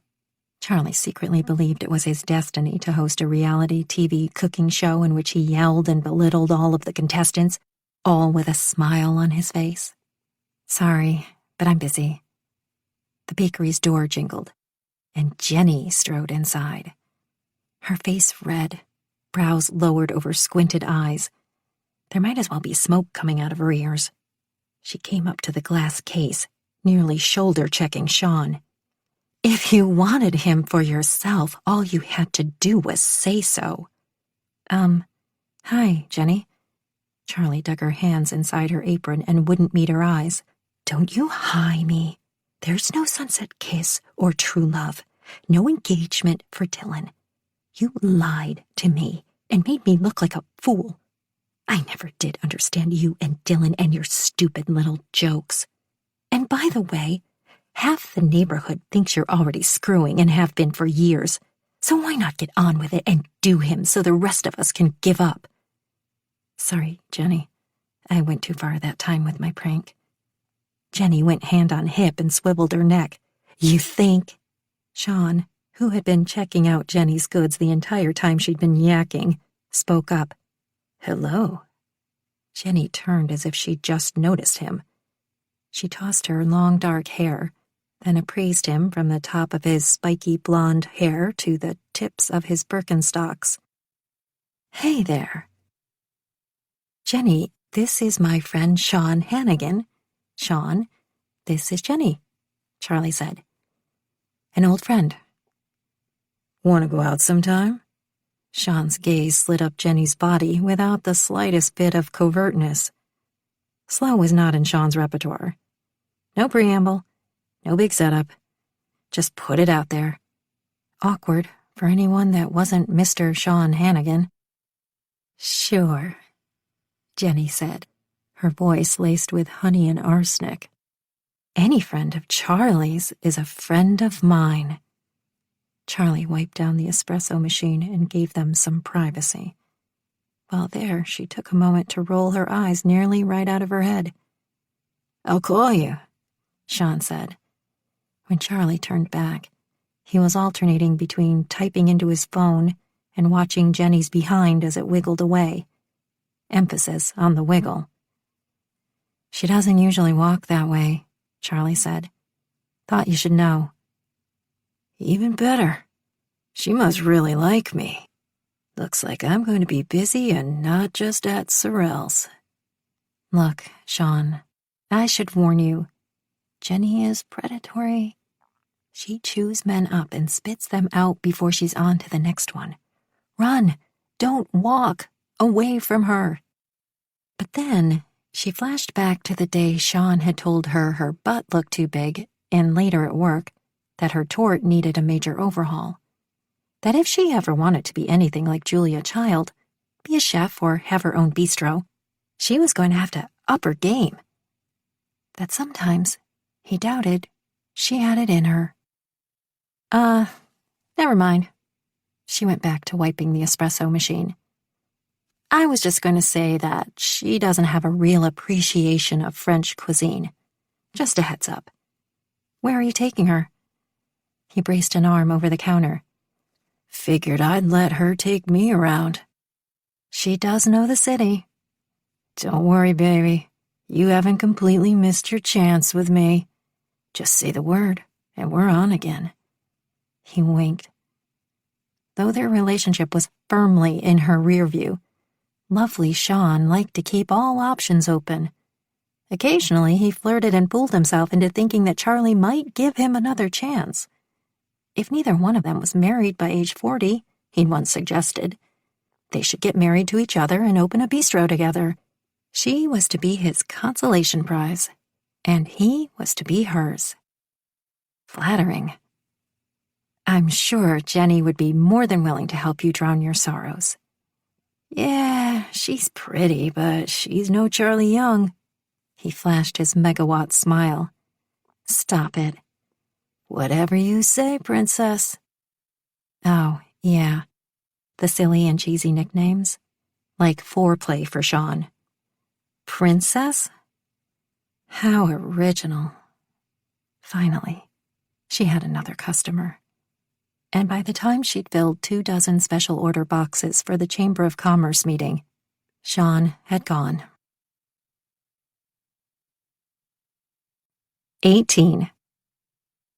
I'm pregnant, which means I'm sober, swollen, and hungry. Approach with extreme caution. Meme. What do you think about adding a lunch menu? Charlie asked Naomi. Naomi shrugged. She wore a death to capitalism red tee over a long-sleeved black sweater, cut jeans, and black combat boots.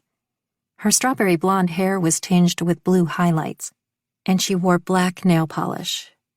Charlie wasn't sure she should ask for her opinion. After all, she strongly resembled Charlie at age 16. And one thing that could be said of 16-year-old Charlie was that she could not be trusted for a reliable opinion. I thought you said Millie didn't want to do that. Millie isn't here now, is she? Dude, if you say so. What does that mean? Millie keeps asking me if you've left yet, and how things are going. I think she wants me to spy on you. She stage whispered. See if you're doing a good job or screwing everything up. Still? Seriously, this was insulting. Naomi shrugged. You two should just talk it out. That's what my mom always tells my brother and me. In order to talk it out, Millie would have to talk to me, too. I hear ya. My bro won't talk either. All he does is grunts. I hate guys. Uh-huh. Not something she could relate to at the moment. For once, her issues weren't with those of the male persuasion, just with one stubborn sister. After World War III, Charlie had made herself scarce as Millie had requested. No more hanging out, watching Netflix, or watching Scottish Highlander shows. Millie's guilty pleasure. She loved men in kilts. No more pedicures, and no more pampering. It gave Charlie a lot of extra time during the workday to think and plan. For years she'd wondered why Coral had never wanted to expand the bakery into also offering lunch. Because I'm not greedy, she'd once told Charlie. Well, Charlie wasn't greedy either, but she loved feeding people, enjoyed watching their expressions when they tasted something new that she'd created. Something she'd prepared with her own 2 hands and her passion for food. She'd always wanted to expand palettes beyond sugar, chocolate, cinnamon, and flour. Yes, those were good. All right, fantastic. But there were so many more flavors under the sun. Smoked salmon, for instance, possibly her favorite. Sun-dried tomatoes and grape tomatoes, basil, goat cheese, Gruyere, dill creme fraiche, capers. Had she mentioned basil? Culinary school had opened her eyes to the wonder of cooking with every flavor under the sun, and she'd never looked back. Charlie might have turned Sunrise Bakery into something quite different after Coral passed away. It would have become the Sunrise Bistro, offering not just the highest quality pastries, but gourmet sandwiches and crepes, quiche and soups. But even though Charlie was technically half owner of the bakery, she never felt like it was hers. After Coral was gone, Millie had managed the bakery and she hadn't changed a thing. But now, maybe for the short time when she had full reign and Millie was laid up, not currently speaking to Charlie, so none the wiser, she could try a few things. Experiment. She might expand their customers' tastes with what she did best. Not everyone had the money to enjoy gourmet food cooked by an outstanding sous chef quickly on her way to becoming a Michelin chef. Okay, maybe not quickly, but someday. Yesterday, she'd experimented in her apartment kitchen, smoking salmon and making specialty panini sandwiches, adding capers, roasted peppers, wild mushrooms, and caramelized onions, brie and prosciutto. Deliciously tantalizing. She was certain the smells were drifting out the crack of her doorway and wafting into Millie's apartment next door. But just in case they weren't, Charlie had carried the pan of caramelized onions and held it under the slip of Millie's door. No response. Though she heard Rufus meow in obvious hunger. No wonder, because this put the D in delicious. And if Millie wanted some of this delicious food, she was going to have to ask.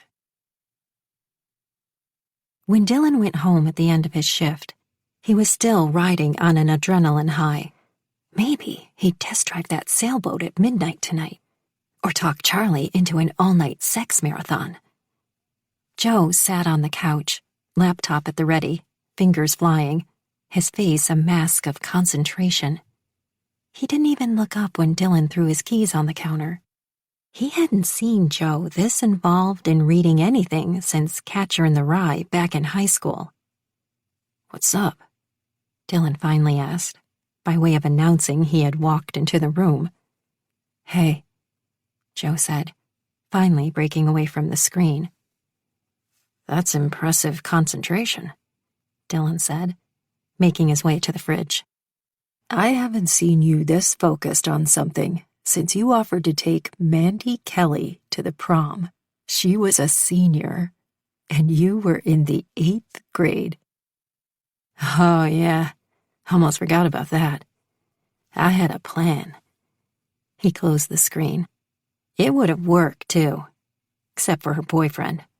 Yeah, he was a little bit of an obstacle. Dylan handed Joe a beer, then plopped on the couch next to him. He nudged his chin in the direction of the laptop. "What's so fascinating? Another one of my plans? Don't tell me it's a woman again." "Nah," Joe said, twisting his bottle's top. "This one is a winner. Besides, I'm taking a breather from all women. They wear me out." Dylan blinked. What the hell is in the water in Santa Cruz? I know I need to focus, and I finally have the chance to do something that matters to me. He opened his screen, typed into the keyboard, and turned it to Dylan. Before him was a spreadsheet. Next, he flipped to a detailed business plan. There were charts and projections, more spreadsheets. Finally, a photo of a property. The Surf's Up shop. This is what you've been so secretive about? Like I said, the shop is being sold, and I've been talking to my boss over the last few months about buying it. You buying it? Before you tell me I'm crazy, I've already done my due diligence, and I've got a partner. Eddie Paxton is a surfer buddy and a graduate of Stanford who just moved down to Santa Cruz with his wife. He wants to go into business with me. I'm the salesman, he's the logistics. I don't know what to say. It was like stepping into another dimension, one in which Joe was focused and determined. Hell, practically a grown-up. I'm impressed. Thanks, Joe said. I know you wanted me to go on the open call, and if I'm honest, firefighting has always been my backup plan. Like Dad always said, it's honorable work, and I think you're all heroes. We're not here, but I never knew how focused I could be once I found something that I want, a dream of my own, not someone else's dream. Where did you learn how to do all this? Dylan flipped through the documents, more impressed with each one. The figures projected were solid, and the forecast looked optimistic. Google, Joe said with a smirk. And I'm only half joking. But I read books, researched, and taught myself. This is great. But it also looks like you'll need an influx of cash. He assumed his partner would be coming up with that because Joe wasn't exactly rolling in cash. Yesterday, Eddie got the call from his lender. We're approved on a small business loan. Joe shut the screen again. So, this is happening. Dylan took a gulp of cold beer and tried to imagine Joe as a business owner. It wasn't the craziest thing he'd ever heard. Hell, I know I haven't been the picture of responsibility. But I've also been enjoying my life. I know that's easier to do without a bunch of responsibilities, and I'm sorry if I kept you from doing the same. You were right, Joe. Life is short, and we need to grab up the joy where we can. Joe's eyes widened. Right? You're looking at the new Dylan Reyes. I'm not going to be such a killjoy anymore. Not going to worry about you, Mom, Abuelita, Marco, or anyone else. That sounds like something you'd say if you were mad and fed up with me. But you look happy. I am. Damn happy. He stretched his legs and leaned back, practicing a relaxation pose. Since I've got you at a good time, you've seen the numbers. How would you feel about investing as a silent partner? Dylan Reyes, silent owner in a surf shop. Stranger things had happened. 19. I was told there would be glowing maternity t-shirt. All right, cute entry number 9. I know I have to give you a name, but right now you're moving a little bit over here to make room for entry number 10. Charlie arranged the smoked salmon cheese-encrusted panini next to the turkey and Gruyere panini and slid in the grilled prosciutto. She made a note on the menu she was creating. All the years working at the bakery and all the years on the road, she'd never had a chance to create a menu. The idea was intoxicating. The creative control she had, and the license to do whatever she wanted. For now, it was a dream come true. No chef had ever given her a chance and listened to her ideas. After a while, she'd begun to wonder if the past was written in invisible ink on her face and in her eyes. Maybe everyone could somehow see where she came from. She was Maggie Young's biological daughter. She didn't want to be anything like her, but one couldn't control the genes they'd inherited, the family history. But Charlie hadn't gotten pregnant at 16 like Maggie had. She'd never done drugs, and her only vice was her annoying love of store-bought cookies. It was safe to say that she'd exercised Maggie's influence, if not her genes. She'd hit the foster kid lottery with Coral and Millie. Despite what Millie had said, Charlie had adored Coral. Even after Charlie had moved out, she'd visit Coral. She'd bought Coral candy and flowers on Mother's Day, kept in touch on her progress at culinary school, and made frequent test meals for both her and Millie. She'd been devastated and cried in Dylan's arms when Coral died after a short battle with colon cancer. Millie saying that Charlie somehow hadn't loved her enough was both painful and unfair. It had caused Charlie to question everything about her life, her choices. Had her need for adventure driven away the people she loved most? She couldn't accept that. Unconditional love was just that. Unconditional. She'd like to think that Coral would be proud of her now. Charlie had tried. In the long run, Coral had accepted that Charlie was stronger-willed than most, and once she'd even said out loud that this might be a good thing. At least she'd never follow the crowd. Charlie had overheard her tell a friend. And Coral had been right. Right. So yes, again, Charlie was nothing like Maggie. Glad we settled that. She washed her hands and dried them on the dish towel. There was a knock on her door, and Charlie's heart skipped. This was it. Millie had come to her senses and was finally apologizing. Maybe the apartment smelling like a gourmet eatery was more than she could take. Good. Whatever had brought her to her apartment door, Charlie would take it and accept her apology with open arms. I forgive you. She threw open the door. Dylan's eyebrow quirked. For? Charlie poked her head out and searched the hallway. No Millie. Instead, from inside the thin walls of the apartment next to hers, Charlie heard the loud and distinctive sound of dragons. Millie must already be through all the seasons of her Scottish Highlander show. I thought you were She didn't finish that sentence because she suddenly found herself airborne in Dylan's arms, carried into the apartment. He walked straight into her bedroom, still holding her, and deposited her on the bed. I hope you don't have any big plans tonight because I'm here to break them. He began unbuttoning his shirt.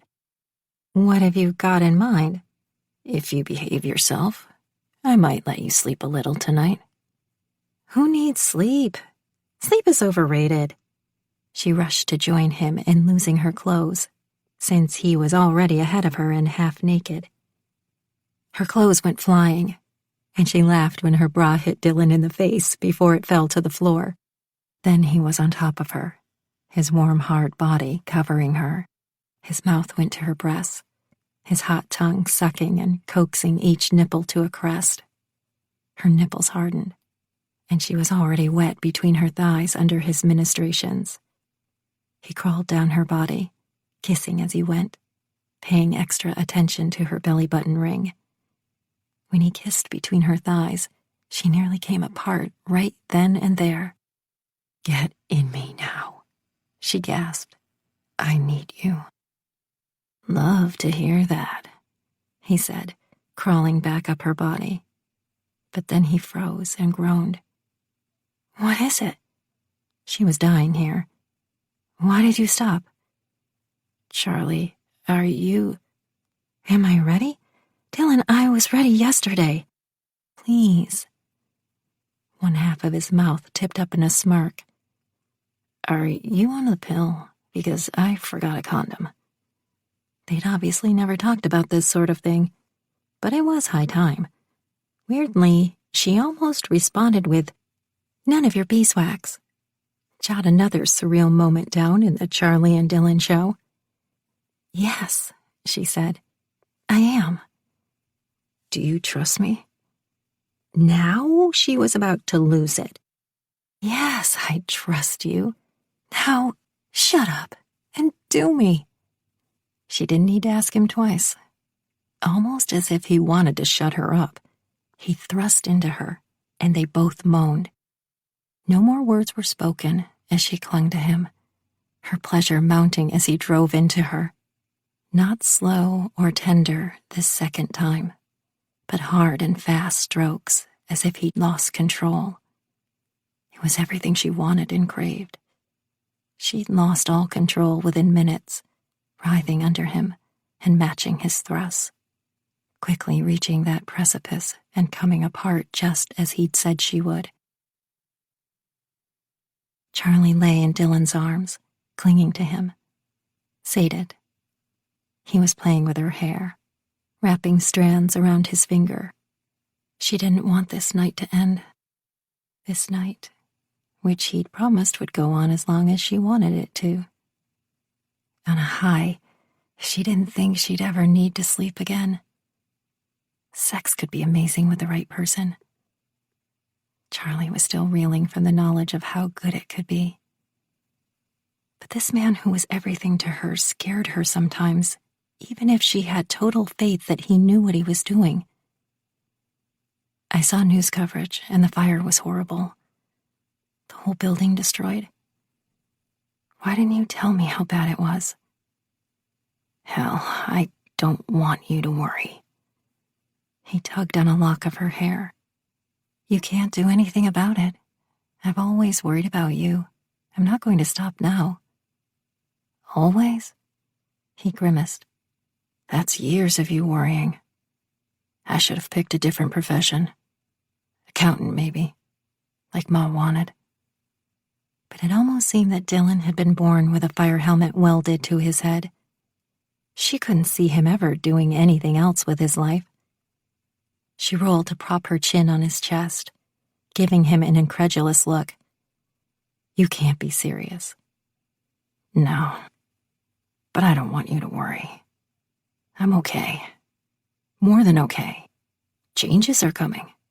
Looks like I'm going to be Joe's silent partner in a surf shop in Santa Cruz. Joe is going to own a business? I wondered what he was doing all this time, keeping to himself, mostly on his laptop. It turned out he wasn't playing online video games. He has a business plan, and we might even make some money at this if all goes well. Wow, Joe Reyes, all grown up, and it's about time. Are you okay with this? I know you always wanted him to join you and Marco. He's never been interested. I should have known better. At least he's strong enough not to listen to me. He knows what he wants now. I'm glad he found it. But the idea of Dylan owning part of a surf shop struck her as funny. And you're going to own a surf shop. Am I going to see you on a board, catching waves with all the other surfer dudes? She laughed, rolled her back, and flashed him the Hang 10 sign. It's time for me to do something fun for a change, right? Taking full advantage of her current state, he was on top of her within seconds, flashing her that irresistible smile. You've always been fun. Liar. His hand drifted down one leg and up again, coming to rest at the apex of her thigh. I know I've always been too up in my head, too serious, but that's all changing. You and me, Lake Tahoe, as soon as you can leave Millie. Really? Her heart swelled to the size of the moon. He wanted to go away with her. So romantic. I love that. Fair warning. Once we book a room somewhere, you're going to have to be the one to drag me out of it every day. I wouldn't mind being locked up with you for an entire weekend. I would keep you busy. You're my favorite kind of busy. She framed his face in her hands. This thing between you and me, I'm in, Chuck. I'm all in. Me too. But then he rose from the bed, naked. Wait, where are you going? He swooped her off the bed once more. Shower. You, me. Oh, yeah. She could get used to this. She gripped her legs tight around his waist as he carried her to the bathroom. Outside the shower stall, he set her down and kissed her, and she parted her lips for his warm, insistent tongue, her breaths shallow, ragged. She broke the kiss, staring into his heated gaze. Do you know how long I've waited for this? For you and me? Come here. He slid her a slow, wicked smile and led her into the shower. Show me. And for the rest of the evening, that's exactly what she did. It was still dark outside when Dylan opened one eye, not sure if he had any feeling left in his right arm. Charlie cuddled next to him, heavily asleep on his arm. Okay, so that explained the arm. And as memories of last night flooded back to him, he remembered. Charlie. All night long. First, she dropped to her knees in the shower and given him a blowjob worthy of a porn star. The shower.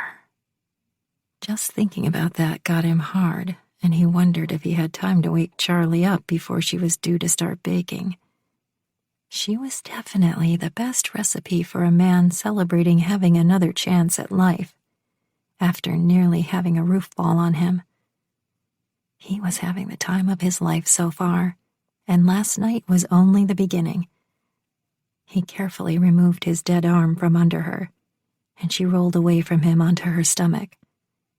The sheets didn't go with her, revealing a perfectly shaped round butt that he wanted to bite like an apple.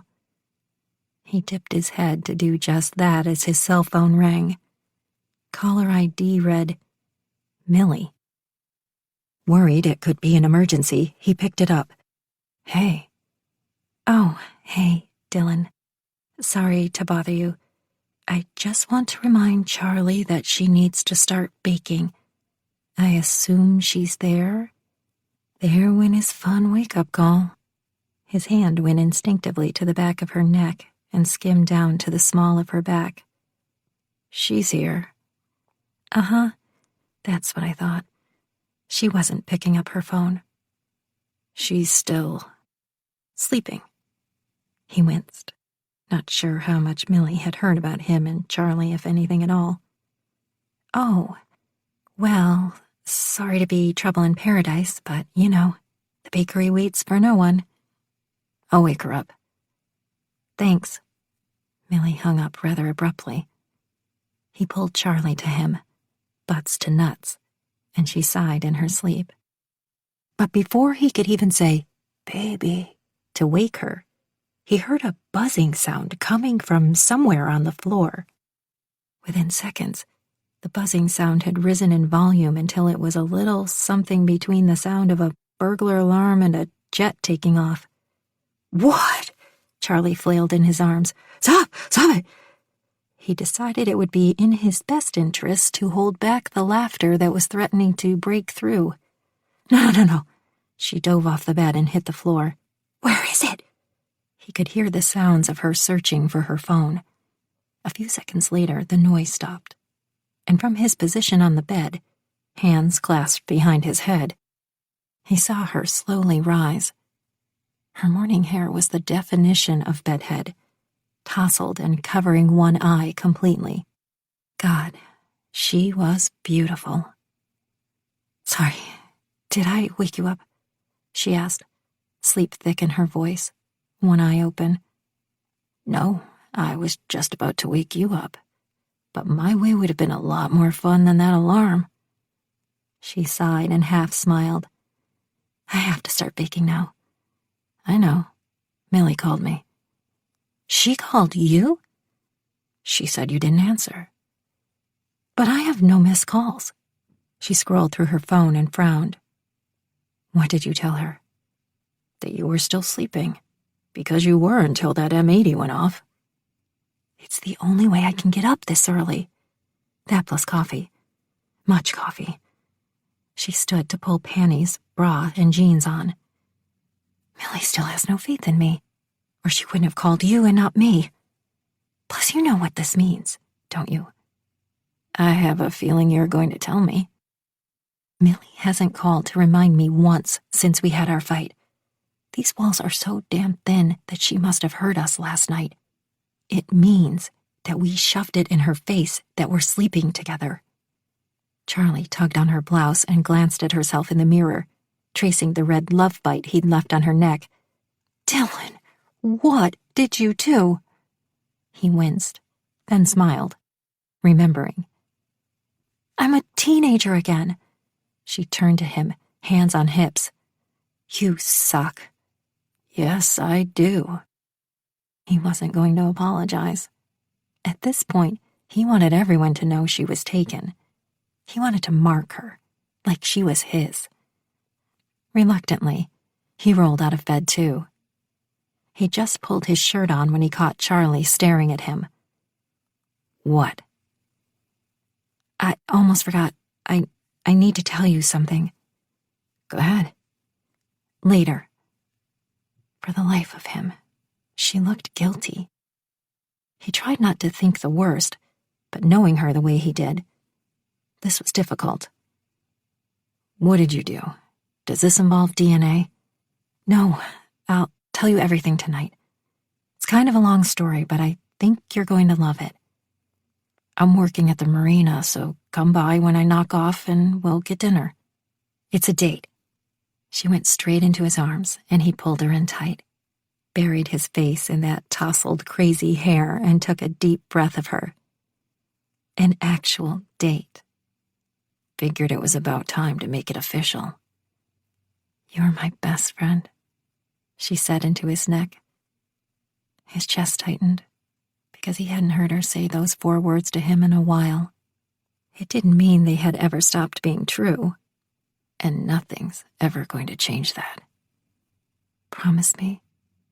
His answer was to press his lips against hers, warm, wet, and tender, before she left. It was time for him to get to work on that sailboat. There was money to be made, and for once, he was looking forward to Sunset Kiss. 20.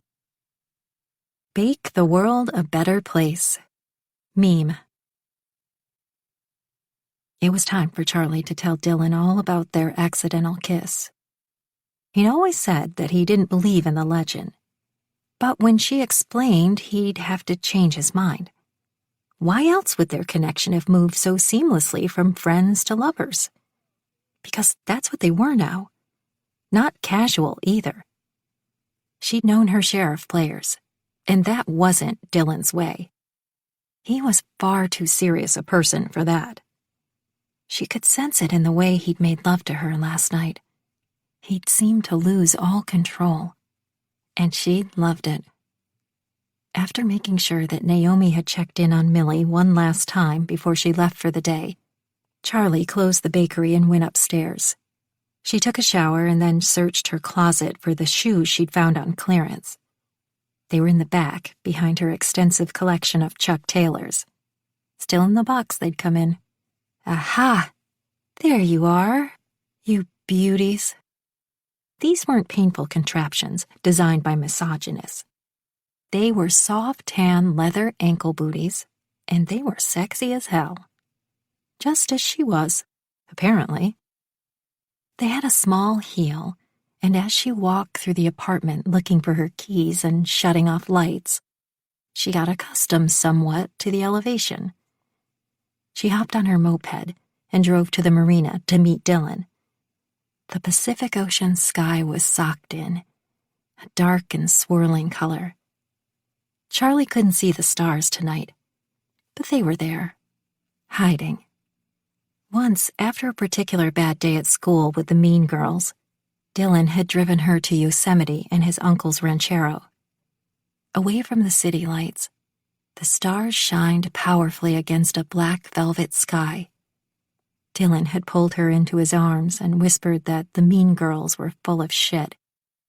If they didn't like her, it was simply because they were jealous. And yes, Charlie had silently agreed. Because though they might not be jealous of her unruly hair, her second-hand clothes, or her shoes, they were over the fact that Dylan Reyes was her best friend. that their relationship seemed to take precedence over any of the many girls he dated. That one memory had stayed with her long after he'd driven them back to the city. Never in her entire life had she had something so many others wanted. He'd always made her feel special, unique. The seals barked as she approached the pier. "Hey there, girl. Where have you been? We missed you." More than any other part of the city, the seals reminded her that she was home. Now they barked as if welcoming her. Dylan had said to turn south at the entrance. Was that left or right? She spun in a circle, then continued to walk the docks south, or what seemed like it could be south. It was hard to tell because the sun had already set and there were only strings of fairy lights to guide her path. The marina next to the yacht club was filled with rows upon rows of all manner of watercraft. All these boats looked exactly the same to her. Motorboats, yachts, sailboats. She got lost, walking down the different boat slips, not seeing a single soul. If this was one of Dylan's pranks, his way of getting back at her for the fake engagement prank, she was going to kill him. Twice. She heard a whistle and turned. A few more steps in the direction of the whistle, and she noticed a gleaming sailboat christened Miracle One. She sucked in a breath. Dylan had one foot braced on the edge of the boat as he watched her. A sailboat. He was working on a sailboat. "Don't tell me," he said with his half-smile. "You got lost." Giddy with the knowledge of what this sailboat could mean for their future, she grinned. "I've told you not to use words like south and west with me. Use my language, for instance, left and right." "My mistake." She rose her sexy booted foot to take another step in his direction, and couldn't move her right foot. Holy cheesecake. The heel of her boot was stuck between two pier planks. How did she not see this coming? She wiggled a little, but nothing happened. And she did mean nothing. "What's wrong?" Dylan's brow creased in concern. Nothing." She held on to her dignity since it was all she had going for her right now. "I might have I know you're not afraid of the water, so quit stalling and get over here." He beckoned her. She made a jerky move and then stopped while she tried to absorb the humiliation of this moment. "I would, but I'm stuck." Dylan hopped over, and the ease with which he moved his body was admirable. She'd bet he'd never get stuck like this, heel or no heel. For just a moment, she yearned for her boyish chucks, which at least had never managed to get stuck between two wooden planks. He squatted in front of her, and his warm hand brushed against her ankle. "I see the problem." Those beautiful mocha eyes gazed up at her with the hint of a smile twitching at his lips. "Are you having fun down there? Please don't tell me we have to call the fire department." "No problem," he said, straightening to his full height. "I have a pair of pliers inside." How humiliating. She covered her face. "Would you rather me cut you out of the boot? I actually think that might be better. Hang on, don't go anywhere." "Dylan, wait." He turned and she caught the playful glint in his eyes. True enough, he'd never stop messing with her. "I really like these boots." His hot gaze slid up and down her legs and settled on the boots. "I like them too." She fisted her hands on her hips. "Get back here, and let me use you as leverage." He strode back and planted his body in front of her. "Just what a man likes to hear." "I told you to stop teasing me." He met her gaze, his eyes shimmering. "And I told you I never would." She gripped his waist, using him as an anchor, and wiggled her foot. She felt it give a little. Then she let her hands slowly drift down to his ass, just because this was a good excuse to touch him. Oh, good. This is working. She smiled up at him. Working for me. His hands slid to her hips and he pulled her close. Everything inside her went flambe hot with his words, even with the sudden chill of an evening breeze. She wrenched her foot the rest of the way out and would have lost her balance if not for Dylan's grip on her. There. She moved her terribly sexy booted foot, deciding they were worth the agony after all, and angled her foot to the side to admire it. It seemed to have survived the night's humiliation intact. Okay. He bent to inspect her ankle as if he thought she might have been injured. I'm good. Sometimes fashion is pain. That's what Millie always said, and now Charlie believed her. True story. He took her hand and led her to the boat. She stopped at the slip to admire her future, or what could be her future. You're working on a sailboat. He easily hopped on the boat, then held out his hand for her. In one swift move, he hauled her on board by the waist. Oh, Charlie said, when he knocked a little wind out of her. In the circle of his arms, her heart swelled with a powerful ache. This time the ache wasn't painful, but simply a warm and cozy feeling she couldn't name. What do you think? Are we going somewhere? No, but someone is. He waved to the bow. My partner and I are going to make some serious coin come Sunset Kiss. We're going to rent it out. 3 days of sailing at top dollar. Rent it out? To other couples? She clutched at her chest, sure her heart had stopped beating. Why not? All the sailboats are rented out months in advance, and he found this fixer-upper. Asked me to clean it up. Figured we could make some quick money and split the profits. Couples will pay top dollar for the event. Yes, she knew. Half of the women who dropped by the bakery had already been asked, and there were always the singles who came from all over the city for the event. This year, as with most, sailboats would dot the bay at sunset for all 3 days. Dylan had always been the enterprising sort, and she understood that. But it was one thing to invest in a surf shop to help his brother out, quite another to take advantage of couples desperate for true love. Did I hear this right? She pushed against Dylan's chest. You're going to profit over a couple's desperate to get a sailboat? Desperate to declare their love for one another? He cocked his head. You make that sound like a bad thing. It is. You're giving some couple the chance to indulge in a favorite fantasy? He shrugged. Taking advantage of something very real. Chuck, it's not real. It's good for tourism and good for our community, and I'm on board with all of that. But you still don't believe. You know that better than anyone else. She stuck out her bottom lip. What happened to Fun Dylan? Fun Dylan is alive and well. How's this? Do I believe in love? Yes. It just has nothing to do with the sunset. 21. Don't be afraid to take whisks. Apron.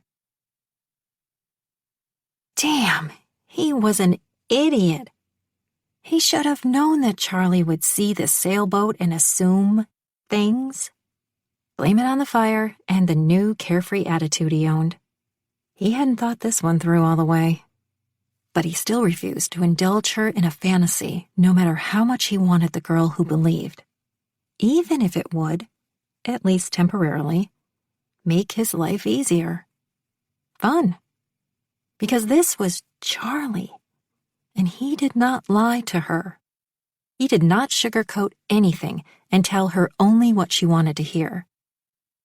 When they were both dating other people, it was easier to make fun of the legend.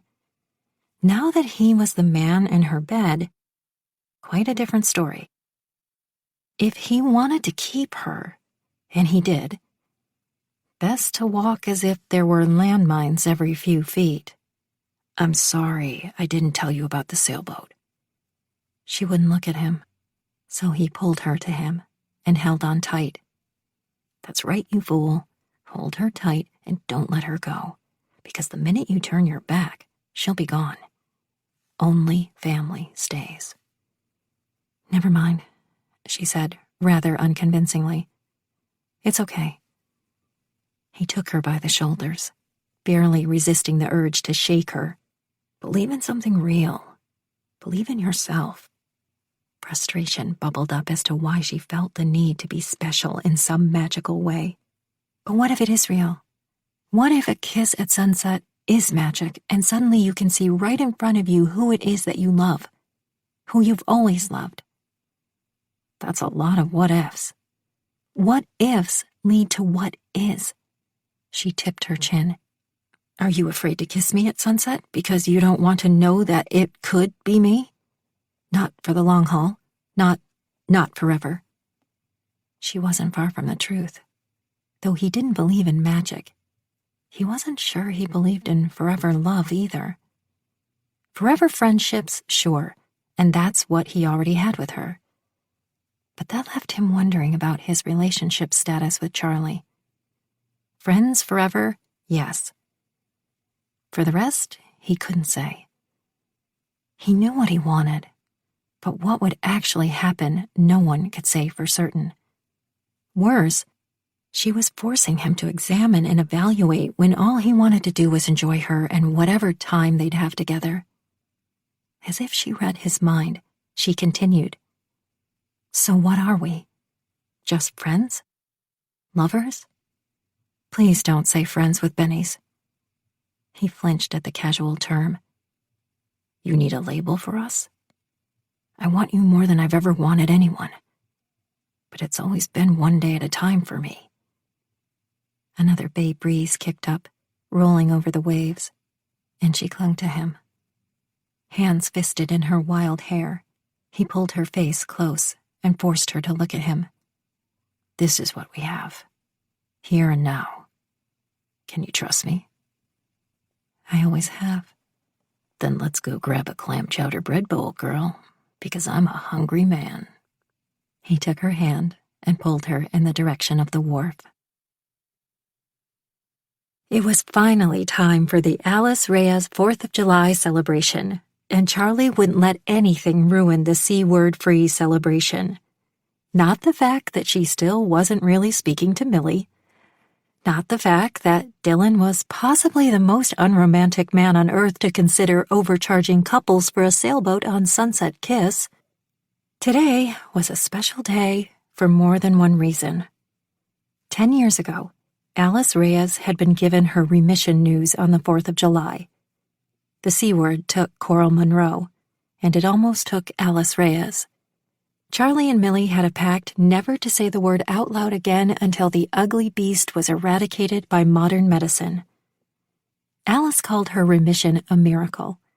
And if you wanted to claim a miracle, this would be the one. Charlie firmly believed the sea had been too afraid of the wrath of the beautiful boy who faithfully took his mother to her chemo appointments. Dylan had been studying fire science at the time, plus working at the marina. He took a break that semester and worked even harder to pay off the mounting medical bills. His brothers helped too, of course, but none more than Dylan. The residents of Miracle Bay rallied, organizing drives and crowdfunding to pay medical bills and keep up mortgage payments. Charlie, Millie, and Coral had visited often, delivering donuts, pastries, and hugs. So, in a way, today was a celebration of all life's miracles, large and small. There was only one matter that might go sideways. On the morning of the 4th, after she'd supervised Naomi baking, Charlie ran upstairs, knocked on Millie's apartment door once, and let herself in. This fight had gone on long enough, and she would end it today. "What are you doing here?" Millie said from the couch. "I asked Naomi to bring me a chocolate glazed donut." "That's not healthy." Ignoring Millie's scowl, Charlie went straight to the kitchen where she opened the cabinet door and pulled out a bowl. Eggs are good for you. And the bean. Protein. She cracked 3 eggs, added milk, a handful of cheese, and whisked. She brought a plate of cooked eggs to Millie, but Charlie didn't simply excuse herself and leave. Millie took a bite, and then studied Charlie, her brow furrowed. "What is it?" "Look." Charlie took a deep breath. "I'm sorry, but I'm not leaving you, and I don't want you to be angry anymore." "I'm sorry, too. I didn't really want you to go." Millie studied her plate. "And I'm sorry I yelled at you for giving Peter an anxiety attack. I totally deserve that." Charlie plopped down beside Millie on the sofa, causing Rufus to hiss. "The pregnancy hormones are making me too emotional." Millie rubbed her eyes. "If I'm not feeling homicidal, then I'm crying during a kitty litter commercial." "I've really missed you." Charlie tried for a smile. "I'm coming in for a hug." Like Coral, Millie wasn't given to spontaneous displays of affection. Charlie could definitely relate. Given her past, she didn't trust hugs when they were sometimes followed by smacks. Even now, she had only a handful of people she hugged. Dylan, his family, and Millie. When she'd let her. Today all signs were clear for a landing in the arms of one very pregnant Millie. She opened arms wide and put on her little frown of acceptance. Like this would be a big deal, but she would allow it. It was a little awkward hugging with a huge baby bump between them, but Charlie managed. "And I have a confession to make, but maybe your psychic wavelengths are picking up on this." "You and Dylan?" "It's not the psychic waves picking it up. It's the thin walls." She made a face. "But hey, congratulations on all the orgasms." Thanks. But this is something else." "Huh?" Millie quirked a brow. "Wait, I'm sensing guilt. Which makes sense because of Peter and all, but no, that's not it. This is about food." "That's not like you. Why are you feeling guilty about food? Are you sick or something? What's wrong with you?" Maybe Millie was psychic. "You're close. I've been expanding our menu." "No, don't get mad. I can explain." "Why would I be mad? You and Coral never wanted to do anything but pastries. This was always to be a bakery and nothing more." She stopped and spoke slowly in Coral's no-nonsense tone. "Don't want to get greedy, you know. But I kept everything the same after she died because I was too lazy to change anything. I might be my mother's daughter, but we don't do everything alike. I mean, just look at me." She pointed to her belly. "Can you even picture our mother knocked up and unmarried?" They both laughed so hard that Rufus, highly annoyed, hopped off his perch and left the room. "Honestly," Millie said, looking behind her, "when I first got pregnant, I half worried she'd come back to haunt me and scold me for the rest of my days. I know, I was really worried about you, the trouble you'd be in. It took me a minute to remember." Charlie spoke slowly, hesitantly. "Sometimes it feels like she's still here." Millie nodded. "For me, too." "Do you know why I looked for Maggie?" Charlie asked. "Because you wanted to know her, to see if you'd turn out just like her." Charlie opened her mouth, then closed it again. Of course, Millie would understand. "I worry I'll be like my mom sometimes, too. Overprotective, overbearing, worried all the time. Afraid of men, a little afraid of life. Of course, the thing is, I hope I'll be all of the good things she was, too. Like loyal and compassionate, kind, a good businesswoman. You and I both know no one is either all good or all bad. We're all made up of both nature and nurture." The good thing is we get to pick who we're going to be, who we want to be. And I hope you agree that I may look like my mother, but I'm not like her. For instance, I'm taller than she was. I have bigger hips, even if I don't want them. My hair is straighter. And I don't think all men are horrible creatures that only want to get in my pants. I wish. But I do wonder how I wound up with my Aunt Nancy's feet. Her feet are just like mine. Millie wiggled her toes. Barney Rubble feet.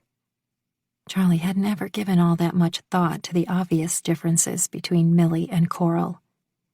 Still, there were times when Millie said something or smiled a certain way, and Charlie thought, Coral. Mother and daughter were linked to each other inevitably, both through DNA and love. Charlie had the biology with Maggie, but she'd never had the love. Or if she had it, it was the ghost of a memory now. Yet she couldn't forget her mother. Couldn't forget the way she'd brushed Charlie's hair 100 times until it shined. Or how beautiful she was, all made up like a movie star. She'd been a goddess to Charlie. Red lipstick, blonde hair, long and wavy, wearing her high-heeled boots, leather jacket, and jeans, tossing her head back, laughing, telling Charlie that one day they were going to live in a castle and have servants waiting on them. Then she'd buy Charlie all the Barbies and ice cream she wanted. But instead, one day, all the sparkle and shine that was Maggie was just gone. While the system, she understood now, had worked for family reunification, Maggie didn't hold up her end of the deal, and no other family had wanted Charlie until Coral and Millie. Even though, logically, she now understood that as a child none of it could have been her fault, there remained one ridiculous part of her that believed with all her heart that nothing would have ever gone wrong if she'd simply been good enough. I loved Coral, and I stopped looking for Maggie. I was afraid that I'd get rejected by her all over again. And then finally one day I realized that it didn't matter anymore. I already had the mother I wanted. I didn't choose her, and I didn't deserve her either. But she chose me. You both did. And she never threw me away, even if maybe she should have. It would have been easier. If she'd even tried to kick you out, I would have stopped her. Aw. You were my sister from the moment you walked in that door looking like the tomboy in Some Kind of Wonderful. You know I love shoes. The fancier the better. But somehow I've always wanted to rock a pair of Chucks the way you do. It's official. When I die, I'm leaving you every pair I own. Stop it. You're going to make me ugly cry. I'm too big to move. Just leave me here. And if I give birth while you're gone, I'll try not to make a big mess. Millie hid behind a pillow. Rufus, as usual, in his perch above her as cat guard. The party would start soon, and Millie still wasn't dressed. Sorry? No. Charlie went hands on hips and Rufus hissed at her. The doctor said, modified bed rest. I've been letting you get away with this, but I looked it up. Modified means you can get up for a couple of hours every day. I'm not going without you. This is a big day. The Sea-Free celebration. Millie smacked her forehead. Oh, crap. This means I have to get out of my yoga pants, doesn't it? Wear the yoga pants. No one minds. Charlie gave Millie a hand up. No, I want to look nice. Millie waddled to the bedroom. You never know who I could meet. Maybe the man of my daydreams. Charlie snorted. Millie turned back, rubbing her belly. Kidding. I'm a little busy here. Alice Reyes's 3-story Victorian home was at the crest of one long and steep hill. It was several blocks from the bakery, and a bit of a hike up the hill, so, for Millie's sake, they drove the short distance. The house was already full to the brim when they arrived. but it usually was a full house anyway, with all of Mrs. Reyes's tenants. The handsome Tootie, one of Charlie's favorite boarders, opened the door. "Well, hello, kids. Welcome to the fray. It's the cancer-free celebration and we're all a-Twitter." "Actually, I think you mean Twitter," said Millie as she waddled past him. Mrs. Reyes was right behind Tootie with hugs for everyone. Charlie carried her paninis and followed Alice into the kitchen to set her plate down with the rest of the food. She kissed Abuelita, who leaned toward the stove and stirred a pot of soup as only an octogenarian could pull off without looking lazy. After saying hello to half a dozen people from the neighborhood and bakery regulars, Charlie found Millie where Dylan had apparently deposited her. She was outside in a chaise chair parked near a tray of pretzels and chips. "Have you seen Dylan?" "I think he went looking for you, but I can't say I've seen him since he treated me like an invalid." "Oh, come on, he was just trying to help." "Wow. Kidding? Boy, you really don't get my sense of humor anymore." She waved her hands in a circular motion. I'm feeling a little upset in your aura." Ashley Banning, one of Dylan's many exes, walked toward Millie, a Corona in one hand. What was she doing here? "Oh, okay," Millie said. "I see." "Hey there, you two." She gave Millie a full appraisal. "Oh, you poor thing. Look how big you are." "I'm pregnant," Millie deadpanned. "Not fat." Ashley laughed behind her hand. "You're so funny. I'm a nurse, you know. Call me any time if you have any questions." "She's got a doctor," Charlie said. "A good one." "I'm only a phone call away." "So is the doctor." Charlie swallowed. "Does Dylan know you're here?" "I hope so. He invited me. We're friends now, kind of like you and he are. You know, besties." Either it was Charlie's imagination or there was a tone of smugness in her words. Ashley was never going to be friends with Dylan the way he'd been with Charlie. So why did her entire body tense in response? Maybe it was because Ashley was eyeballing her like Charlie had done something wrong. Like she'd been pretending to be his friend for 13 years. Like maybe she'd broken the two of them up when she'd done no such thing. Dylan had dated a lot of women, and now, well, now it was Charlie's turn. "I'm going to go find Dylan," Charlie said. But she was stopped by Padre Suarez, Mrs. Sorrento, Marco, and Donna before she finally found Dylan in the kitchen. He was forcing Abuelita to take a seat. "I'm fine, mijo." She waved arthritic fingers dismissively. "Then why do you look like you're going to fall over?" He glanced up and made eye contact with Charlie. "There you are." "I was looking for you," Charlie said. After asking his Uncle Rick to watch out for his grandmother, Dylan pulled her out of the kitchen. "Did you know Ashley is here?" Charlie said. "Yeah." He took her hand and led her out of the kitchen to the patio. "My mom invited her." Right, that made sense. Alice was forever trying to get her oldest son married off. The moment Charlie stepped onto the brick patio floor, one of Alice's tenants used a spoon to ping against a glass. "Everyone, I've got an announcement to make." Everyone turned to the tall and slender man holding his arm out wide. "For those who don't know me, I'm Dan. As many of you know, I moved to San Francisco not knowing a single soul. I met Alice and Pepita Reyes, and my entire world changed. I had a place to live, and a family, friends." He held up his glass in a toast. "This celebration is just one more day to enjoy life, but Alice does that every day. Thank you, Alice. Because of you, I met my soulmate." Izzy. A dark-haired woman next to him smiled, and he pulled her into an embrace. She rented a room on the same floor, and we became friends right away. We spent time in the common area and helped cook meals together.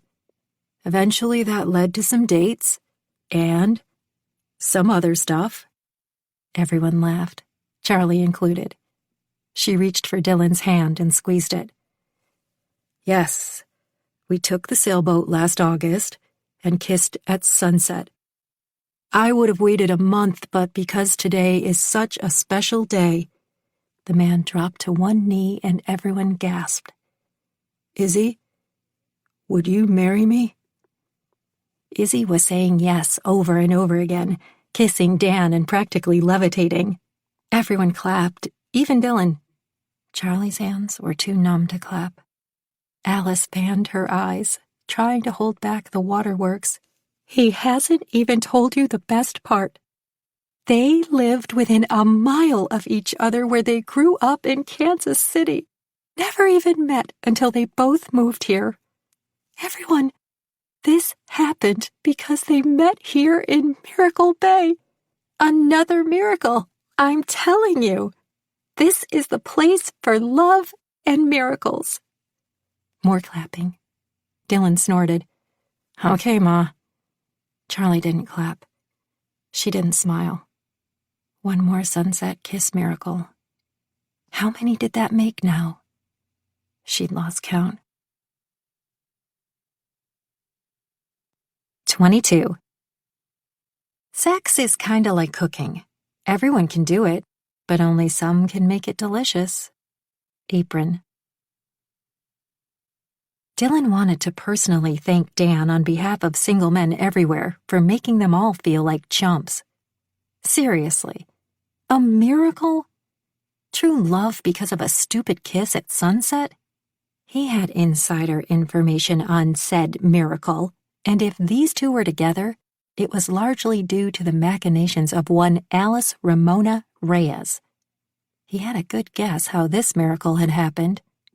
When she'd done their respective background checks for renting to them, it hadn't been that difficult to discover that they were both originally from the same area. His mother then put Izzy on the same floor with Dan and introduced them. After that, he'd heard from Abuelita that she'd conspired to have them run into each other in the kitchen and the common areas. She somehow wound up with 2 tickets to a Giants game at the AT&T Park when neither of them was busy and sent them on their way. She wasn't a horrible matchmaker, his mother. The part about them living a mile from each other but never having met, he hadn't heard before. Odd coincidence, but a miracle? Charlie stood next to him, holding his hand. She just watched a romantic proposal, and for the first time he began to wonder if it was so crazy to indulge her. Maybe that was exactly what he should do. He simply refused to do it as a result of pressure. But the facts were that he wanted to make her happy. There should be no harm in going out on a sailboat next month with the rest of the suckers. It might even be fun. Charlie moved away from him when Millie waved her over, but she squeezed his hand before she left. For the next couple of hours, he tried to enjoy the party. Boarders, family, friends, and neighbors were spilling out of the house. He tried to avoid his ex, Ashley, obviously invited by his overly kind mother. It meant leaving each room when she entered it. This meant he had to be hyper-aware of where she was at all times. Exhausting. He found Millie sitting on a chaise lounge. Seen Charlie? She went up to the balcony looking for you, Millie said. You two should download the Find Your Buddies app. Saves you lots of time and walking. The patio upstairs off the 3rd floor was a quiet, out-of-the-way spot. A place he knew well. As a child, he used to hide there after a favorite tenant had left. Some of them had children who had become his friends. Many had hung out with him on days when his brothers were too annoying, his mother was too busy, and his father was pulling a long shift at the station.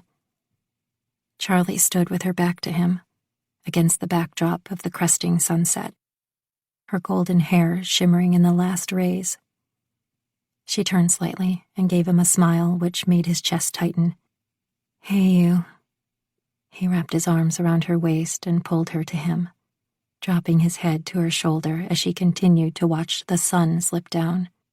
"I couldn't find you, so I came up here to watch the sunset."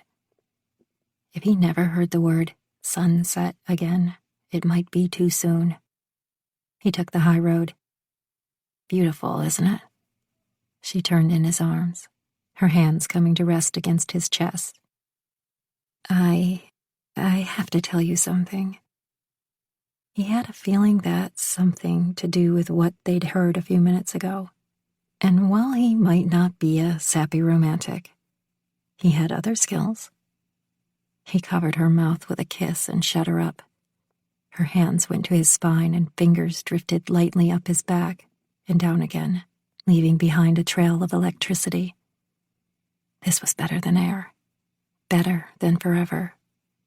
Because, and here was the truth, this was real.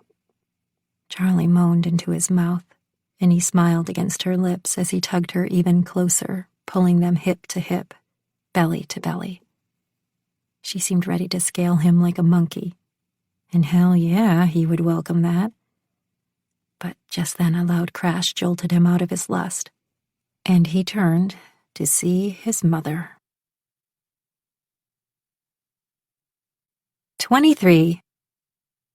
Today's mood is cranky with a touch of psycho. Pregnancy meme. A shattered china teacup lay on the ground. "Oh, I'm sorry to interrupt," his mother said. "I just didn't know.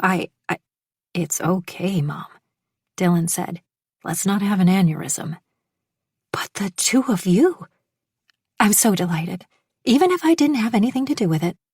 She bent to pick up the chipped pieces of ceramic off the floor. "Don't." He stayed her hands. "You might cut yourself." "Yes, thank you, Dylan. Ever the safety nut, aren't you?" "I have to go check on Millie. You know how she is. She needs me." She moved so fast he only saw the back of her as she practically ran down the hall. "Don't let me keep you," Mom called after Charlie. "Leave that alone, Dylan. I'll get the broom in a minute. Let me take care of this." He started to brush by her on his way to get the broom when she grabbed a handful of his shirt. "Not so fast." Oh, good. His mother wanted to talk. "Yeah? How long has this been going on between you and Charlie, and why didn't I know about it?" "Sorry. I forgot to ask Marco to pass you a note during recess." "Very funny, Dylan. I'm your mother, and I should know who you're dating. If I'd known, I could have saved you the embarrassment of having Ashley here tonight." When she put it that way, "This is new.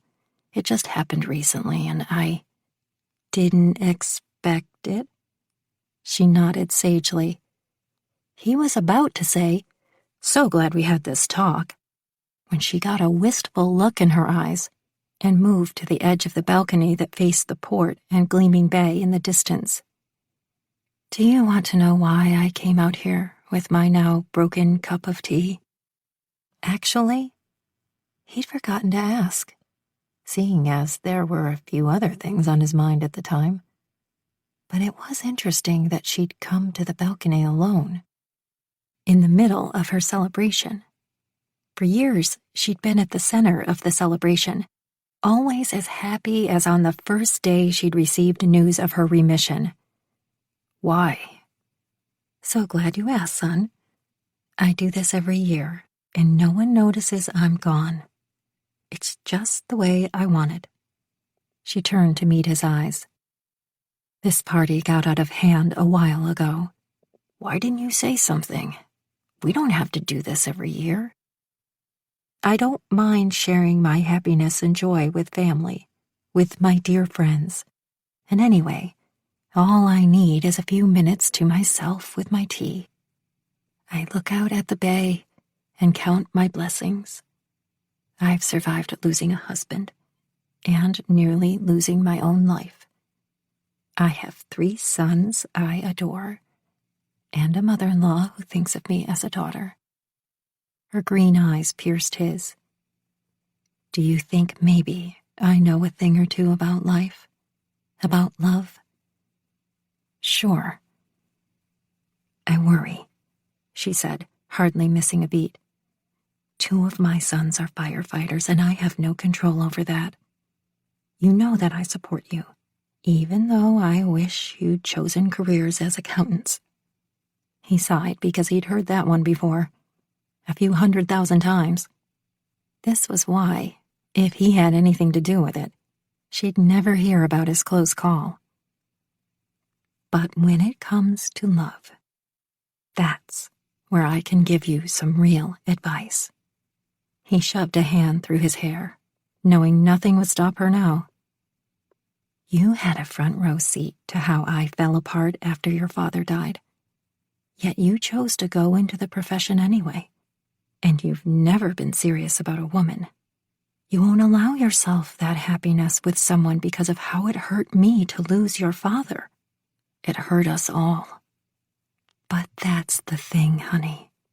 Instead of choosing another, safer profession, you chose to give up on love and a family someday. Did you ever ask yourself why? Because being a firefighter is all I've ever wanted to do. I know. You take risks with your life. But you've never risked your heart. She was right about one thing. Risking a heart was why he'd never wanted to be more than friends with Charlie. Fear had held him back. Not just fear that she would leave, but fear that he might someday leave her. But that was then. Life was short, and he was taking what he wanted. And what he wanted was Charlie. Don't worry about me. I promise. I've got everything under control, and I'm happy. Charlie found Millie asleep and Abuelita snoring peacefully beside her. Charlie cleared her throat. Millie's eyes shot open. Holy Ritz crackers, don't scare me like that. Sorry, but I was surprised to find you asleep. Are you that tired? She narrowed her gaze on Charlie. Am I tired? Or maybe I'd rather close my eyes while Abuelita gives me the 3rd degree. I wasn't really sleeping, just faking it so she'd stop asking me about the baby's father. And you know what? It worked because she got bored and fell asleep. Charlie's gaze went to Dan and Izzy, who were dancing in the moonlight without music. Aw, would you look at them? They're really sweet, in a super sappy way. I want that, Charlie said. Super sappy and happy. Don't you? I don't know. Maybe I could take some sap here and there, someday. I want that for you. Charlie squeezed Millie's arm. Yeah, me too, Millie said, and Charlie was surprised by the admission. Move over. She squeezed in on the small space left next to Millie. It was a beautiful night. The fairy lights strung through low branches of trees in the garden gave a warm glow to the evening. Heat lamps placed around the yard's perimeter did their duty. The first firework went up in the distance, a green flash of light that rose in the sky and exploded in a spectacular burst of brightness. The brash sound crackled into the night air and was followed by the soft, awed sounds of onlookers. Then another firework followed, this one making a high-pitched whistle before it exploded like a million stars. Charlie sensed his heat before she saw him. She turned to see Dylan walking toward her. From the moment she locked onto his gaze, he did not break eye contact. He squatted next to her and possessively placed his hand on her thigh. Hey, Dylan, Millie said, then turned her gaze back to the fiery sky. You okay there? Not going into labor yet, are you? Dylan said. Nah, I'm good, Millie said, not taking her eyes off the display. I'm glad I came. This is fun. Dylan's warmth encircled Charlie, chasing off the evening chill. Her heart feeling too large to fit in her chest, she glanced up at the display of lights and explosions. When the last of the finale sparkles lit up the night, she closed her eyes and wished she could feel this happy and content for just a little while longer. 24. Where there's a whisk, there's a way. Kitchen Magnet. On the short drive back, Charlie was forced to listen to Millie complain about how many people had fawned all over her tonight and treated her like she was helpless. 2 women had the audacity to touch her stomach without permission. Another had offered the best names for both a boy or a girl. To hear Millie tell it, they might as well have suggested she name her baby after a dictator. Still another extolled the virtues of the family bed, something called attachment parenting, nursing, and baby-led weaning. Good Lord, this baby business was so overwhelming. How was Millie ever going to— No, Millie could and would handle this. Charlie would no longer intervene. She'd learned her lesson. Millie unlocked her apartment door and turned to Charlie and Dylan. You 2 mind if I fall asleep before you start going at it? I mean, thin walls and all? Charlie winced and nodded several times. 30 minutes is all I need, Millie said, apparently enjoying herself. I'm actually so sleepy. It shouldn't take long. She shut the door with a smirk, leaving Charlie and Dylan in the hallway. That was embarrassing, Charlie said. Wouldn't know. I'm not the noisy one. He waggled his eyebrows. Dylan wore black jeans low on his hips, and a long-sleeved gray tee pushed up to his elbows. His forearms were arm candy. And there again was that old pang of desire and longing for him rising up in her, so much a part of her life that she wouldn't know what to do without the feeling. What should we do for 30 minutes? Charlie asked. You can either kiss me or use the 30 minutes to tell me why you ran away earlier. She should have guessed he of all people wouldn't buy into the Millie excuse. He knew her far too well. Okay, so I was kind of embarrassed. It was a weird way for her to find out about us. Dylan slid his arms around her waist and pulled her to him. Don't run from me again, Chuck. Whatever it is, I need to know you're not going to take off when things get tough. I won't. I promise you. Tipping to the balls of her feet, she kissed him right here in the hallway, long and lingering, the taste of him familiar and comforting, but able to light her up like a cinder. He broke the kiss and smiled at her from underneath hooded lids. If we go inside, it will be 3 seconds before I have you naked and about to be very happy. Ice cream, she suggested, knowing he was 100% correct. We haven't had ice cream since I got back. True, he said, tugging on her hand. It's one thing that might cool me down. In fact, all they needed to cool down on a summer evening in San Francisco was to simply step outside. But Charlie, as a rule, never turned down an excuse for ice cream. Dylan held her hand as they walked the short block to Mr. and Mrs. Miscellaneous in the Dogpatch district. She sat next to him with one hand on his jean-clad thigh, eating her cone one-handed. Over the years and through all the different restaurants she'd worked in, she'd watched couples sit together. Eventually, she'd reached the point where she could pinpoint exactly when a couple had become intimate.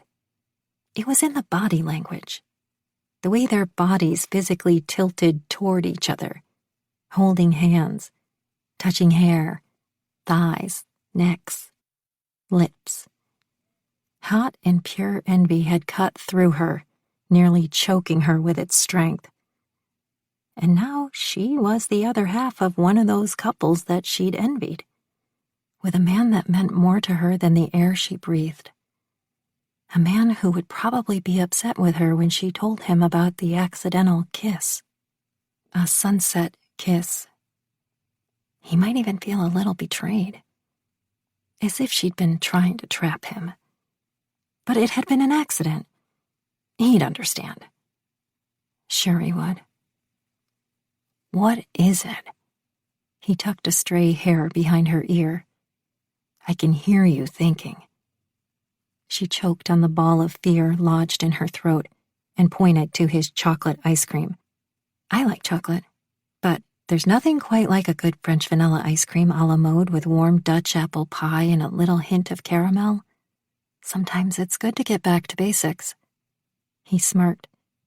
I never thought I'd hear you say that. Oh, yeah? Well, you're going to hear me say a lot of things you've never heard me say before. He quirked a brow. Already have. Didn't mean that. She stuck out her tongue, and he took full advantage of that by leaning forward to give it a love bite. The storefront door opened, and a couple came in and headed to the counter.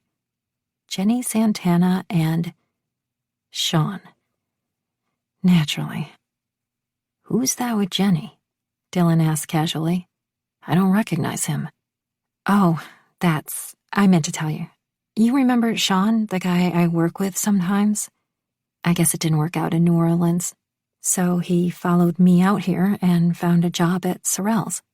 He followed you here. Dylan scowled. Sean Hannigan. While she'd never told Dylan the full extent of her relationship with Sean, Dylan most unfortunately happened to be the person she confided in the most. Whenever Sean ridiculed her soufflés or torts, Dylan got an earful and more often a text full of devil emojis. Consequently, he wasn't the guy's biggest fan, and that Reyes machismo seemed to be rearing its head as Dylan stared bullet holes into Sean's back. Dylan. Charlie squeezed his thigh. Earth to Dylan. That guy's an asshole. I know that, but he's not my problem anymore, or yours. She turned him back to face her, framing his face. Dylan's jaw twitched, and he gave the side eye to Sean. But that time you called me, crying, because he yelled at you in front of the entire staff, that's a problem for me. I think maybe we should go back now. Charlie threaded her fingers through his thick hair. It's been at least 30 minutes, and now I just want to get you hot all over again. She'd managed to distract him, and smoldering eyes met hers. Yeah? What did you have in mind? You'll find out. She stood and tugged on his hand. Hey, Charlie, Sean called out. She might have ignored Sean, pretended she didn't hear him, and kept walking, except for the fact that Dylan stood as still as a statue and about as difficult to move. Oh, yeah. Hi, Sean. She turned to Jenny. Sean, this is Dylan. Heard so much about you. Sean stuck out his hand, but Dylan did not accept it. He simply gave him a quick, sharp nod. Awkward. Sean recovered and pulled Jenny close. She glued her body to his like a stamp to a letter. So that had happened. Not that Charlie had any doubt Sean would close the deal in a matter of days. Jenny is showing me around. I had wanted to catch the fireworks at the pier, but she convinced me it's not worth the nightmare of parking. Newbie, Jenny said on a laugh. We're just walking around the dog patch, trying a little bit of everything. Earlier we had the crepes at Chez Maman. Sean is so talented, Jenny said. He really knows his food. Great. You must enjoy working with Charlie, seeing as she's the best, Dylan said tightly. Charlie squeezed Dylan's hand. There was a bit of a dare in his bold statement, a challenge for Sean to deny it. But while Sean Hannigan was a lot of things, stupid was not one of them. Absolutely, sure do, We have to go now. Nice seeing you. Charlie pulled on Dylan's hand, and thank God this time he moved. Charlie, Sean said, forgot to tell you. I've recommended you for the job in Paris, so you should make your plans soon. Charlie froze, afraid to move. She could feel Dylan's entire body tense, and his hand was suddenly so still she half wondered if he still had a heartbeat. Charlie glared at Sean. I didn't tell you that I wanted that job. Yes, you did. And it's Paris. How could you not? Every chef has to visit Paris at least once.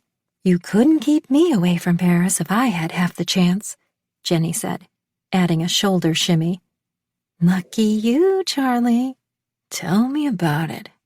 Charlie and I used to lay awake at night in bed, dreaming of going to all the places Julia Child lived and worked. And there it was. Sean's classy way of letting everyone within earshot know that he'd been with Charlie, that she'd been with him. Not her proudest moment. Then or now.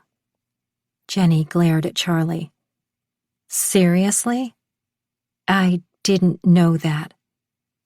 Charlie and I dated for a while. He turned to Dylan, giving him a nod. I'm sure you knew that. Charlie wanted a snappy comeback because it was in her, somewhere, and she'd probably come up with a perfect zinger while laying in bed tonight. But for now, she had nothing.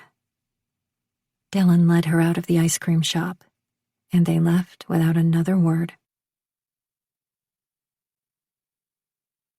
25. It's not the pregnancy hormones. I've never liked you. Maternity t-shirt. Good thing Dylan had a decent walk ahead of him up a hill in the brisk evening. He needed to run some of his stress and anger off, but the walk would have to do.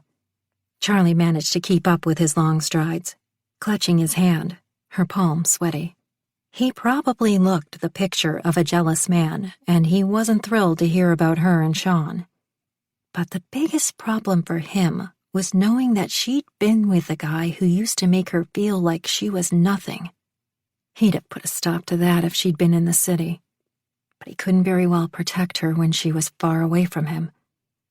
Let me explain. She began to sound a little out of breath as she half walked, half jogged to keep up with his long strides. Dylan. Anger, hurt, and frustration pulsed through his veins. Not now. Inside her apartment, she stood on her tiptoes, putting a hand on each of his shoulders. I'm sorry I didn't tell you about Sean. Her eyes were watery. I didn't think you were a virgin, but seriously, Sean? You hated that guy. You had me hate him. I know.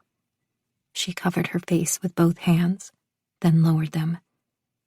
I was lonely away from home. He wasn't always mean to me. And I think maybe he was all I thought I deserved. Damn it, Chuck. He pulled her to him, till her head was flush against his chest. I hate that you ever felt that way. That's because you're Dylan. No, it's because I know what you deserve. And apparently, it's a lot more than you believe. Maybe now he could face some other truths. I'm afraid I kept you away from all those other dudes who were never good enough in my eyes simply because they weren't me. She stared up at him. You mean, you wanted me even then? I never let myself want you. You would think I'd be used to people coming and going in my life.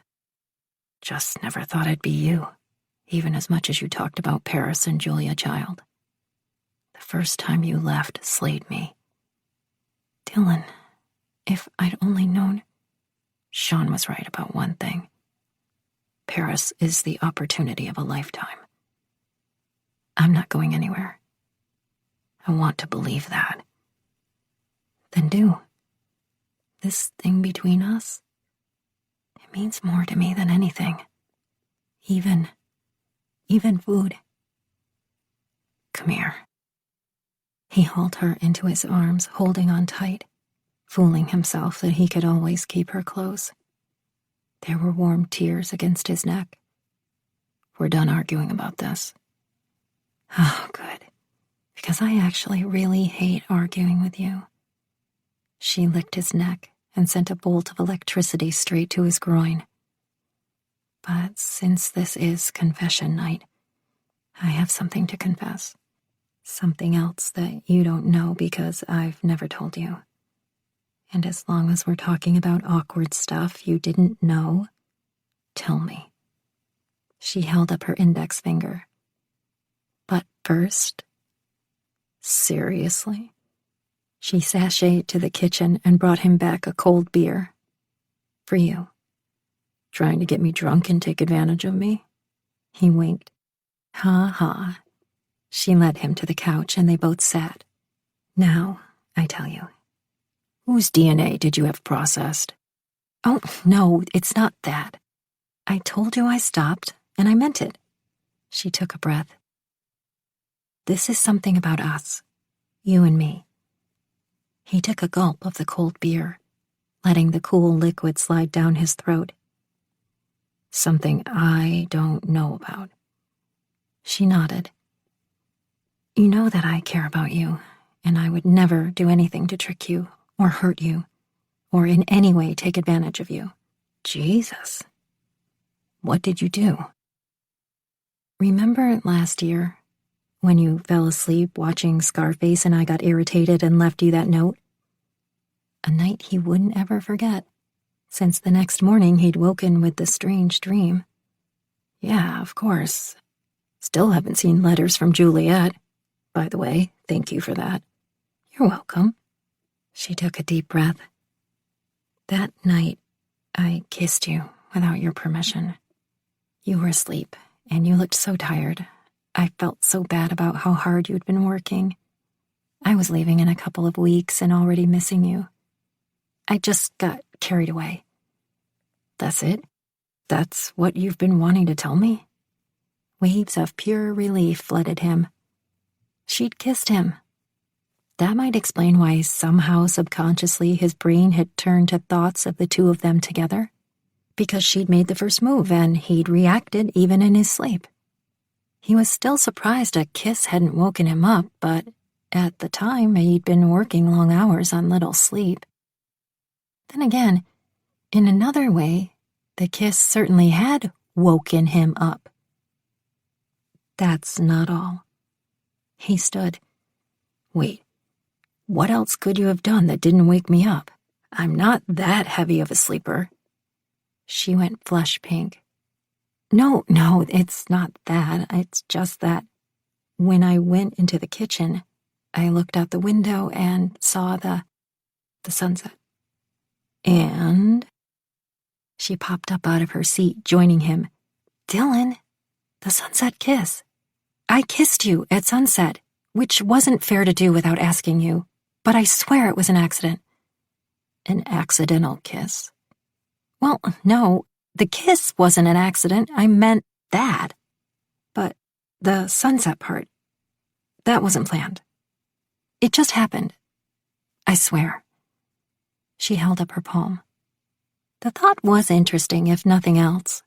Intriguing to think that a myth had anything to do with his feelings for her when he understood that, sunset or not, that kiss did change everything. Because he remembered. It hadn't been a dream at all. I'm glad you kissed me. You're not mad about the sunset? The important part was that the kiss wasn't an accident. He hesitated. And did you say anything to me after you kissed me? She hesitated. No. Interesting.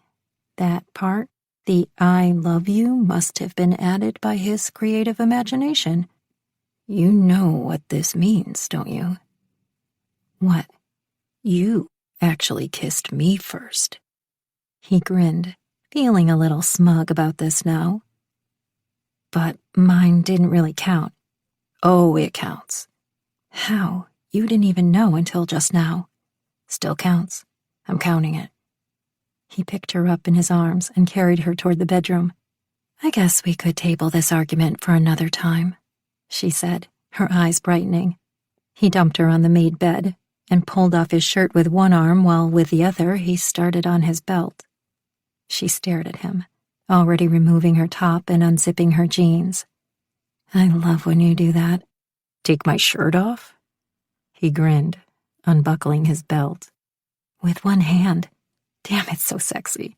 Do guys practice that when they're alone?" She tossed her bra and panties to the side, this time a shiny black set. She was quite sexy herself, lying on the bed completely naked, waiting for him. He had to stop and study her for a minute, simply enjoying her curves and creamy skin. She drove him out of his ever-loving mind, but it was her incredible heart that slayed him. A heart for her sister, such that she'd risk losing Millie so that she wouldn't have to be alone. A heart for him and his family, for their neighborhood, the same heart that he'd always wanted to protect. 26. Food is memories. Kitchen magnet. The next morning, Charlie's internal clock woke her at 4 o'clock before her cell phone alarm. It was official. She'd become accustomed to baker's hours. But she'd never get used to waking up next to Dylan, lying naked next to her, his muscular arms slung possessively across her even in his sleep, his breaths slow and even. She took a moment just to enjoy the view, to let her fingers glide down the arm curled over her waist, to brush her hands slowly down his chest to his rock-hard abs. He was so gorgeous, his tanned skin such a contrast to hers. His dark hair was tousled with an adorable morning look, and he had sexy bristle dusting his chin and jaw. She managed to slide out from under Dylan's arm carefully so as not to wake him. If she planned this right, she'd be back here before he even woke up and leave the morning rush to Naomi. She'd bring coffee for Dylan and his favorite scone for when he woke up. Checking in on Millie, who for once was sleeping, she fed Rufus and then headed downstairs. Naomi had already let herself in and started mixing in the giant industrial mixer. "I got here early and started the coffee and the mixing." "You're a lifesaver." Charlie went for a cup of the magic beans. "I was up so late last night that I'm surprised I didn't sleep through my alarm." "No problem. Naomi stopped talking. Charlie turned to see the number one reason she'd been up so late. He must have gotten up seconds after she'd left him. His hair was wet from a shower, and he was dressed in yesterday's clothes. "Hey," Charlie said. "I was going to bring you coffee." "I'll take it to go. Joe and I are going to meet for lunch, and I need to head home for a change of clothes." He smiled at Naomi. "Hey." "Hi, Dylan," Naomi said, still wide-eyed, jaw slackened. Charlie filled a styrofoam cup, came out from behind the counter, and handed it to him. He took the cup and tugged her in for a quick and tender kiss. Charlie thought he was being sweet in front of teenage Naomi, all up until the moment he cupped and squeezed her bottom. "I was going to come back up in a few minutes and make it worth your while," she whispered in his ear. "Rain check." "Okay," she said, reluctantly letting him go. "Stay safe. See you soon." He slid her his tipped grin and was out the door. "Wow," Naomi stared after him. "You and Dylan Reyes." Rather than join Naomi in the "let's see who can stare at Dylan's ass the longest" contest, Charlie decided to be the grown-up in the room. She got busy in the back by the large mixer and warming ovens, Naomi at her elbow waiting for Charlie to give her the clean and wholesome version of last night. Problem being, there wasn't one. "Yes, we're seeing each other. But I thought he was engaged to a 70-year-old woman." Seriously, No one could keep their fake facts straight around here. Charlie cleared her throat. Ugly rumor. Tell me all about you two. And not just the PG version. Let me at least have the PG-13. See, we've known each other for a long time. He's a good guy. Not just drop-dead handsome, because that's important. And we're both grown-ups. I feel safe with him. Do you know what I mean? Naomi gave a horrified look. Oh my God, you're not going to lecture me about safe sex, are you? She was going to do just that, in fact, but now Naomi had her second guessing. Do you want me to lecture you about safe sex? She covered her ears. No. Okay, then. All you have to do is say so. She moved to the giant bags of flour. Glad we cleared that up. Actually, Naomi said, if you're in the mood for advice, I kind of have this good friend of mine, a boy. He's really hot. Just say no, Charlie said, and then caught herself. She sounded way too much like Coral Munro for her liking.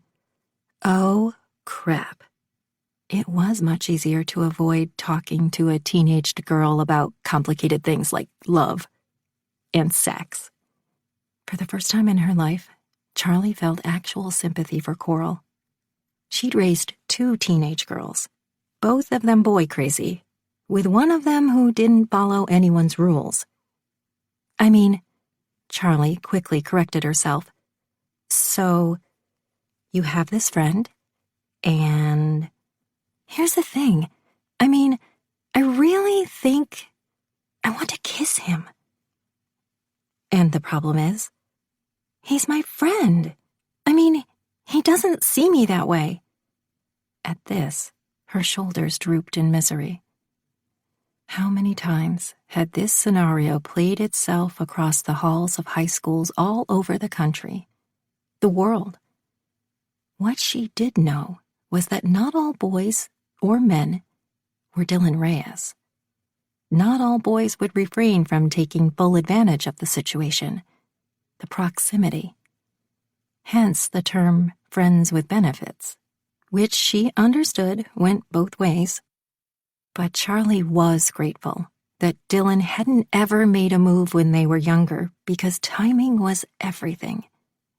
She didn't think that teenage Charlie would have been a good match for Dylan for anything more than friendship. Of course, the jury was still out on whether she was a good match as a full-grown adult either.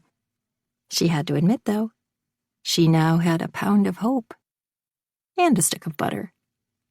How good of a friend? Pretty good. I mean, he's in my tight circle of friends. Would you say he has your back whenever you're in trouble? I don't get in trouble. Right.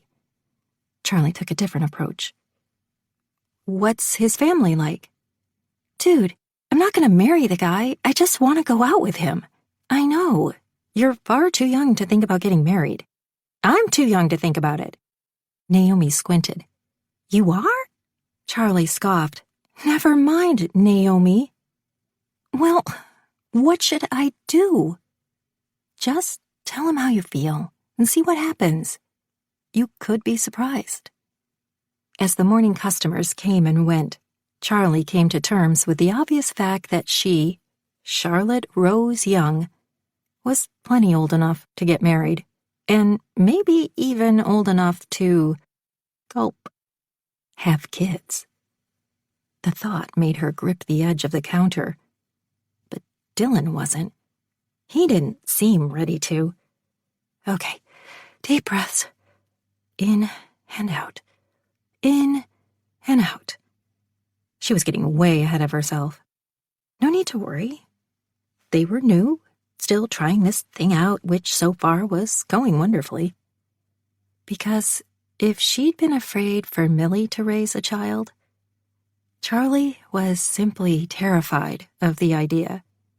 What kind of a mother would she be? Would she be like Maggie or like Coral? Somewhere in between? The Google searches Charlie had performed claimed a mother-to-be's whacked-out hormones made her, well, wacky. Crazy town. Millie had, become psychic. Maybe Charlie would become Maggie through the freaking magic of hormones. No, that wasn't possible. It didn't work that way. Pregnancy didn't change a woman or her brain. It didn't change who they were at their core. And Charlie loved her family and her friends and wouldn't abandon a pet, much less a person. Later that morning, when Charlie had gone to feed Millie lunch and then carried more trays filled with paninis downstairs, there was only one customer left in the shop. "He's been here a while," Naomi nodded in the man's direction. "Just drinking coffee and using the free Wi-Fi." "Well, if he's still here in a few minutes, maybe we can talk him into having lunch." Naomi eyed the covered trays. "What's all that?" "The future." She peeled back the tinfoil. "My paninis. Smoked salmon, sliced roasted turkey breast, prosciutto, and marinated chicken breast. Help me move some of these pastries over so we can put these out." Millie said this was okay. The crazy thing is, she did. She's okay with us trying something new. "How's she doing? Since you guys stopped fighting, I never even see Millie anymore." Naomi nodded to the lone guy at the table. "Actually, that dude was asking about her." "What did you tell him?" "I told him she's not here today. I mean, he could be an axe murderer for all we know." "Seriously?" Charlie said. Naomi just shrugged. Once the setup was complete, Charlie wondered if it would be pushy to walk over to the guy and inform him they were now officially serving lunch. One thing she didn't like in bistros was a server who pushed a particular dish. Recommendations were one thing, but it should always be up to the customer. Always. No pressure. She glanced at the old-fashioned hand clock hanging on the wall. Millie had left it up in Coral's memory. Their mother had been worried people would eventually forget how to tell time. 5 minutes. She'd give him 5 minutes. After all, free Wi-Fi was something no customer should take advantage of for too long. 10 minutes later, Charlie was kind of irritated with the guy. He hadn't so much as looked up from his laptop, earbuds firmly in place. What could be so fascinating? He had better not be watching porn in here. But no, he looked much too unhappy to be watching porn. Finally, the man caught her eye and smiled in her direction. She motioned for him to remove the earbuds and flashed him a big grin. "If you're hungry, we're serving lunch now." He stood and strode to the counter. Charlie saw he was younger and thinner than she'd initially thought.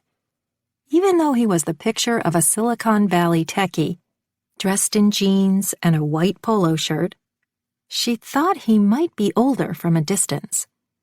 But he looked to be right about her age, with dark, close-cropped hair, wearing half-rim eyeglasses over almond-shaped eyes. In another reality, she'd run upstairs to get Millie and do a little bit of old-fashioned matchmaking. Next to men in kilts, Millie loved techie nerdy guys. But, as Millie continually pointed out, she was a little busy at the moment. Specialty paninis. She swept her hand over the glass case. Did this seem pushy? She hoped not. "Looks good."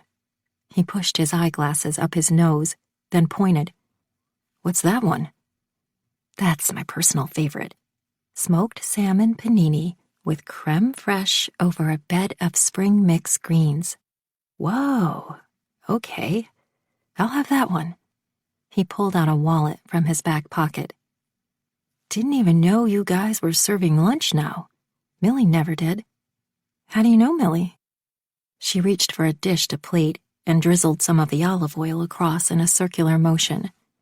Then she gently placed the panini in the middle and added a few more sprigs of green for decor. He went eyebrows up when she presented it to him. Frankly, too many food establishments didn't take enough pride in presentation. Shame. To some people, this was just a sandwich. But every dish could and should be a work of art. Millie and I were pretty close for a while, he answered. I'm her sister, Charlie. Oh, yeah. She talked about you a lot. You're a traveling chef, right? Right. Who was this guy? And what's your name? Henry Hunter. Millie and I lost touch when I moved down to San Diego for work, but we spent a lot of time together last November. Last November? Charlie sucked in a breath. Last November. And you two haven't talked at all since you moved? A few text messages and emails here and there, but Millie stopped responding after a while. I can't blame her. Long-distance relationships. I got busy, and I imagine she got busy too. One might say that. She did. What's she been up to? Oh boy. She wanted so badly to tell him all about Millie's production. Tell him he was actually an executive producer without knowing it. Tell him everything. Drag him upstairs and just show him. She's got a new project going on, and it demands a lot of time away from the bakery. Ah, well, tell her I said hi. Sure. You two should probably catch up sometime. We should. I've been in town, but I'm leaving early Sunday morning. Charlie managed to resist dragging him by his collar upstairs, but just barely. Please stop by again. I'm sure she'd like to see you. I'll tell her you dropped by when I see her. In about 2 minutes. Thanks. He paid and put his wallet away. It would be good to catch up. How about Saturday? Tomorrow? He blinked. Sure. I hope you enjoy. She jutted her chin at the panini. I don't see how this can fail me. He went back to the table and his laptop to begin the last few hours before his entire world changed. And as it turned out, Charlie did feel sorry for him. 27. Sometimes miracles just take a little time. Mine took about 13 years. Charlie Young. Lunchtime customers continued to arrive. Padre Suarez, followed by Mrs. Luna, and unfortunately, Jenny and Sean. Padre Suarez could not be persuaded to try anything but his usual creme-filled Danish. Mrs. Perez said the paninis looked great, but she'd been saving up her calories all week for a Danish.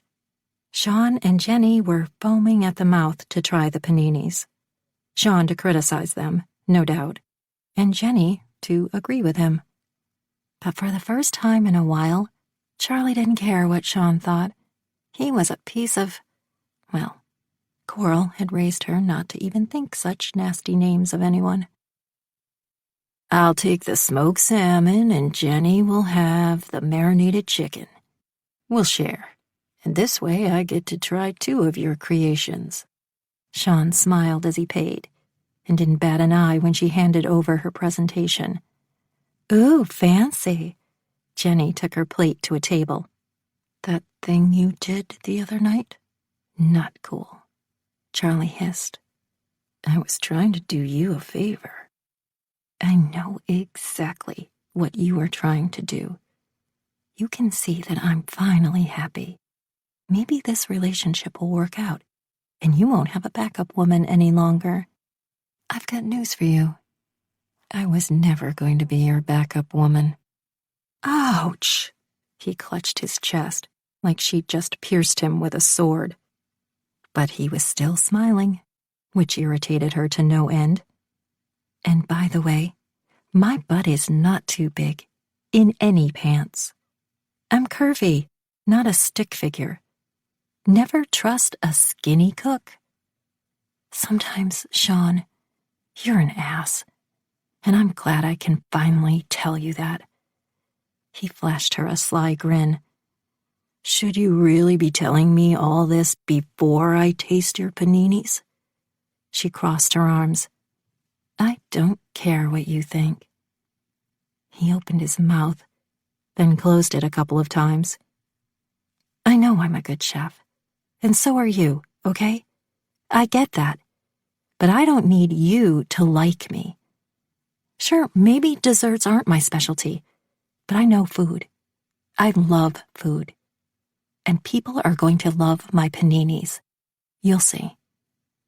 Henry raised his hand. Big fan over here. Thanks, Henry. Well, I don't know how we got to this Charlie Young, but I think I like her, Sean said. Oh, sure he did. Then again, it would be no time at all before he'd find someone else to intimidate. There were plenty of wide-eyed newbie sous chefs coming on board every week to learn the business. They, as she did, would see the much more experienced man of the world and think his opinion meant everything. Thank goodness I'm over that. I'm headed to Paris as I planned, Sean said. Charlie nudged her chin in Jenny's direction, who was giving Sean a little finger wave. Does she know that? She will. Charlie almost felt sorry for Jenny. She wondered if Sean had already started criticizing. He found fault with everything. Except himself, of course.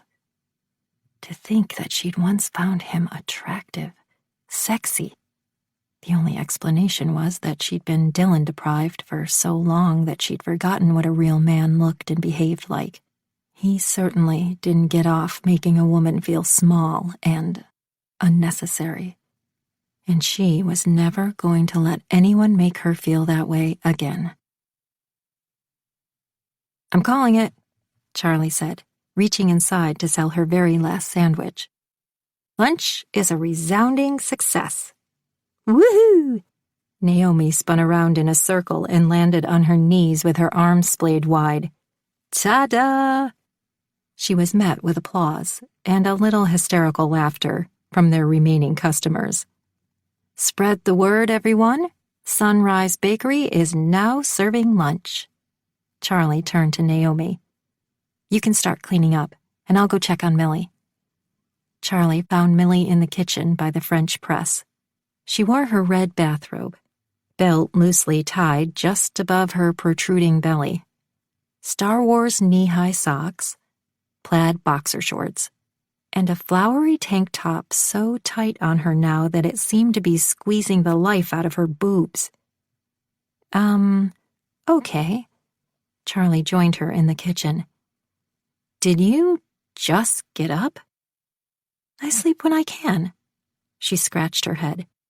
Once the baby comes, I'll never sleep again. You're exaggerating. Charlie dug into the fridge. She needed to stock this better for Millie. Do you want an, frittata for brunch? Please don't talk to me in Italian before I had the only drop of caffeine I'm allowed to have. It's an omelet. Sure. Whatever. Millie poured her decaf into a mug. Charlie whipped up eggs, adding basil, sliced grape tomatoes, half and half cream, and mozzarella cheese. While Millie sipped from her mug, Charlie chose her next words carefully. One of your friends dropped by today. I've never met him before, but he introduced himself. Oh, yeah? Who was it? Henry Hunter. Millie dropped her coffee mug, the dark liquid spilling all over the hardwood floor. Millie, are you okay? She winced. I think I'm having a cramp. Go sit down, and I'll take care of this. Charlie picked up the ceramic pieces of Millie's Pilates? I thought you said pie and lattes mug, and mopped up the coffee.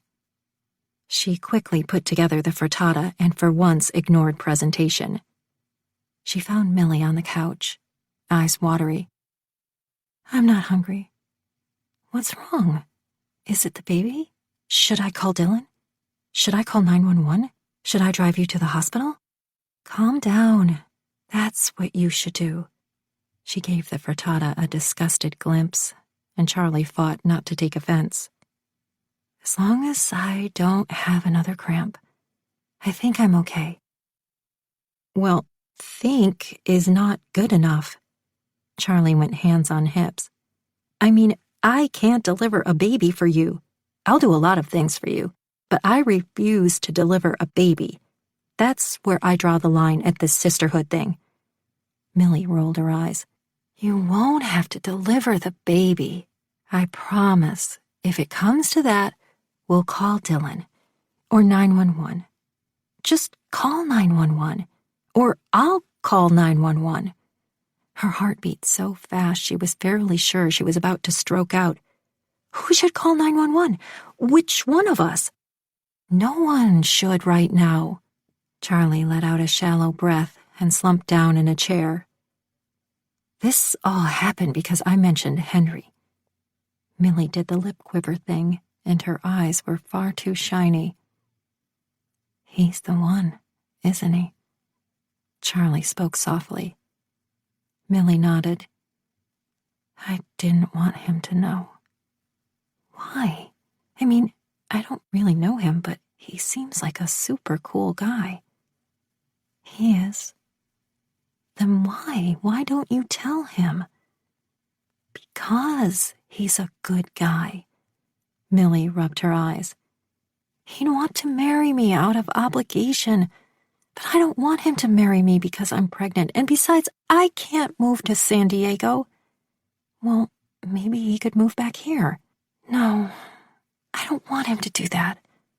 It's a really good career opportunity for him, and he deserves it. But what about you? What do you deserve? I know I don't want to leave Miracle Bay, especially now that you're staying. She took a breath. Wait, you're staying, right? Whether I stay or go doesn't matter. You have to tell him. I know. Finally. You don't have to get married, and you don't have to move.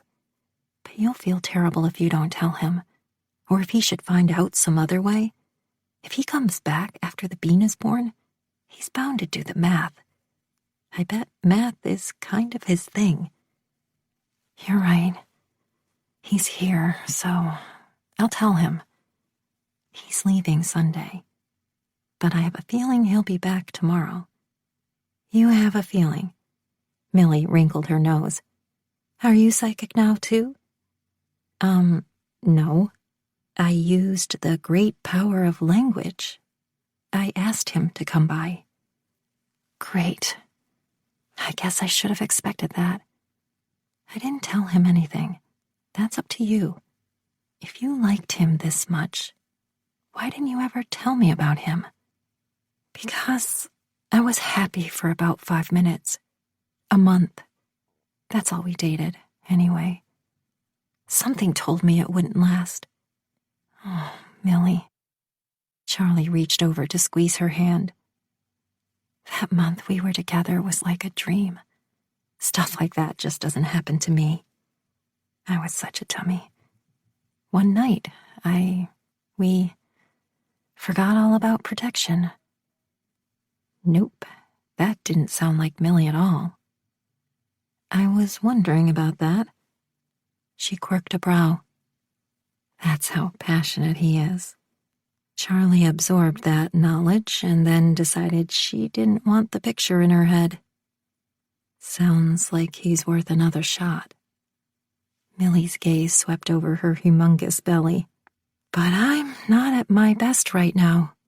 If he loves you, he won't care about the big belly. That's his bean in there. Is he going to hate me forever for keeping this from him for so long? I don't know. But I think that's a chance you're going to have to take. 28. Each month has an average of 30 to 31 days, except the last month of pregnancy, which is 1,453 days. Meme. Dylan decided that the best place to celebrate his impending business venture with Joe was Juan's. They let Marco come along for kicks because the whole brotherhood thing. They were seated at a booth sharing a plate of nachos, Joe and Marco across from Dylan. "Maybe you should change the name," Marco offered, "from Surf's Up to Reyes of the Sea, or some such thing." "Reyes means royal, not king," Dylan corrected with a smirk, "and that doesn't have as nice a ring to it." "Plus, there's Eddie. He's a big part of this," Joe said, digging into the nachos. "How are you gonna do this, bro?" Marco set his beer down and leaned back. "Fit it in between shifts at the station, home renovations, and work at the marina? And there's also Charlie. I hear she's taking up a lot of your time." "Joe, explain to our brother what silent partner means. And I'm not doing that many renos. Ty is traveling further and further south to find properties." "And Charlie?" Joe leaned across the booth. "Yeah, that's going very well." "Who would have thought it?" Marco said. "I would," Joe said. "She's hot. Thought about it myself." Marco nearly sprayed beer through his nose. "Dude." "What?" Joe winced. "Like once, maybe." Dylan straightened. "I don't want to hear about how hot you think my girlfriend is." "Oh, so it's like that, is it?" Joe said. "It's like that." He was staking his claim. Not that Joe would have ever had a chance in hell, but Dylan was grateful it had never come to that. It would have killed him to see Charlie with anyone else. It would still kill him. It was why he'd always found fault with any man interested in her. No one was ever good enough, since his standard for her was perfection. But he wasn't perfect either. So it obviously wasn't his desire to have her with the Prince of Perfection. It was his need to have her. "This is going to be such a blast. I finally get you bozos to come down to Santa Cruz and hang with me. Get you on board. You and Charlie gotta come down this month." Joe pointed to Dylan. "Yeah, we'll see. Millie having her baby might put a crimp in our plans." Jesus, listen to him. Our plans. He'd never been in a serious, committed relationship before, and his longest relationship, other than family, was with Charlie. As her best friend. It would be different now, and one of the ways it was different was that she wasn't going anywhere. Except Lake Tahoe. With him. A pretty blonde, the same he'd seen with Joe the other night, came up to their booth, licking her lips. "Hey there, Joe." "Hey, beautiful." He gave her his complete attention. "How you doing?" His brother, the playboy. If he'd ever gone after Charlie in earnest, he might have won her over. And then it would have come to blows. "Lonely?" she said, eyeing the room with the pool table. "You up for a game?" "I'll be right with you, baby." She walked away and Joe stood, clapping a hand on Dylan's back. "Bro, thanks for not talking me out of this. I know you haven't seen me as the most serious person in the world. I could have continued the Reyes legacy with you two, and you have no idea how close I've come. But I know I would have been miserable doing what someone else wanted for me instead of my own dream." With a grin, he strode away to join his lady friend. "They grow up so fast," Marco said. "Would you look at our little Joey? He's got game. Not sure if you noticed, but you've got two different women staring holes into your backside," Dylan said. Marco turned slightly, and the women quickly looked away. "Nope, don't know 'em.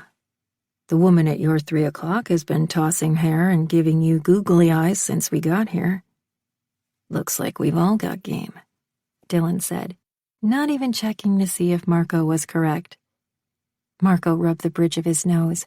"Yeah, but you're taken." "True. Taken about as much as any man alive could be. So wrapped up in her, and a possible future, that he hadn't seen the obvious. But Joe's little gratitude speech had made it abundantly clear. Charlie wasn't leaving because she was trying to please him, making him happy by sacrificing something she wanted.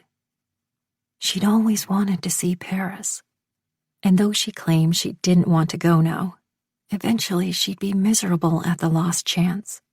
Maybe not now, but a year from now, 5 years from now, if he failed her in some way, and he was bound to do that at some point. She'd blame him. He'd blame himself.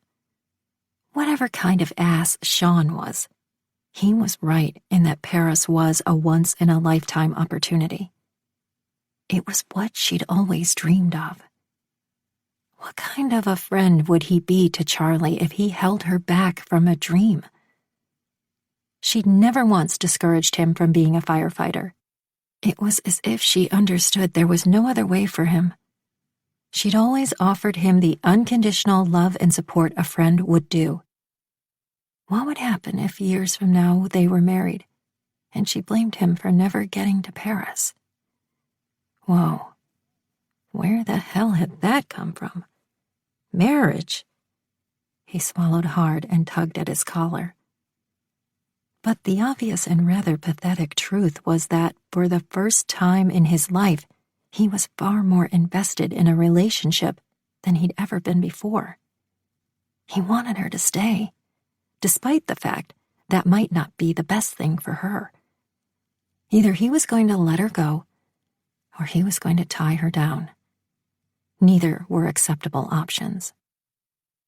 She should have everything she wanted and had worked for, which meant she'd leave, and he'd stay. Stagnant. Steady as always. Fantastic. He sounded like a clock or a metronome. But the fact was, he wasn't going to be able to pick and leave for Paris or anywhere else anytime soon. Or ever. And face it, Lake Tahoe was gorgeous. But it wasn't the culinary hub of the world. See you later. Dylan stood and pulled his wallet out, dropping several bills on the table. Got to get to work. I'm not on till Sunday, Marco said. See you then. Dylan left Juan's, the sound of laughter and good times fading into the background behind him. 29. You only live once. Lick the bowl. Charlie Young. Millie spent all of Saturday morning driving Charlie out of her mind, asking how she should tell Henry the truth.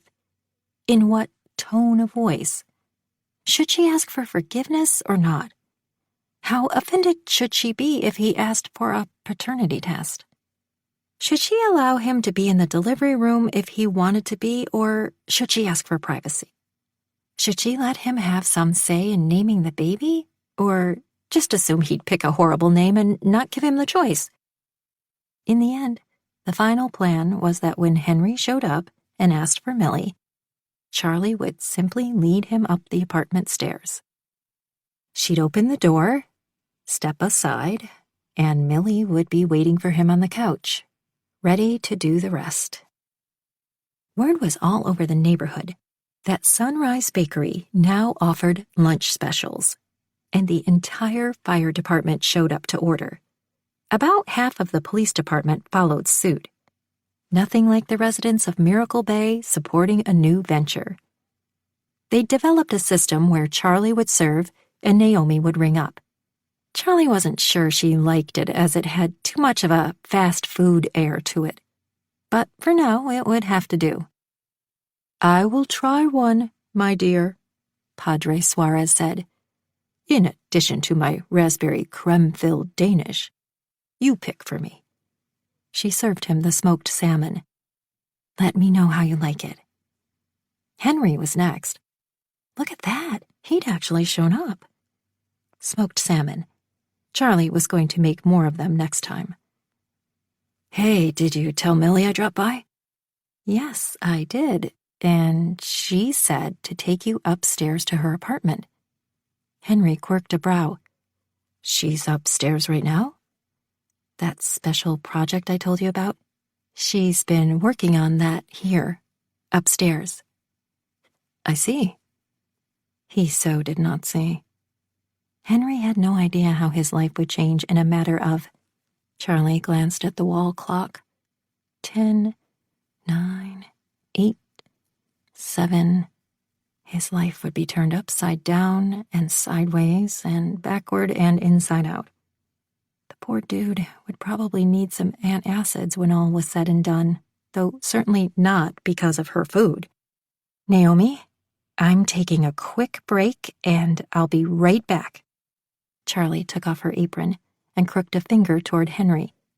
As he followed her up the creaky steps to the apartment, Charlie wondered if she should tell him a little something to maybe ease the shock a little bit.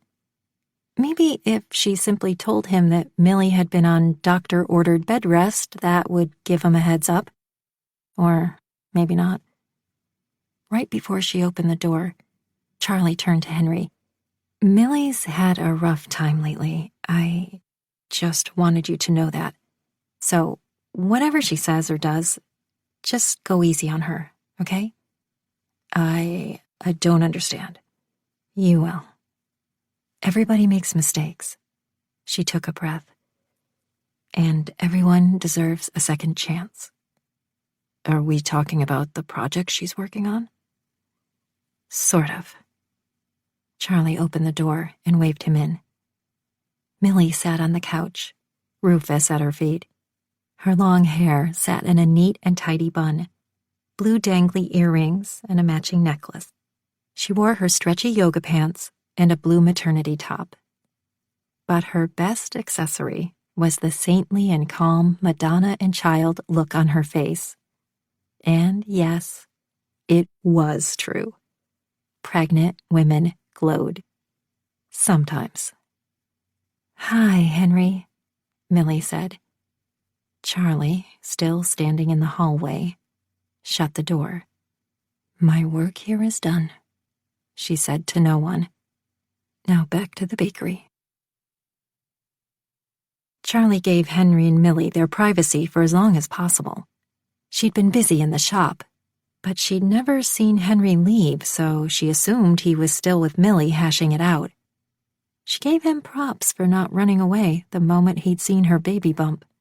Charlie assumed her own father had run when he'd heard Maggie was pregnant. At least, that's the implication she'd been given. Unless he'd never known about Charlie at all. Maggie had always said, "We don't need him." But sometimes, even though she'd been afraid to tell Maggie, Charlie had needed him. When Charlie wanted to know who she could take to a father and daughter event at school, Maggie said she'd cross-dress if that would make Charlie happy.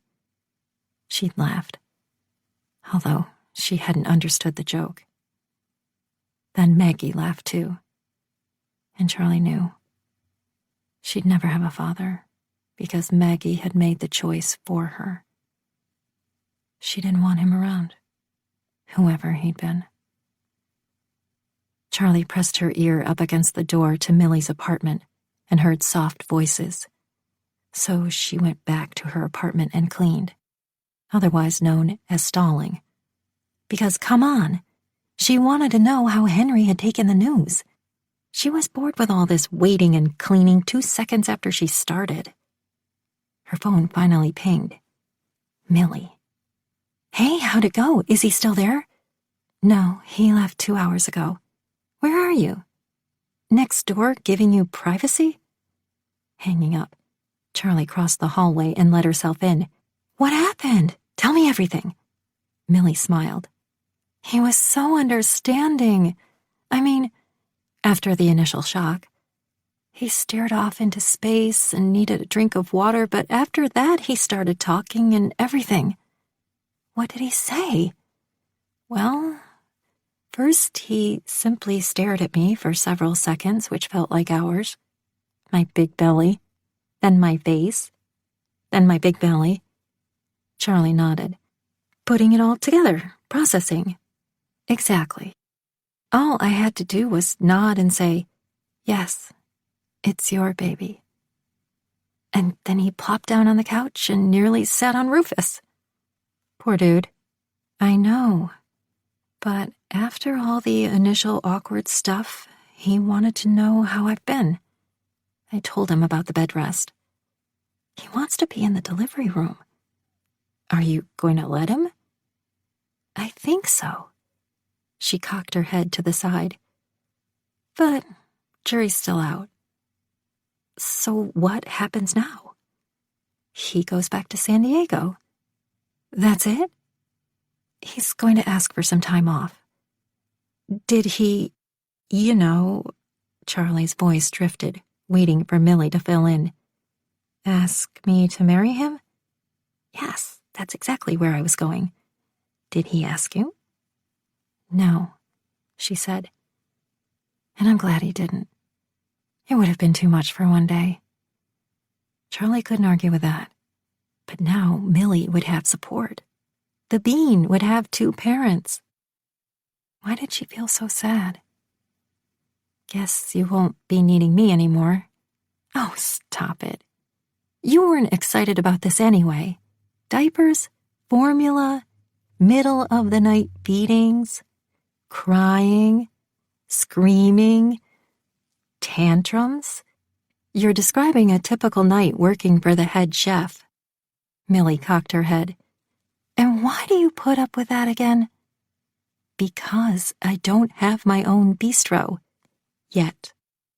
She took a deep breath. I had a chance to go to Paris this September. Millie gasped. What do you mean had? You turned it down? It was through Sean's connections. And I don't think he likes me very much right now, plus I don't like him. I thought he was a friend. Charlie shook her head. Fair weather friend. He told Dylan about Paris before I had a chance to tell him. Also, he told him we'd slept together. I never told Dylan that. Lord of the Rings, what an ass! But what about Paris? Don't you want to go? Well, now that you've got Henry, I could go. You could, and I don't want to stop you. Funny, that's what Dylan said. A good friend wants the best for you. And I always thought that was Paris. The world. That was my dream, right along with having my own bistro. But the real dream was having anything that was mine. I never felt like the bakery was ever mine. It was yours, and I went off to get something of my own. I never even thought you'd want my input or want to make a change. I should have asked. But you've already given me so much. Funny, because I got tired of being in charge. Mama left you half the bakery for a reason. She saw what you loved, and she wanted you to have a piece of that. The only real thing she could give you. The thought that Coral had known what Charlie needed, a place to work and cook, a place to find herself, was more than she'd ever expected. But she'd been lucky enough to have Coral in her life for a short time and would have never thought to ask for anything more. Too greedy. Huh? Maybe she was Coral's daughter after all. I'm coming in for a hug. Millie rolled her eyes. All right, get it over with already. This time, Millie hugged back. 30. You touch the bump, I punch the throat. Maternity t-shirt. The next morning, the Miracle Sunday rush passed, with everyone asking whether Charlie planned on offering the lunch menu at the same buy one, second half off price. But she refused to discount her quality ingredient paninis. Coral would probably agree. For one thing, Charlie couldn't keep up with the demand. But most importantly, offering a panini half off meant that in order to break even, she'd have to use less expensive ingredients and sacrifice quality. And Charlie Young did not sacrifice quality. I'll come up with a special Miracle Sunday panini. That's the best I can do, Charlie explained to Padre Suarez, who'd now become a huge fan of the smoked salmon panini. Creature of habit, that man. Isn't Millie due any day now? Mrs. Luna asked. That's right. But you know her. She's determined to make it to her due date. The baby will have something to say about that, said Mrs. Perez. Lunch rush passed in a flash, Charlie barely aware of the fact that the line snaked out the door this time. Sean had the gall to show up again. I'm leaving early. Got a few things to settle before I head to Paris. Thought I'd say goodbye. Goodbye. That's it? Sean made a motion as though she'd greatly wounded him, clutching at his chest. What do you want from me? She drizzled olive oil on the plate and added an extra sprig of garnish, hoping Sean would choke on it. How about a little bit of gratitude for one? Excuse me? I did you a favor. Two people who are together shouldn't keep each other from their dreams. Anyway, you're welcome. I didn't say thank you. You didn't have to. He shoved his hands in his pockets, not a care in the world, as he waited to stuff his blowhole. She pictured shoving the entire panini down his throat, while everyone in the shop watched. Probably not good for business. And Coral had raised her to be a better person than that. Tried to, anyway. She handed his plate over to him without comment, and her best attempt at a look that could physically kill someone. It made her right eye twitch. Hope to see you in Paris if you've got any sense left at all. He paid and saluted her. Call me when you change your mind, and all's forgiven. No hard feelings. Hannigan out. Charlie removed her plastic gloves after she and Naomi had taken care of the last lunch customer. I'm going to check on Millie and feed her lunch. Charlie found Millie in the kitchen, clinging to the edge of the counter so tightly that her fingers seemed to be losing circulation. What's up? Another cramp? Millie didn't speak, apparently so involved with that counter edge that it seemed to be taking all of her concentration. A moment later, she turned to Charlie and gave her a smile through what appeared to be gritted teeth. I'm good. You don't look so good. Speak for yourself. I'm really rocking this pregnancy thing. I think we can all agree. She gripped the counter edge again and made a sound a bit like a wolf howling. It looks like it's time to go to the hospital. Charlie ran into the bedroom and grabbed the overnight bag. They'd rehearsed this a couple of times, and Charlie knew what to do. Call the doctor, grab the bag. Or grab the bag, call the doctor. Go get the car and get Millie to the hospital. This all had to be done with the utmost swiftness, as the baby might come quickly considering Millie's incompetence. Charlie grabbed her phone. Calling the doctor. No, Millie cried out. I can't have my baby on Miracle Sunday. Why not? Everyone's going to call her a miracle baby. That's too high of a standard for anyone, even my baby. Sorry, you don't get to choose the day she's born. I'm going to cross my legs. Maybe if I don't move, just one more day is all I'm asking. I can do this. Charlie dialed the doctor anyway, and the woman told her to get Millie over to San Francisco General immediately. We have to go now. I'm not ready. I have to change into my go-to-the-hospital clothes.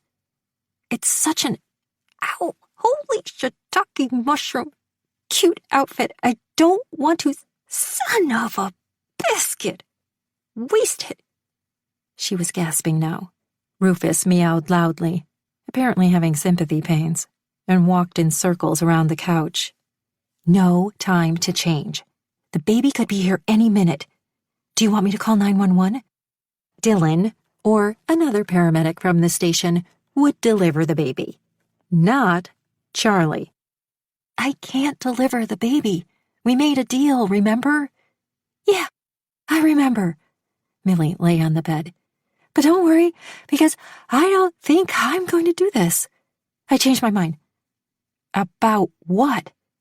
She shook her head. hair plastered to her perspiring forehead. "Having a baby! You were right. It's going to be hard. Too late. Maybe if I'm really super still and quiet, she won't come out." "No!" Charlie pulled on Millie's elbow and tried to lift her, but she weighed as much as an orca. Not that she would ever say that to Millie. "Get up." Not listening, Millie did something terrifying. She started removing her clothes. "What are you doing?" Charlie screamed at her. "You don't have time to change." "I'm hot," she said, and removed her bathrobe. Her shorts went next. It was as if she were getting ready for Charlie to catch the baby, which was not happening in a gazillion years. Charlie wanted to kiss Dylan for having her put 911 on speed dial. "I'm afraid we don't have time to get to the hospital, and my sister is in labor," she told the 911 operator. The woman advised she'd send help, then said she'd stay on the line until they arrived. "Do you see the baby's head crowning?" Charlie said. "I hope not.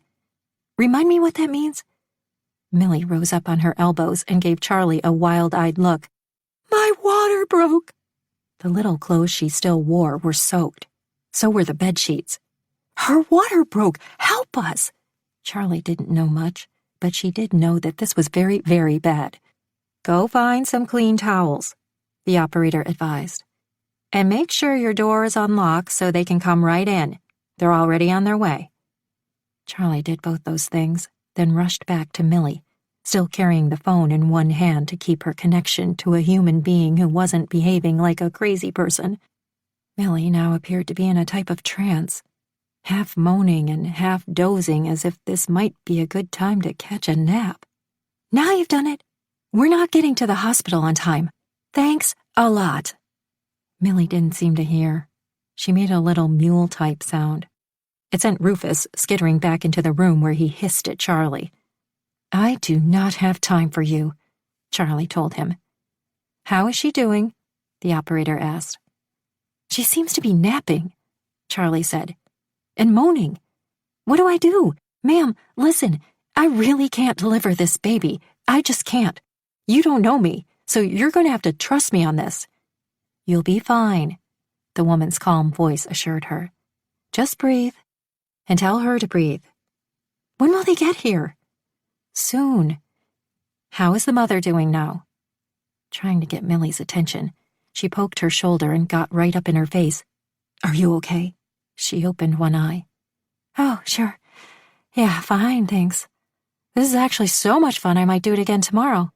She's her regular smart-ass self, so yeah, she's doing all right. "They've arrived," the operator said. "Good luck to you all." "In here," Charlie shouted, and a moment later Marco strode in with a blonde guy she didn't recognize, and Dylan. They all slipped on gloves and went straight to work. "Millie, honey, how are you doing?" Dylan kneeled beside the bed. She spoke through gritted teeth. "Not so good. I think I'm having a baby on Miracle Sunday." "I think you're right." A moment later, Dylan was at the foot of the bed, while the other guys were doing stuff with what looked like a blood pressure cuff. "Charlie, how long has she been like this?" Dylan said. "I came up to feed her lunch, and she was in pain. I got everything ready to go, called the doctor, but she wouldn't move, and then it all happened so fast." Dylan grabbed a towel and positioned one under Millie's lower half. "Okay, let's have a birthday party." Millie opened one eye. "Now?" "When were you thinking? Next week?" Charlie said. "But I wanted Henry to be here," she whined. "This isn't supposed to happen for another 3 weeks." "This baby doesn't want to wait for anyone," Dylan said. "Ah, she's already being a pain in the ass," Millie cried out. "This isn't fun." "I've heard," Dylan said. It seemed like Charlie should do something. She'd had her duties outlined and prepared and had launched into them. But now everything had changed. Should she say a prayer or a rosary? She should do something, for lack of anything better to do. She wrung her hands together. Very helpful. Millie, I need you to push, Dylan said. The baby's crowning. This one is in a huge hurry to be born. It won't be long now. Millie rose up on her elbows and pushed, her face contorted with effort. Good job. Dylan turned to Charlie. Go help her now. Oh, that's right. She'd seen the birth videos and read up on Lamaze. She knelt beside Millie at the head of the bed and grabbed her hand. It's okay. Breathe. We can do this. She quirked a brow. We? You know what I mean.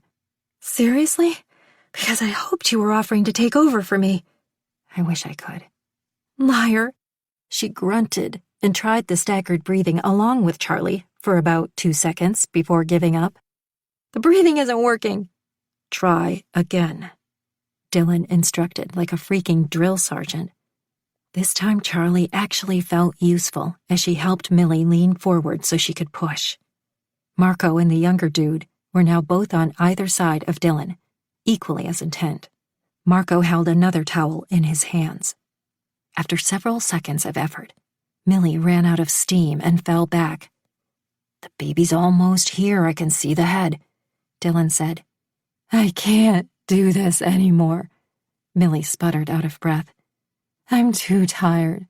Charlie, Dylan called.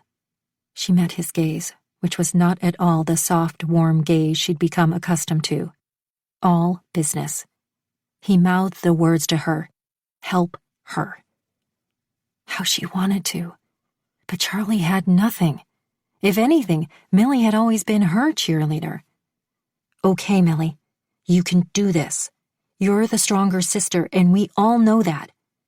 No, I'm not. And stop trying to butter me up. You're not even good at it. Look, Millie, maybe you're not the stronger sister, but you're the better sister. You were always there for me, just like you're going to be for your baby. She took hold of Millie by the nape of her neck. Now push her out. You're not the boss of me. Ah! Millie leaned forward, and if effort counted for anything, her baby should be out in a second. Good job, Dylan said. When Charlie turned to look, she saw a little head protruding out of Millie, a head of dark and wet hair. One more push, Dylan said. You people don't ask for much, do you? Millie gave one more push. The baby was out, and a loud cry filled the room. It's a girl, Dylan said. Charlie had always been a sympathy crier, but right now only one thought ran through her mind. How wonderful and amazing and bright and glorious it was to see a baby take her first breath. It was a miracle, and the first one she'd actually witnessed. You did it, Millie, Charlie said. My baby, Millie blubbered. Is she okay? Dylan and his crew got busy.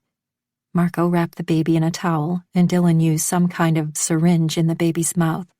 She then let out another, even louder scream that demonstrated her lungs were fully developed. Thank you very much. Dylan cut the cord, and some EMTs came in moments later. They helped Millie onto the stretcher and handed her the baby. Where are you taking them? Charlie asked. They're taking her to General, Dylan said, without looking at Charlie. They both need to get checked out. The baby looks a little small. That was amazing, Charlie said. I don't know how you did it. Millie did most of the work. I just caught the baby. Just caught the baby. Seriously. Just caught the baby? Yep. Well, thank you for doing that because I couldn't have. I've been trained. There was something else going on. She could feel it in her bones. In her heart, something was wrong. The baby was 3 weeks premature, after all. Fear gripped her gut because she could sense the anxiety and regret in Dylan, who was pulling away, refusing to look at Charlie. That always meant bad news. It meant something he didn't want to tell her, but would anyway. My mother has cancer. Hate to tell you this, Chuck, but Coral isn't going to make it.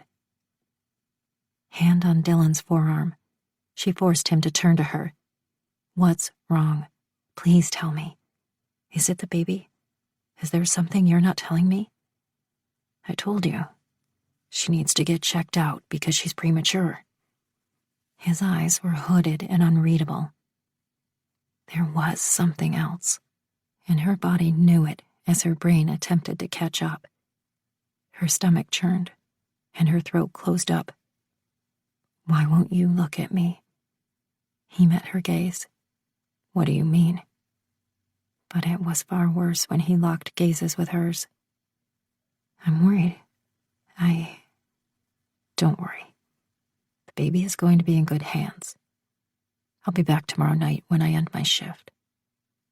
But now I've got to go. Okay? He gave her a quick, light kiss on the lips. Then he was gone. 31. Cooking is like love. It should be done with passion, or not at all. Apron. Dylan wasn't ready to talk. Millie's delivery was unexpected, and he wasn't prepared to face Charlie yet. He'd made a decision, much as he hated it, and she'd obviously sensed something had changed because he felt the insecurity in her. He saw the raw pain in her amber eyes, and it was killing him. He and Marco followed the EMTs into the emergency room, where Dylan spoke briefly to the doctor and told him about the delivery. Then he rubbed Millie's shoulder. They're going to take care of you both. Congratulations. He was about to leave when Millie grasped his hand. Thank you. Please do something for me. He gave her a playful wink. You haven't already asked enough? You are doing your job, as you always say. This one is for me. Name it. Please get her to stay. Millie. Dylan felt a line of tension and anger ride up his spine. I can't do that. I know what you're thinking, but Charlie has done a lot of growing up, and I think it's all because she fell in love. The words hit him hard. They sliced right through him with a swift cut, because he didn't know how to fix this, how to make them both happy. Charlie should have whatever she needs, even if it takes her away from us. You can't mean that. I want her to stay, and you can get her to stay. If anyone can, it's you. Please think about it. Right. You take care, Millie. He walked outside the electric double doors of the ER, joining Marco and Johnny. They all climbed in the rig to drive back to the station. Johnny seemed to be on a high. That was so cool. I think I might want to be a doctor. You should, Dylan said. Better pay. Worse hours, Marco added, and a lot more years of studying. But nurses love doctors, Johnny said. Cute ones, like Ashley. Ahem. Marco cleared his throat and slid a glance at Dylan. She is cute, isn't she? Hey, pull in here. Johnny gestured to the Safeway. It's my turn to cook. Marco pulled in and parked at the back. It was common for the fire department to shop at this local grocery store. Actually, if you're interested in picking someone up, go to the vegetable aisle. The single women will flock to you like vultures to a dead carcass. Great analogy, Dylan snorted. Johnny brightened and hooked his thumb toward the store. Come be my wingman. Show him the way, oh wise one, Dylan said. Nah, I'm taking a break. He leaned back in his seat and folded his arms behind his neck. From women? Dylan asked as Johnny hopped out of the truck and went on his merry way to score vegetables and the heart of a woman. Donna broke up with me. He shut his eyes, apparently unconcerned with this. I'm not serious enough for her. Sorry. She's right. I'm not ready to settle down by a long shot. He elbowed Dylan. Not like you. You've been ready to settle down for what, 10 years? Dylan scowled. How do you figure? It's been 10 years, give or take. I don't know. How long ago did you meet Charlie again? Look, we've been friends for years. We tried something different and it isn't going to work. She has an opportunity to go to Paris, and I'm not standing in the way of that. Now we need to take a step back and reevaluate. Marco snorted. You mean you're taking a step back? Dylan didn't answer. For the past few days, he'd been on a high, but he was back to reality. Love was risky, and the risk couldn't be calculated. He'd given Charlie his whole heart on a platter, and now he would need to take it back. Sacrifice was something with which he was far too familiar. She wasn't looking at you any differently today than she always has. Like you're the center of the universe. Like you're the one who makes the sun come up every morning. Man, I tell ya, if a girl ever looked at me like that, I might rethink this commitment thing. This wasn't about commitment. They'd both invested in each other long ago.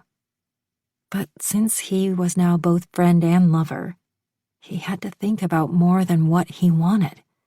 He had to think of the best outcome for all concerned. Joe said something that made me think twice about Charlie. Joe did? About the surf shop? No, genius. I tried to push Joe into firefighting, which was stupid. But I wanted him to have a direction. You were right. He had to want it. Now that he's found something that excites him, he's got a purpose, and he's willing to work hard.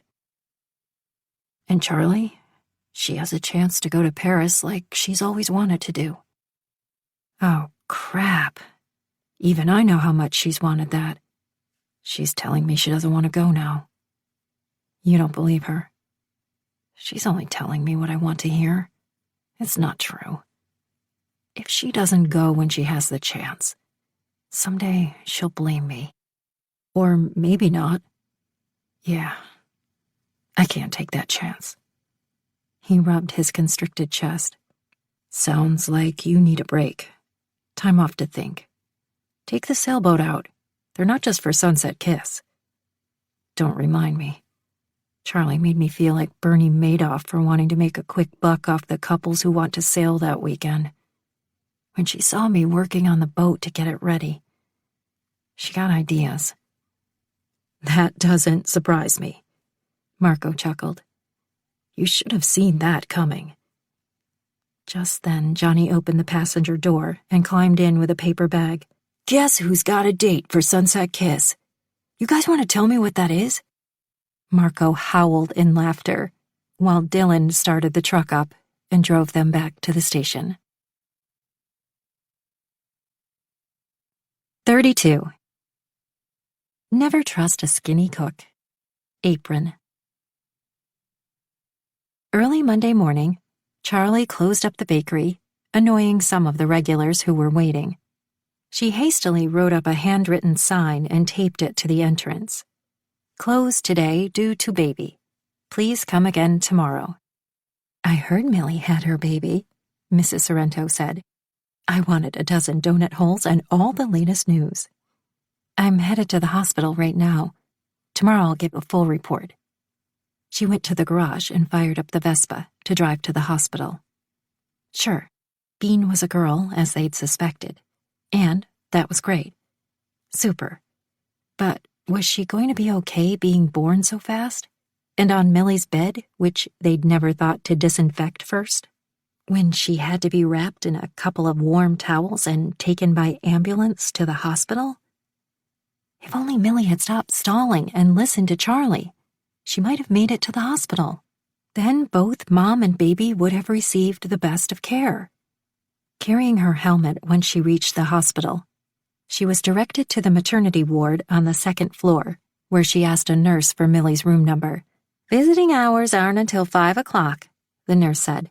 Now is family only. I'm family, Charlie explained, and felt her stomach tighten. She did a chin lift when the nurse hesitated and gave her a doubtful look. I know we don't look much alike because she looks like her mother and I look like my father. Hell, maybe it was even true. The nurse gave her an odd look. Room 220. Charlie found Millie's room. The curtain around her bed was drawn, so she cleared her throat. Millie? You here? I'm here, came Millie's voice. Open the curtain. Charlie did, and found Millie with little Bean in her arms, her boob hanging out. Oh, jeez. Sorry, I had the nurse draw the curtain so I could have some privacy. It's just a boob. Is she healthy? Charlie came closer to peek. She hadn't had much of a look at her before they'd both been wheeled away.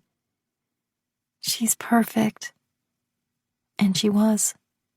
Beautiful dark hair like Millie's, and a healthy pink color. I'm sorry I yelled at you.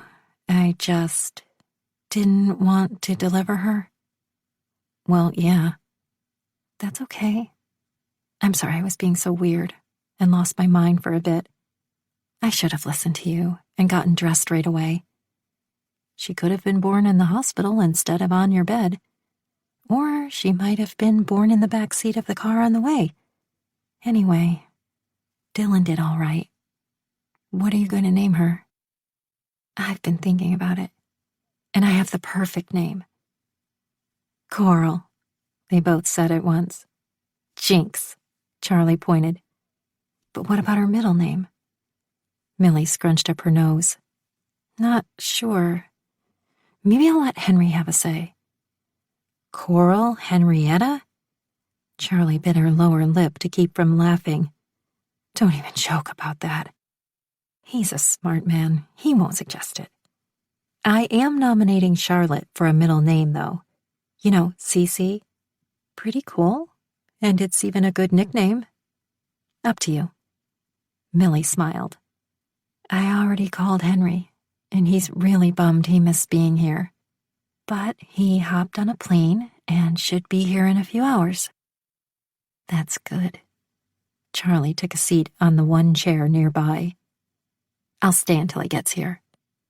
That's so sweet. You don't have to, though.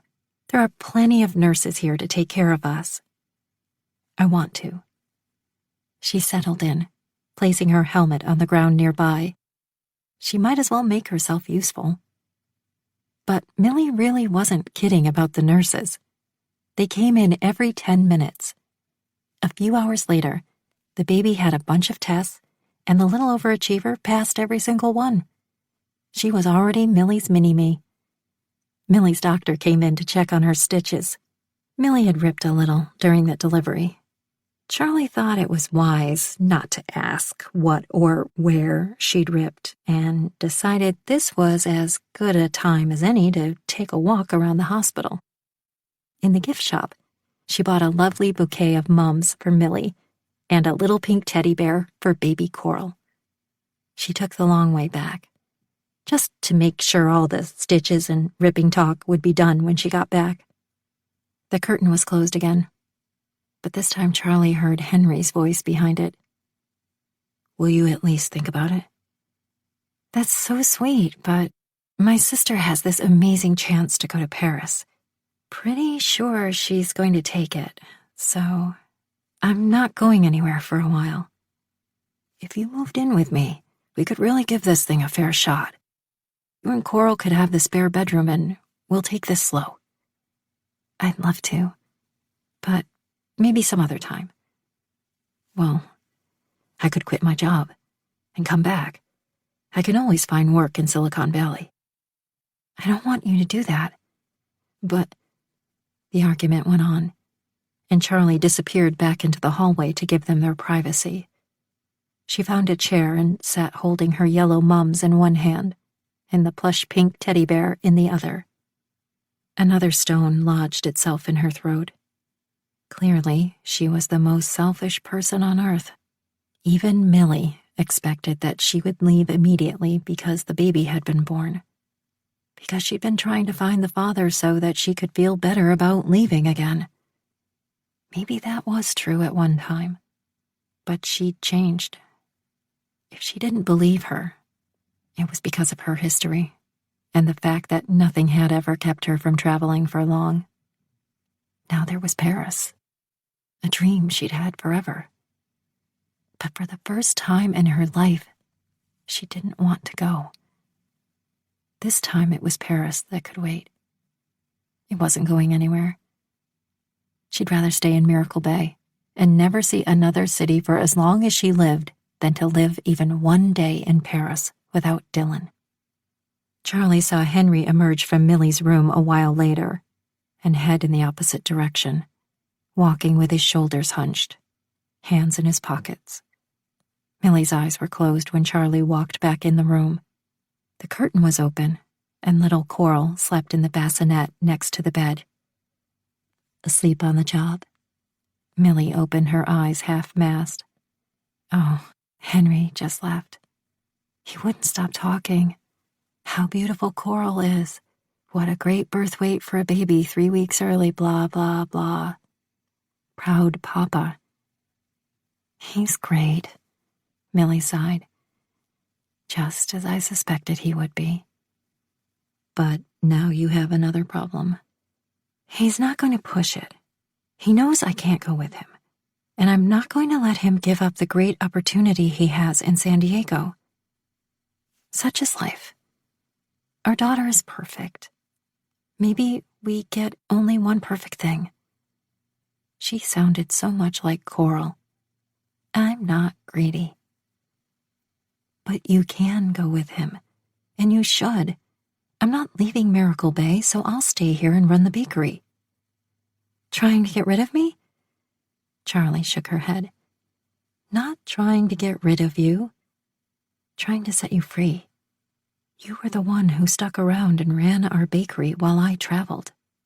You've always been the perfect daughter and the perfect sister. It's your turn to have an adventure.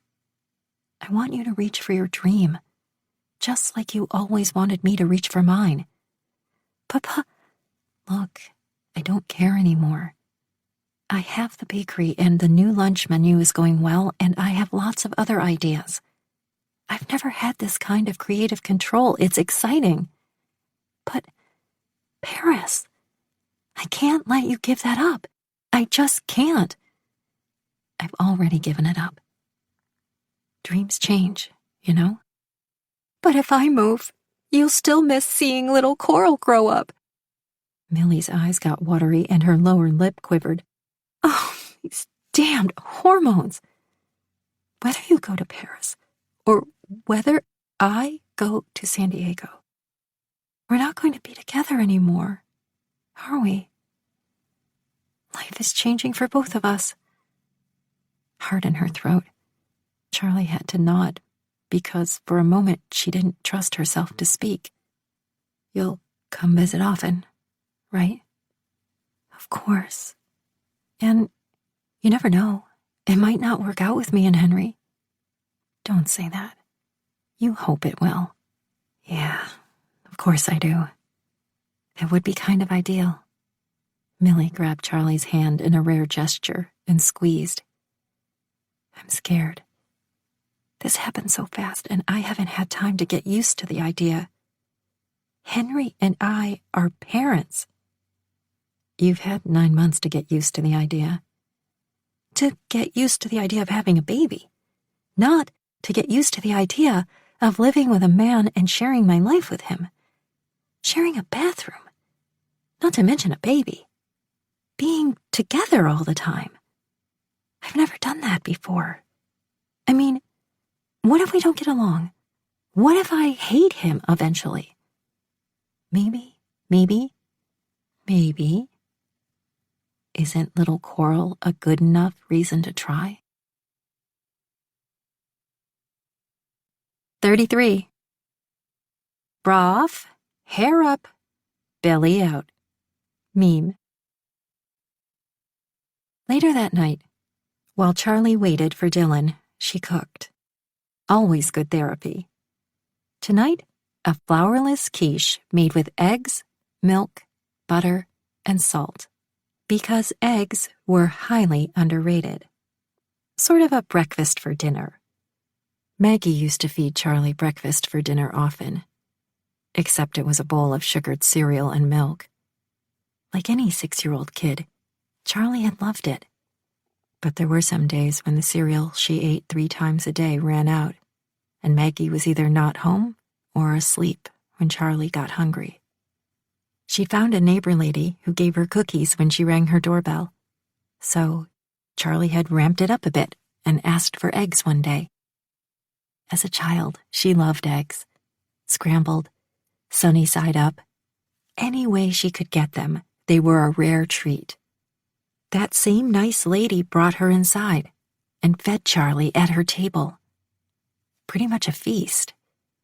Eggs, bacon, buttered biscuits, jam, whatever she wanted. After that, Charlie came every day that Maggie didn't have time to feed her. The kind lady watched Charlie eat, and one day when she left the room, she spoke in hushed tones to someone over the phone. That really wasn't unusual to Charlie. All the grown-ups in her life spoke in hushed tones around her. Grown-up stuff, Maggie called it. Unfortunately for Charlie, the kind lady had been speaking with Child Protective Services. The next day, some more grown-ups she didn't recognize showed up and asked for Maggie. Charlie had no idea where she was, but knew she'd be back. She always came back. She asked them to come inside and wait, keep her company. Even though she swore she'd never ask anyone for food again, those people took her away from Maggie Young. As a full-grown adult, Charlie realized it had been the right thing to do. But as a child, they might as well have gutted her like a fish. It had taken some time, but she'd found the right family with Coral and Millie Monroe, 2 women who never gave up on her. She still had Millie, and now little Coral. And Dylan, of course, because terrified though she was by the thought, she was in love with him.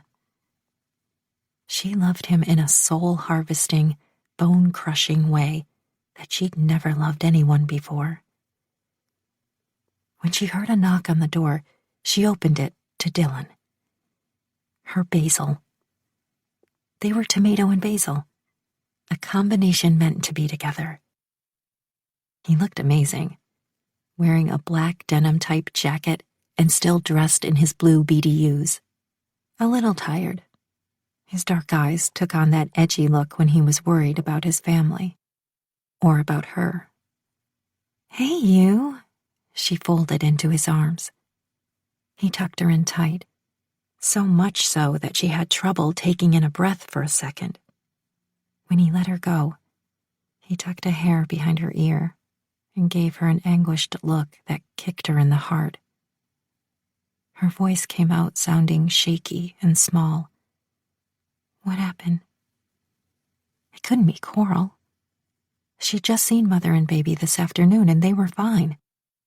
Irrationally, she considered the egg she'd cooked tonight would bring her devastating news again. Her heart rate kicked up, and her breathing became shallow. "Is it the baby?" "No." He shook his head. She allowed herself to breathe again. "I went to visit them earlier. Her name is Coral. Isn't that perfect?" "Wherever she is, Coral is honored." He pressed his forehead to hers. "Hey, you know I'd do anything for you, right?" "I know. Now tell me what's wrong." He took her hand and led her to the couch. "Sit down." "No, I won't sit. Not until you tell me what's wrong." "Fine. I'll sit down." Then he pulled her onto his lap, and his hands tightened around her wrists. "You need to go to Paris." "What? Oh, is that what this is about? That's why you've been so weird?" "I'm not going anywhere. Did Sean say something? You shouldn't listen to Sean." "I'm not. I still think he's an ass. But he was right about one thing. It's the opportunity of a lifetime. All that can wait. For how long? I don't know. Does it matter? It does to me. Chances like this one don't always come up. God knows I can't take you to Paris. She wrenched herself from out of his lap and stood up. This would be adorable if it wasn't so damned infuriating right now. Once again, he was making a sacrifice and being the hero. But you do want me to stay. You asked me to stay. I said that before I knew you had this opportunity. For years I've wanted adventure, and I thought traveling would do that for me. I thought Paris would be exciting and all I ever wanted. But these past 2 weeks, I've been on the greatest adventure of all. I don't want to go, and you're the reason. That's just it, Charlie. I'm not ready to be the only reason you stay. Her heart dropped, feeling from roughly the distance of the Empire State Building to hell itself. You're not ready? I can't be the reason you stay when I don't even know if I'll be around tomorrow or the next day. I didn't tell you this, but the night of the fire, I almost didn't make it out of that building. Oh, Dylan. And I can't have you losing more than you've already lost in your life. I don't want you to invest any more time in me or fall in love with me. Too late, buddy. Too late. I think, he said, without meeting her eyes, that we rushed into this without thinking. Rushed?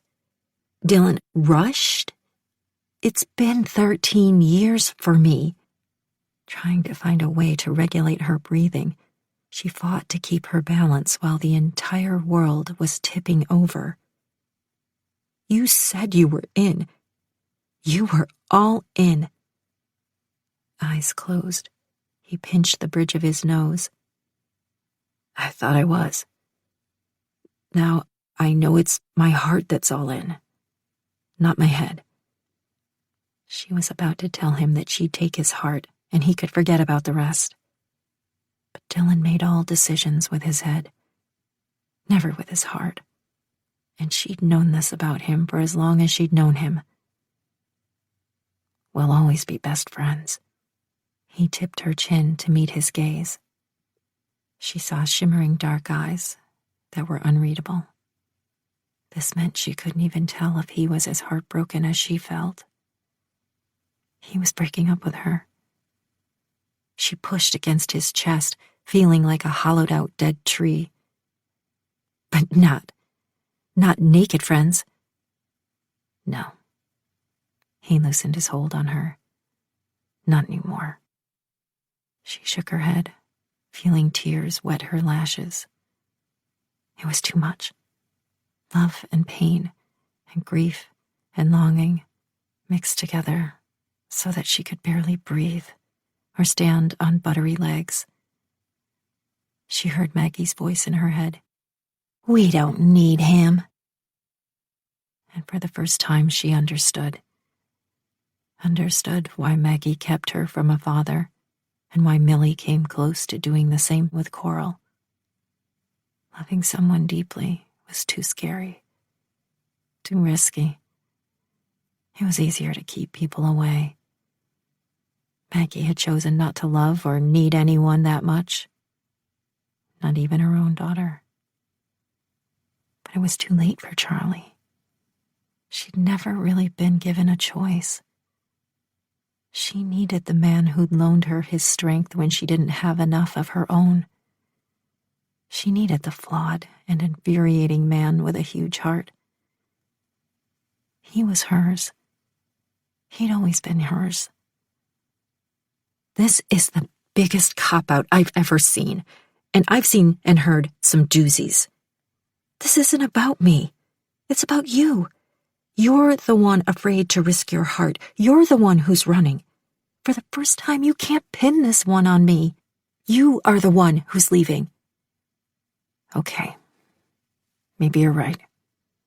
He released her, his hands gliding up her arms and back down again, Maybe I don't trust that you'd be happy here forever. Maybe I don't think that's really who you are. That's so unfair. How can I prove it to you? That's it. I don't know if you can. He stood. I've got to go. Why? We're not done here. Talking more isn't going to help either one of us. Don't you leave right now. Don't go. Someday you'll see I was right about this. No, I won't. You are wrong. I won't ever agree. I get to be right occasionally. He gave her a sad smile. And this time, I know I am. Without another word, he was out the door. 34. A party without cake is just a meeting. Julia Child. Dylan spent the next few days keeping busy while feeling sorry for himself. His was a sad state of affairs, and he was already sick of himself. At least both the sailboat and now Joe's new business were a welcome distraction. The loan papers were prepared for the board shop in Santa Cruz, and the loan would be funded within 30 days. He'd be a silent partner in a venture which would hopefully turn his youngest brother into a regular businessman. A couple of days before Sunset Kiss, Dylan was putting the last touches on the sailboat when both of his brothers showed up. Marco had a 6-pack of Corona with him. "We need to talk," Marco said as he hopped on board. Joe followed, and the combined weight of his 2 tall brothers made the boat rock. "What's up?" Dylan picked up the rag he'd been using to make this baby shine and accepted a beer from Marco. "Wondering if you're tired of yourself yet?" Marco said. "Excuse me?" Dylan scowled. "You told me once that you'd want someone to tell you if you're being an idiot," Joe said, grinning, "and it's taken me a hell of a long time. But, brother, I can tell you now, you're being an idiot." Marco nodded. "I concur. If I wanted your advice, I'd ask for it. There's nothing here for you to worry about." Right, Marco said, "because you're the only one allowed to worry about your brothers." "I'm worried, Dee," Joe said, his brow creased. "What? Why?" "I'm doing good. I just invested in a promising new business, and I'm about to make a killing over a few misguided people wanting to take a sailboat at sunset. Work is good. Family is good." He took a swig of the cold beer. "I'm good." "Denial," both Marco and Joe said at once. "I think it's the first stage," Marco said. "Bro, I've seen you break up with a lot of women over the years, but I've never seen you more miserable than you are now," Joe said. "Same," Marco said. They were right. Charlie might think that he'd fallen for her because she'd accidentally kissed him at sunset. He knew better. She was strong, funny, beautiful, and brave, and he was deeply in love with her. Not much he could do about it now. "I hate talking about this," Dylan said. "We know," Joe said. "I kept quiet as long as I could, believe me," Marco said. "I don't like talking any more than you do. But I'm tired of watching you mope around the house like someone tore your heart out." He'd been slayed to the core by his own decision. Torn up by the fact that he'd hurt her without intending to. Hurt both of them. Worse, he'd done it intentionally and preemptively to avoid a greater hurt later on. Who the hell did that? There was no way this could hurt any worse. No way in hell. I can only imagine what it must be like to love someone that much. But you do love her, and you can't change it now. Maybe it's time to take that risk. This from Joe, risk-taker extraordinaire. Risk equals reward. Yeah, but Dylan only took calculated risks in business. And if he took a chance on Charlie, She was taking one on him. What about her risk?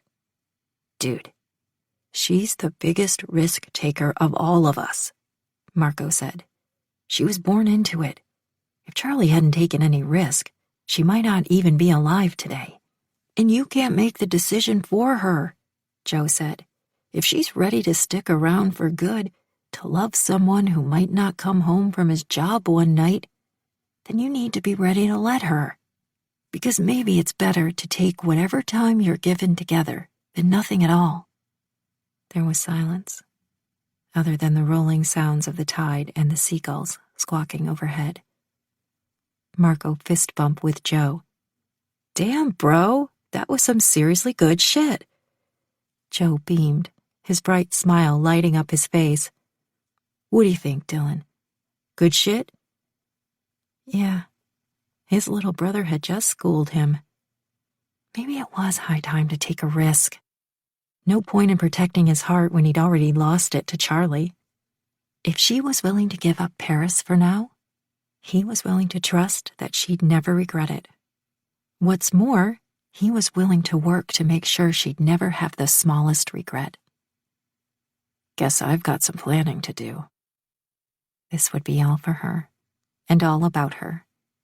Because she was everything to him, and if it meant swallowing his pride, he was willing to do far more than that to get her back. Can we help? Marco said. Glad you asked, Dylan said. Because I'm going to need all the help I can get.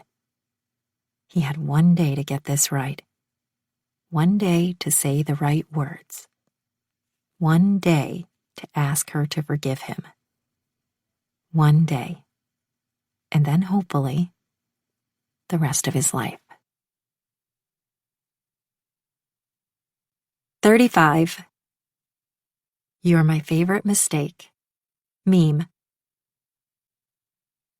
Charlie cried for 3 days. She cried so much that her eyes were almost swollen shut, and Naomi thought she'd had an allergy attack. Antihistamines really work for me, Naomi said brightly, completely oblivious. Charlie wanted that kind of oblivion. She wanted to evaporate like water, or a good reduction sauce. Mostly, she wanted the pain to stop for a few minutes. And of course, she wished for Naomi that she'd always live in a bubble and never feel pain, or loss, or her heart lying shattered in pieces. But by the 4th day, all the crying was done. Now she was just royally pissed. Dylan was wrong about her, and if it took to her dying day, she'd prove it to him. He didn't trust her. Well, she wasn't going anywhere ever again. Not Paris, not New York City, or New Orleans. Then he'd have to eat his own words. Before the DNA debacle and the search for Millie's baby daddy, Dylan hadn't won one of their arguments in years. In fact, he'd once joked about the fact. Said he looked forward to the day she'd agree with him and admit he'd been right. Well, she had already admitted he'd been right about Millie. That was enough for the rest of her life. Because he wouldn't get to be right about this. Never. Because, oh hell yes, she was staying. She'd decided. And it wasn't just because Dylan was here. Miracle Bay was her home. It had always been home. And all the residents were her extended family. She was planting down roots in Miracle Bay once and for all. Just call her Miss Tree, spreading her branches. When Millie and Coral were discharged from the hospital, they'd come home with Henry, who stayed with them the first couple of nights. Then he had to get back to work, and Charlie stayed in Millie's apartment for days. Easier that way. Charlie didn't need privacy anymore, and Millie certainly didn't. She loved the extra help. And with Millie in the room, Charlie was less likely to sit for hours with her thumb hovering above send on a text message to Dylan that read simply, "I'm going to prove you wrong." She would send it, but she wasn't speaking to him right now. Twice a day she deleted the text. Recently, she'd revised her previous text message. This one read simply, "You should realize that you've already lost this argument." The plain and simple truth. She hadn't sent that one either. Something else tugged at her heart. Another Sunset Kiss weekend was wrapping up. On Miracle Sunday, the last day, the bakery did their great business. She'd already served many couples on their way to a rented sailboat to launch just before sunset. Lucky people, all of them, on an adventure of a lifetime. The shop door opened, and Marco swaggered up to the counter. "Hey, Charlie. I've got your order ready." Health Nut Marco had become a regular. She pulled the bag out she'd carefully packed him with the cheese-encrusted paninis with her chicken salad. It was made with Kalani olives and walnuts tossed in an olive oil vinaigrette, and Marco was its biggest fan. "On my way to the marina," he said, paying for his sandwich. "Are you going on any of the sailboats later?" "Ha, hell no. It's just fun watching the dummies from the sidelines." And it was true that couples and families made a day out of Sunset Kiss, packing picnics and hanging out. "Dylan is going to be there," Marco said. Oh, right. He'd obviously be a part of the festivities. "How's he doing?" "He made a killing this weekend. You should come down. His boat is booked solid." He leaned in close. "You could come with me, like, right now. It's fun to watch all the hopeless romantics." Charlie tried not to take that personally. "Sure, I will. If I have time." "Seriously, you can't leave for a few minutes?" She gave Marco a patient smile and gestured around the shop. "As you can see, we're quite popular." "That's the best I can do," Marco muttered as if he didn't think Charlie could hear him. "Come or don't come, but I've done my part." "Alrighty then." Charlie waved to Marco as he went out the door.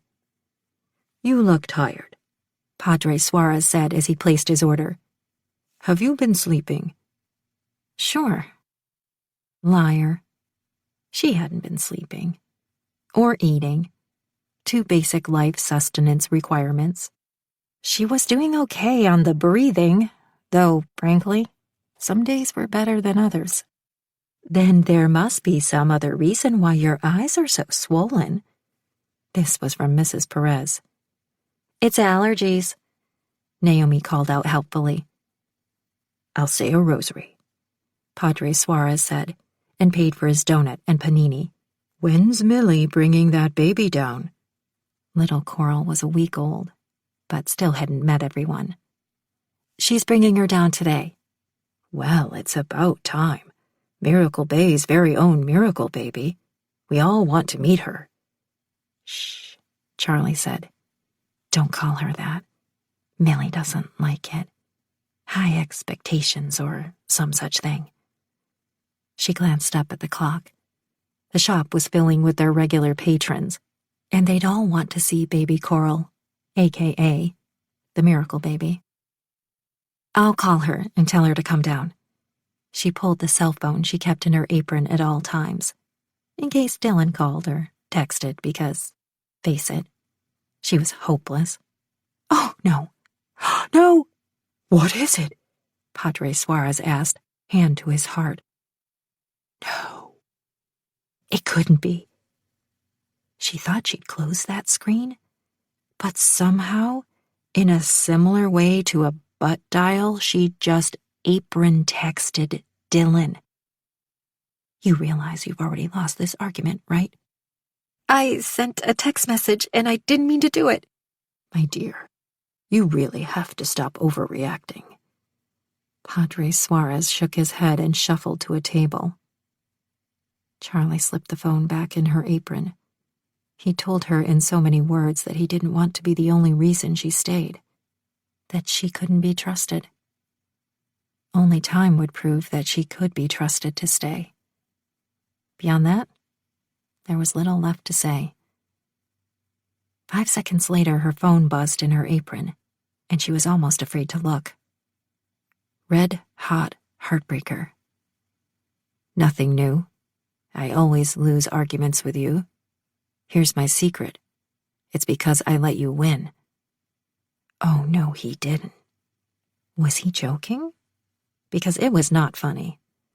Huh? Just huh. Okay, not all that brilliant, but the best she could come up with in a pinch.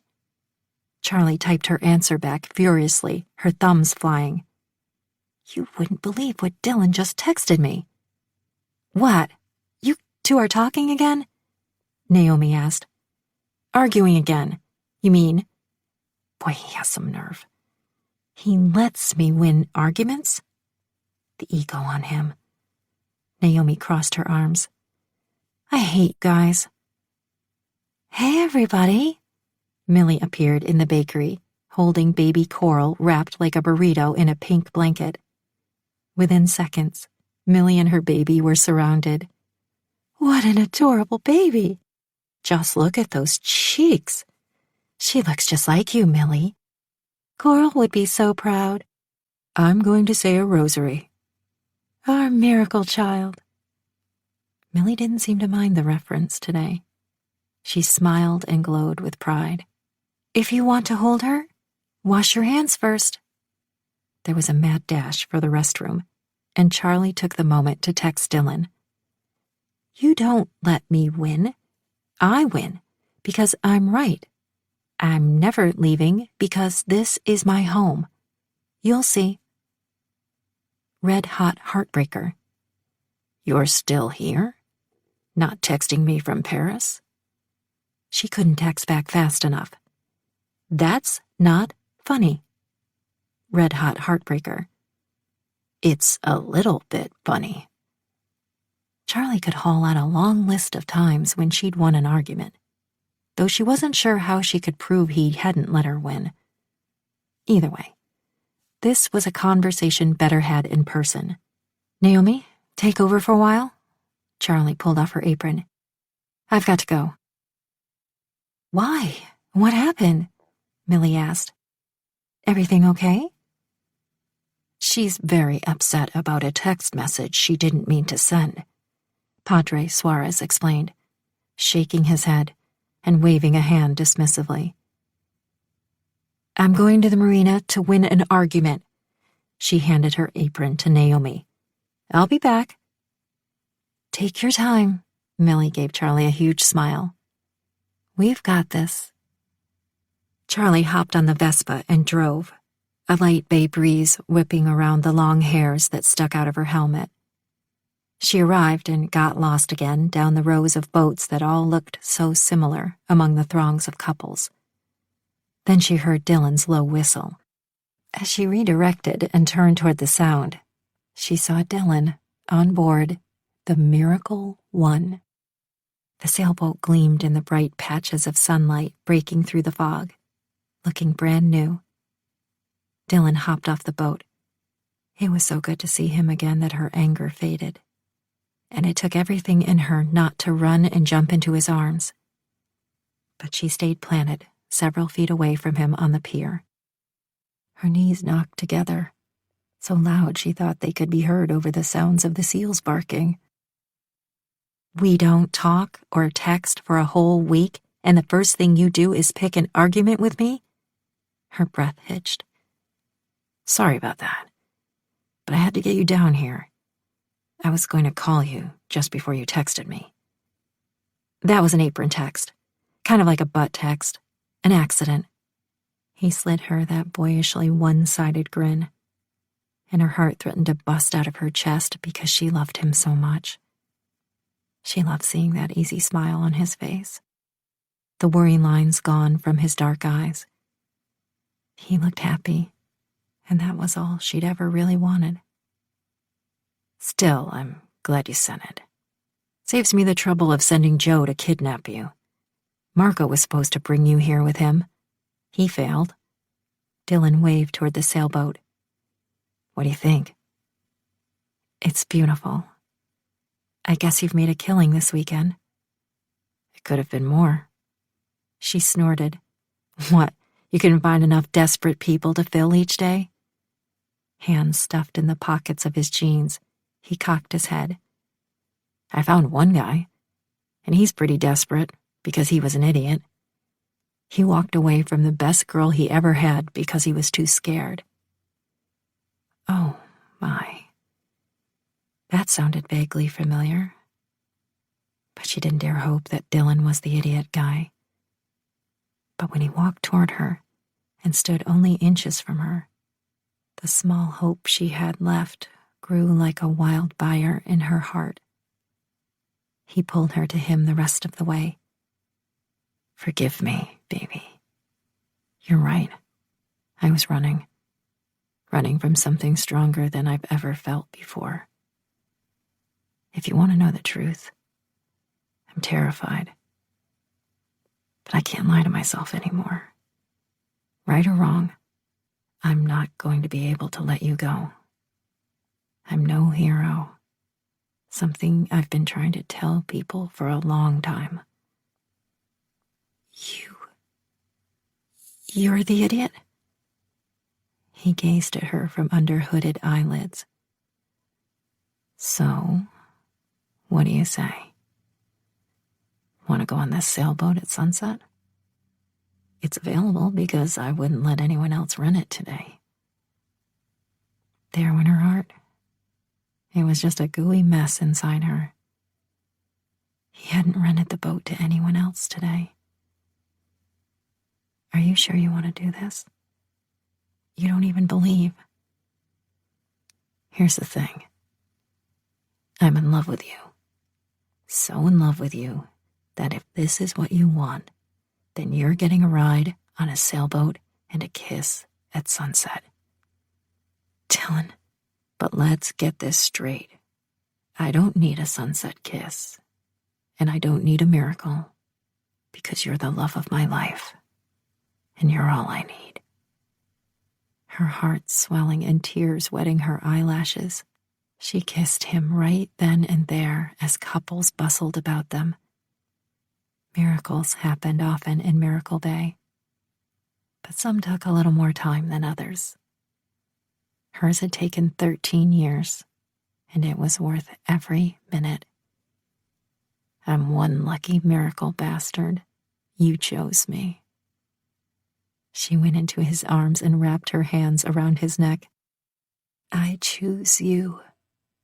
I always will. I love you, Charlie. I love you too. So much. I know where I belong, where I always have. With you, no matter where I am. It has to be with you. He tugged on a lock of her hair. I want you to know that I'm going to work hard so you never regret staying in Miracle Bay. This is my city, and I'm staying here. Besides, I'm finally going to open up my own bistro. Yeah? And I already have the location. Sunrise Bakery and Bistro. You got your dream. I sure did. But it's not the bistro. She curled her fingers around his strong neck. I claimed you a long time ago. You just didn't know it. She rose to the balls of her chucks and met his kiss. Tender, sweet and long and hot and lingering. A salty breeze kicked up and rocked the boat, causing her to cling to him even tighter. The seals could be heard barking and celebrating. Welcome home, girl. Because this time, Charlie Young was home to stay. Epilogue. Cupcakes are muffins that believed in miracles. Bakery plaque. 6 months later, on Miracle Sunday, and the grand opening of Sunrise Bistro. Charlie adjusted her chef's apron 3 times. She took off her chef's hat, put it back on again. I don't know, is the hat too much? Dylan, who'd been responsible for the remodeling that had taken place in the Sunrise Bistro in the past few weeks, came up behind her and lowered his head to her shoulder. We've gone over this. I know you like the hat. His breath tickled her neck. Because it's sexy. Sexy is not what I'm going for. And you just think that because the first time I tried it on for you, I wasn't wearing anything else. That didn't hurt. Fiancé privileges. He'd proposed to her last month in front of his entire family. At sunset. It seemed too fast to some people. If you wanted to call 13 years fast. We're ready. Naomi popped her head into the remodeled kitchen. And we've got quite a crowd. This is it. She turned in Dylan's arms. I'm really doing this. Yes, you are. In the past 2 months, the bakery had been enlarged and remodeled into a small bistro, where she and her small crew would serve lunch and dinner. There were now white cloth-covered tables and real silverware. A few tables were available for outdoor seating, with parasols for shade. The only things remaining from before were the red brick wall and Coral's clock. There were memories in this place that tugged on her heart and made the bistro alive with her family history. And even though she'd changed so much about the bakery Coral ran for so many years, Charlie felt certain that Coral was watching over her now, giving her blessing. Proud that her hard work had paid off, all because she'd never given up on a hostile and hurting 15-year-old girl. Dylan took Charlie's hand and pulled her toward the swinging doors that separated the kitchen from the eating area. Ready? She adjusted her hat again, ignoring Dylan's tipped grin. Oh, wait a second. She bent down to tie a shoelace on her pink check tailors. Ready. Charlie would greet everyone on their grand opening. The tables were already set up with hors d'oeuvres, cream cheese and olive biscuits with olive parsley spread, marinated chicken satays, pepper jelly goat cheese cakes. They also had tables set up with their usual pastries for the regulars who had supported them all these years. She'd been experimenting with Julia Child classic recipes, putting her own spin on them. Dylan, her willing guinea pig, bruschetta, beef bourguignon, and, of course, ratatouille. But now that they would finally open their doors, she wondered once again just how smoothly the regulars would take to this transition. Hopefully they'd stick with her and not call her a culinary snob. Naomi, Marco, who was filling in as a waiter today, and the sous chef she'd hired were standing by dressed in black pants and white shirts, ready to greet the crowd and ply them with trays of champagne and food. The line winds all the way around the block, Naomi said. I checked. Charlie swallowed and squeezed Dylan's hand. Open the doors. Naomi flipped the sign from closed to open. It's about time. I've been waiting, said Mrs. Perez, filing inside. You haven't been waiting any longer than I've been, and I've got about a decade on you, Abuelita said. Alice walked in with Joe, whose surf shop had just made a list of one of the top 10 places to visit while in Santa Cruz. Padre Suarez was also near the front of the line. Will you still be requiring my blessing every week? I would really appreciate it. New restaurants need all the help they can get. A little knowledge was a dangerous thing, and Charlie had too much knowledge on the success rates of new restaurants. Honestly, they were rather dismal, but she reminded herself that she was starting with existing customers she had no intention of chasing away. All the wonderful residents of Miracle Bay. Is Millie coming? Alice asked, giving both Charlie and Dylan a hug. She'll be here a little later with Henry and Coral. They're driving up. Their little family was doing so well that Millie had only called Charlie once a day for the past week. Usually the calls came 3 times a day with at least a dozen texts and photos of Coral. Millie wanted Charlie to know about every new and magical thing Coral had done. The pastries were gone within minutes. but she was pleasantly pleased that Naomi and Marco were refilling the hors d'oeuvres trays, too. "Is this jelly?" Padre Suarez asked, taking a bite out of a goat cheese cake. "Red pepper jelly," Charlie said, and held her breath. She wasn't sure Padre would think that jelly and red pepper belonged in the same sentence, much less together on a cake. "Delicious!" Dylan pulled her into his arms. "See? You were worried for no reason. Everyone loves your food just as much as I do." "Okay, you were right. And I was wrong." She kissed him. He gave great advice. Most of the time.